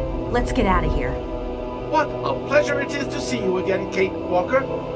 Please take your seat with Miss Helena in the carriage. She simply is a charming lady. She helped me screw my hands back home. I must inform you, though, that regulations make no provision for supplementary passengers. I hope that you still have your ticket for Arrowbad. Oscar! Message received and understood, Kate Walker. Departure imminent.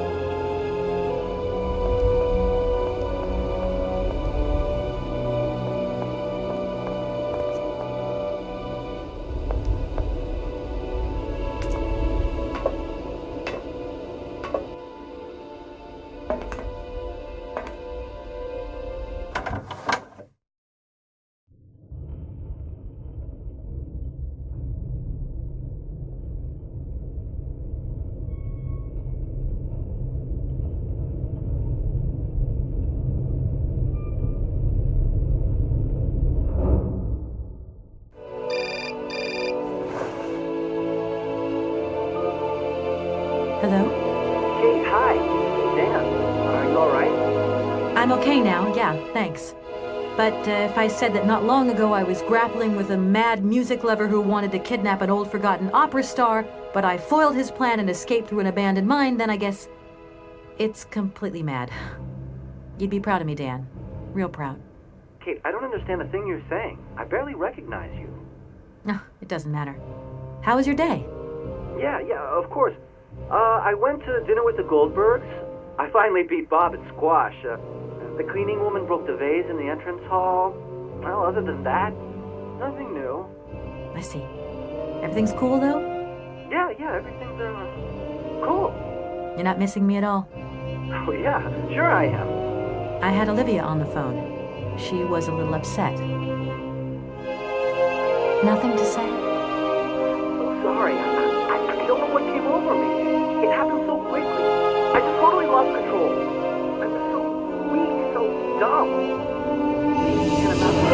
I can't imagine anything I don't know, Dan. Maybe I'm to blame somewhere in all this. Maybe I pushed you into Olivia's arms. I'm well aware that this trip has taken me far from New York and far from the Kate you once knew. And you know what surprises me the most? I don't miss it. What's happening to us, Kate? Maybe we've just realized we don't really love each other, Dan. We can talk about it when you get back if you want. I don't know, Dan. We'll see.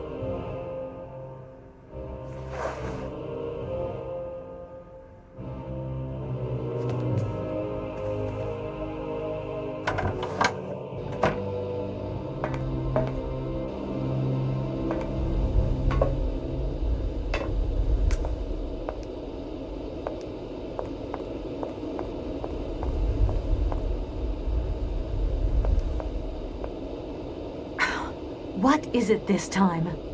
Large iron rods have emerged from between the huge legs of the giant statue. The track is now completely blocked. But that's absolutely crazy. Will that madman never get off our case?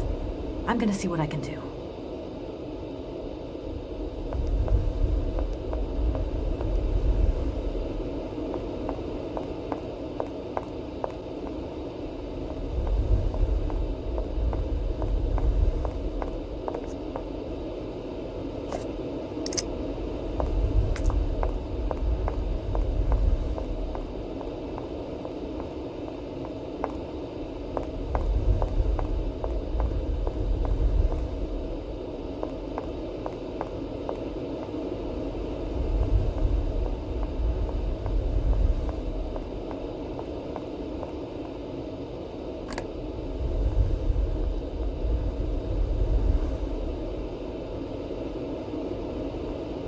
Oscar, let's get the hell out of here.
You okay, Oscar? Still in one piece?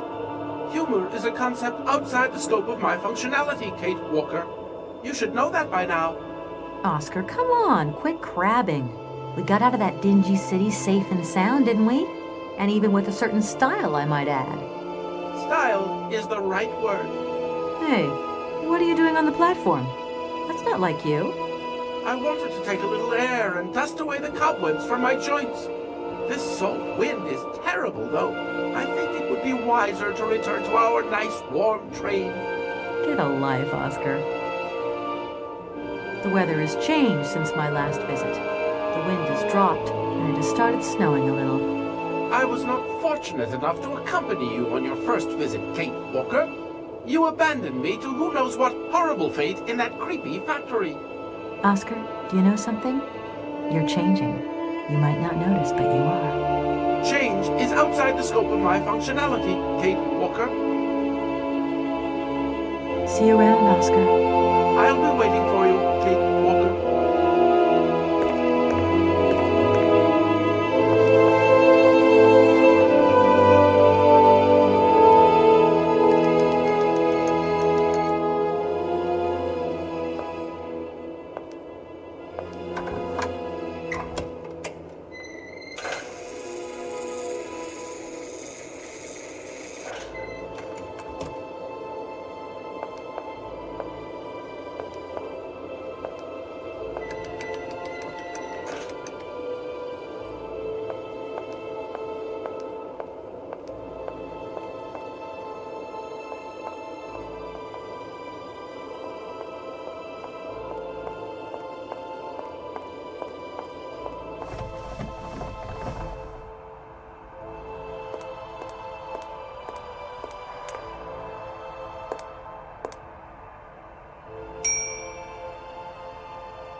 Mr. Felix, sir.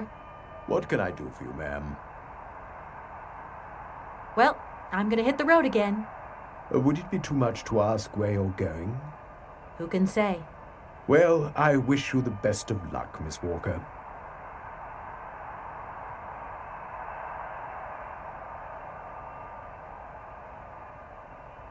Goodbye, Mr. Felix. You haven't changed your mind, then? I could do you a good deal on the royal suite. Thanks very much, but I really must be going.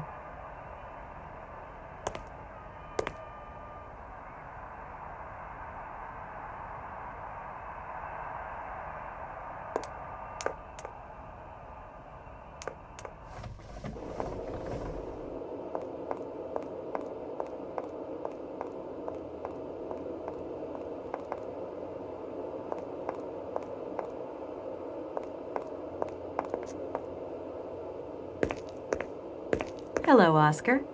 Hello, Kate Walker. Oscar, I think everything's ready. We can go now. Are you sitting comfortably? Then we can start the engine and get going. I'll be circulating shortly to punch your ticket. Give me a break, Oscar.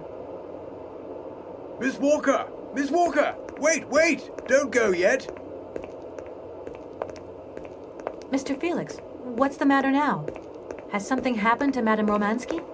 No, not at all. Our favorite diva's fine and dandy, but there's a package for you at the reception. I said to myself, Felix, maybe she's got to have it before she goes. A package for me?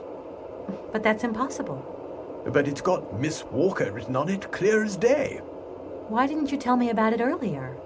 It's only just arrived, like. Oh, and, well, who delivered it? I don't know. I just took my eye off reception for a moment. The game was on, you see, and there it was, on the counter in reception. Come and get it. Okay.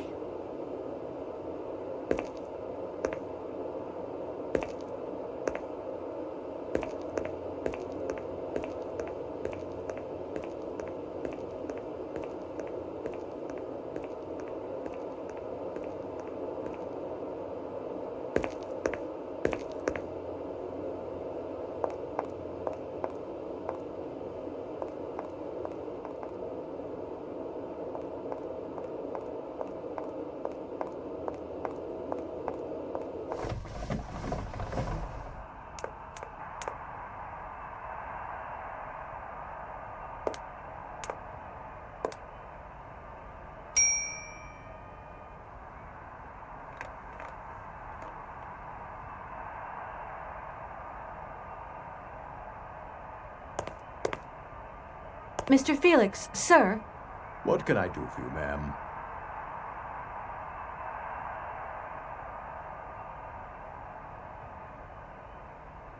I'm leaving now, Mr. Felix. See you again, Miss Walker.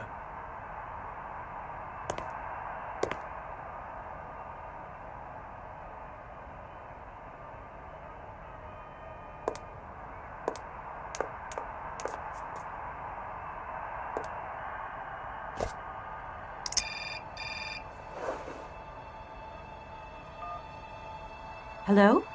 What the hell are you up to, Kate? Mr. Marson, please, do try to understand. Understand? What I understand is this. 1. Our main client is ready to drop the whole caboodle if the deal isn't tied up in the next 24 hours.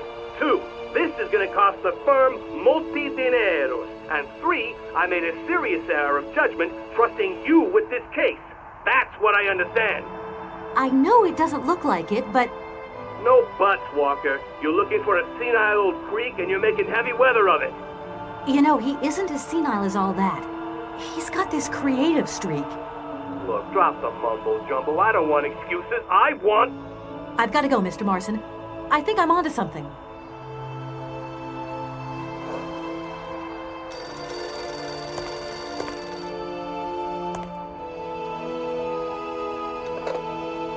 Hello, reception here. Felix Massana at your service. Yes, ma'am. Yes, yes. Yes, she's right here in front of me, ma'am. Immediately. Please, be my guest. Miss Walker, Madame Romansky would like you to join her at the hotel bar as quickly as possible. I'm going.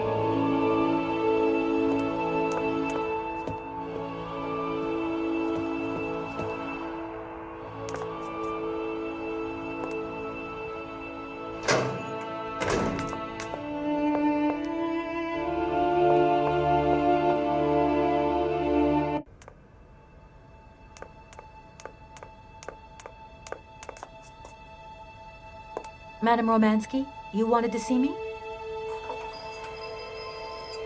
There you are, my dear. I wanted to talk to you before you leave. I didn't want you to get the wrong idea. Despite our mishap in Kongosgrad, I'm very grateful to you. You helped me to forget my life here and this dead beach where I stroll up and down all day, getting more and more bored. So much the better. Time passes so quickly. One day you are at the peak of your glory. You think it is going to last forever. And then one day the bubble bursts, and you are washed up and forgot. Madame Romansky, don't be so gloom and doom. It doesn't suit you. And if there is no one left to help you out, you start to sink into a long, dark winter. Perhaps you should rest now. You've had a trying time. It's been emotional. You must be tired. When I returned here, Hans gave me such a taste for life. He too was ill. Ah, he coughed. He must have spent too long at the factories, breathing in their smoke. And then he was better. And he left. And I stayed with my memories. Hans Vorarlberg? Hans Vorarlberg was so full of joy, so carefree. He was a little simple of spirit, of course, as they say. He was a child who made fantastic toys. I think that maybe I left. God alone knows where he is today. The plane with the hotel supplies has arrived. Maybe you should take a walk outside. I don't understand. I am old. I am tired. I have been very pleased to meet you, Kate Walker. Goodbye, James. Do look after Madame Romansky. That is all I ever do, miss. May fortune follow your every footstep. The snow is a good sign. Really? The snow chases the wind away and covers the salt and sand on the ground. The air becomes purer and still. Ideal conditions for a constitutional. Great. Thanks for everything, James.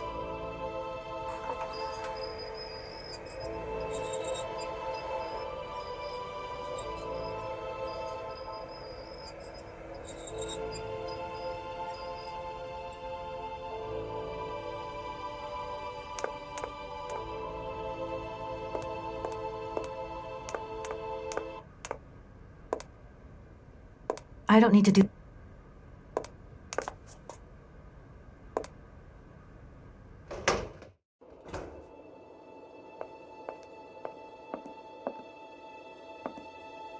Good morning, sir. Mr. Vorarlberg? Hans Vorarlberg? You've brought the train, then. That's good. Mr. Vorarlberg, you have no idea how pleased I am to meet you at last. I'm Kate... Where is Anna? Your sister has passed away, Mr. Vorarlberg. I am sorry. Truly sorry. Ah, okay. Otherwise, it's Anna who would have come, right? Not you. I guess you're right, Mr. Vorarlberg. My name's Kate Walker. Kate Walker. Okay, I'm going away on the train. A long way away. Where's that? That way. Syberia. Syberia. I'm sorry. Mr. Vorarlberg, I've been ordered to tie up the buyout of your factory in Valladolid. It's, my job, you understand. Anna told me. The automatons. That's over now, isn't it? Mr. Vorarlberg, the factory belongs to you now, and I need your signature to tie up the deal. Okay. Then I'm going away on the train. Here's the sales contract. I'll give you some time to look it over. Your sister already agreed to the terms. All we need now is your signature.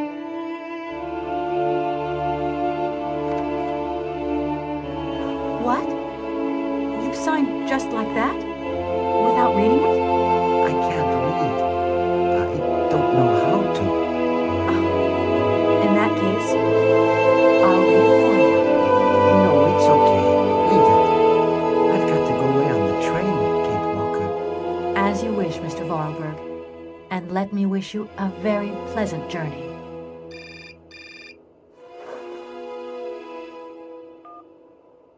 Yes? Listen, Walker, I've decided to send over some backup. No need, Mr. Marson. What do you mean? Hans Vorarlberg has just signed. Everything's hunky-dory. Are you saying that... Yep. That Vorarlberg Manufacturing is now the exclusive property of the Universal Toy Company. But...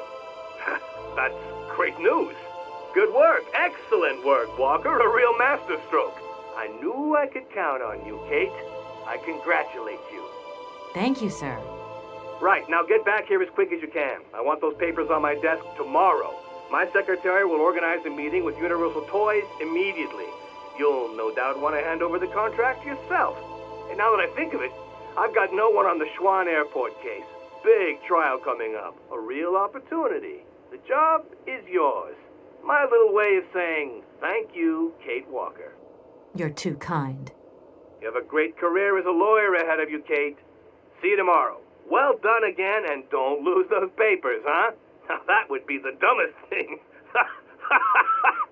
Sure. Real dumb. Kate Walker? Yes, Mr. Vorarlberg? Are you coming on the train too, Kate Walker? No. That really wasn't in the plan. But thanks for offering. This adventure's all over for me now, Mr. Vorarlberg. Too bad. Silly, really. You don't like adventure, do you? I don't really... I mean, maybe there's... It's not easy to say. Yes? I have to go back to New York. They're waiting for me there, you understand? I understand. The plane. It's going to New York too, maybe. Maybe. I suppose I'd better go find out. Yes. It's more sensible. Maybe. See you later, Kate Walker. Yes. See you later, Mr. Vorarlberg.